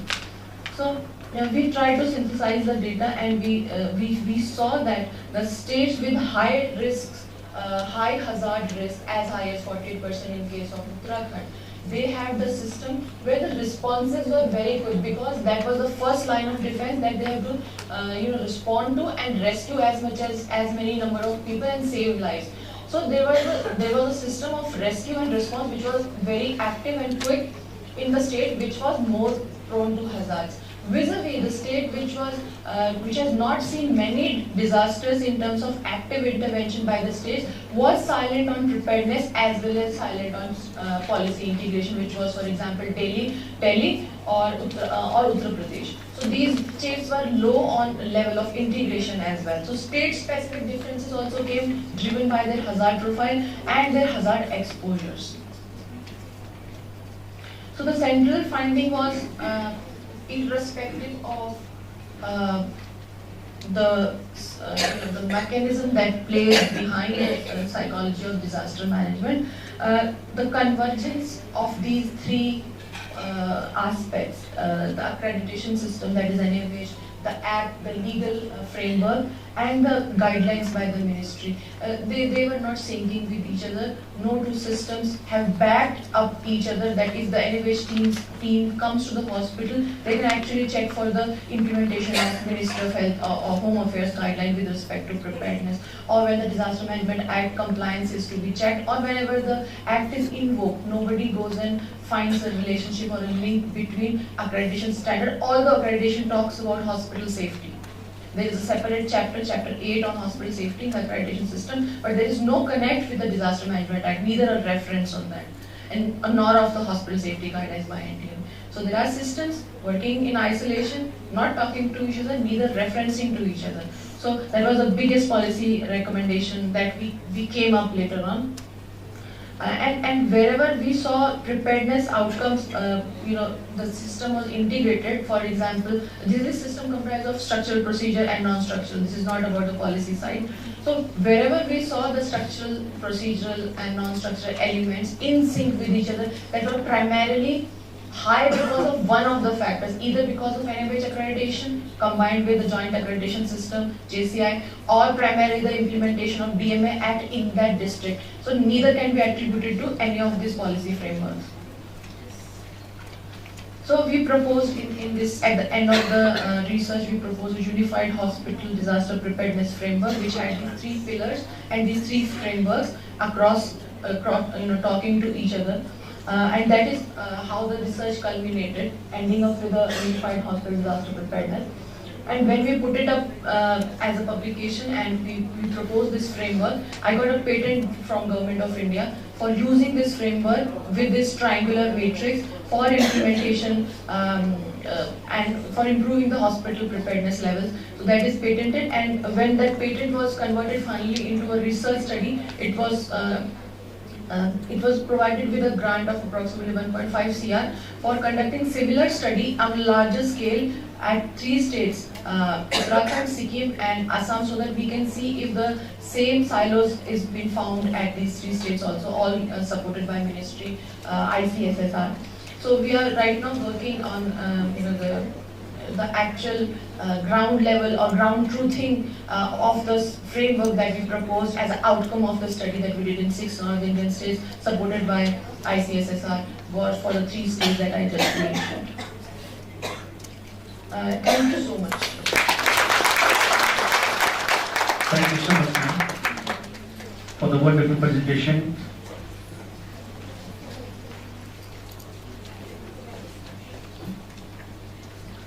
So now we're at the end of this session.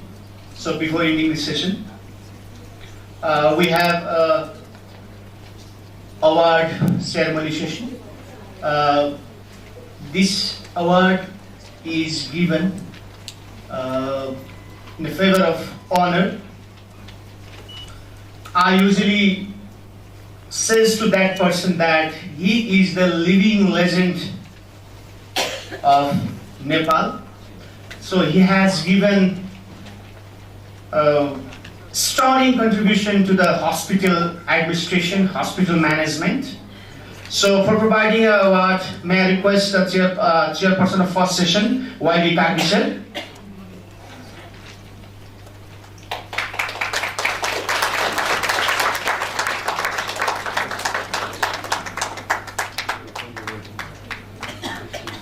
So this is a lifetime achievement award. This certificate is awarded to Professor Ram Pratap Panjia for his lifetime dedication to hospital administration and healthcare management. As Nepal's first graduate in hospital administration and first head of department for healthcare management in Nepal and South Asia, his pioneering leadership continues to save the future of healthcare education.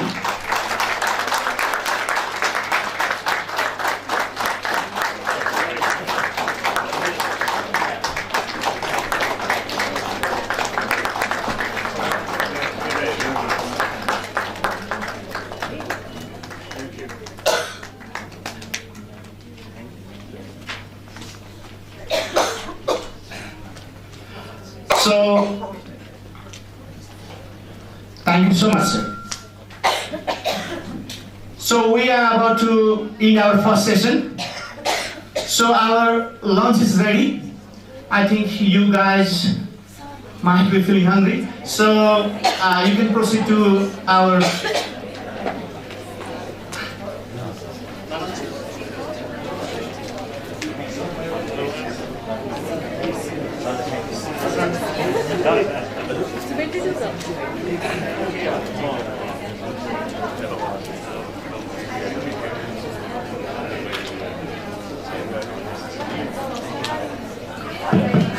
Thank you very much for your patience.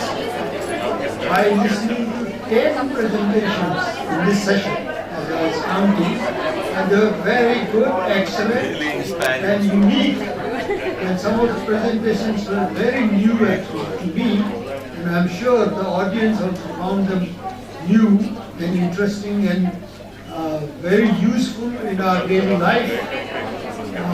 Especially Professor from India on the concoction used in trying to give birth to a baby boy was very interesting to me, and I'm sure many of you found this very interesting. And that doesn't mean the other presentations were not good, but they're excellent in their own areas. And I'm sure NOC and Nepal as a whole would benefit from these presentations. Thank you very much. Thank you so much. So we will begin our second technical session at sharp 2:15. Thank you.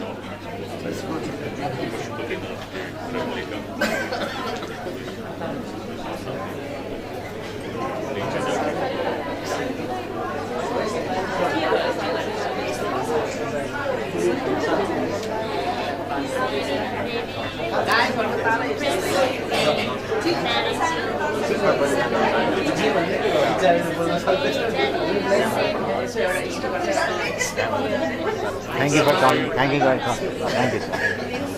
कति भयो sir कति भयो भइसक्यो I'm good, sir. Thank you. Sir, please. Ma'am, they will take you the market. Let's go. Sir, like ma'am, like first, one buy the Sorry, buy the Sir. Those who are going out should take Sir.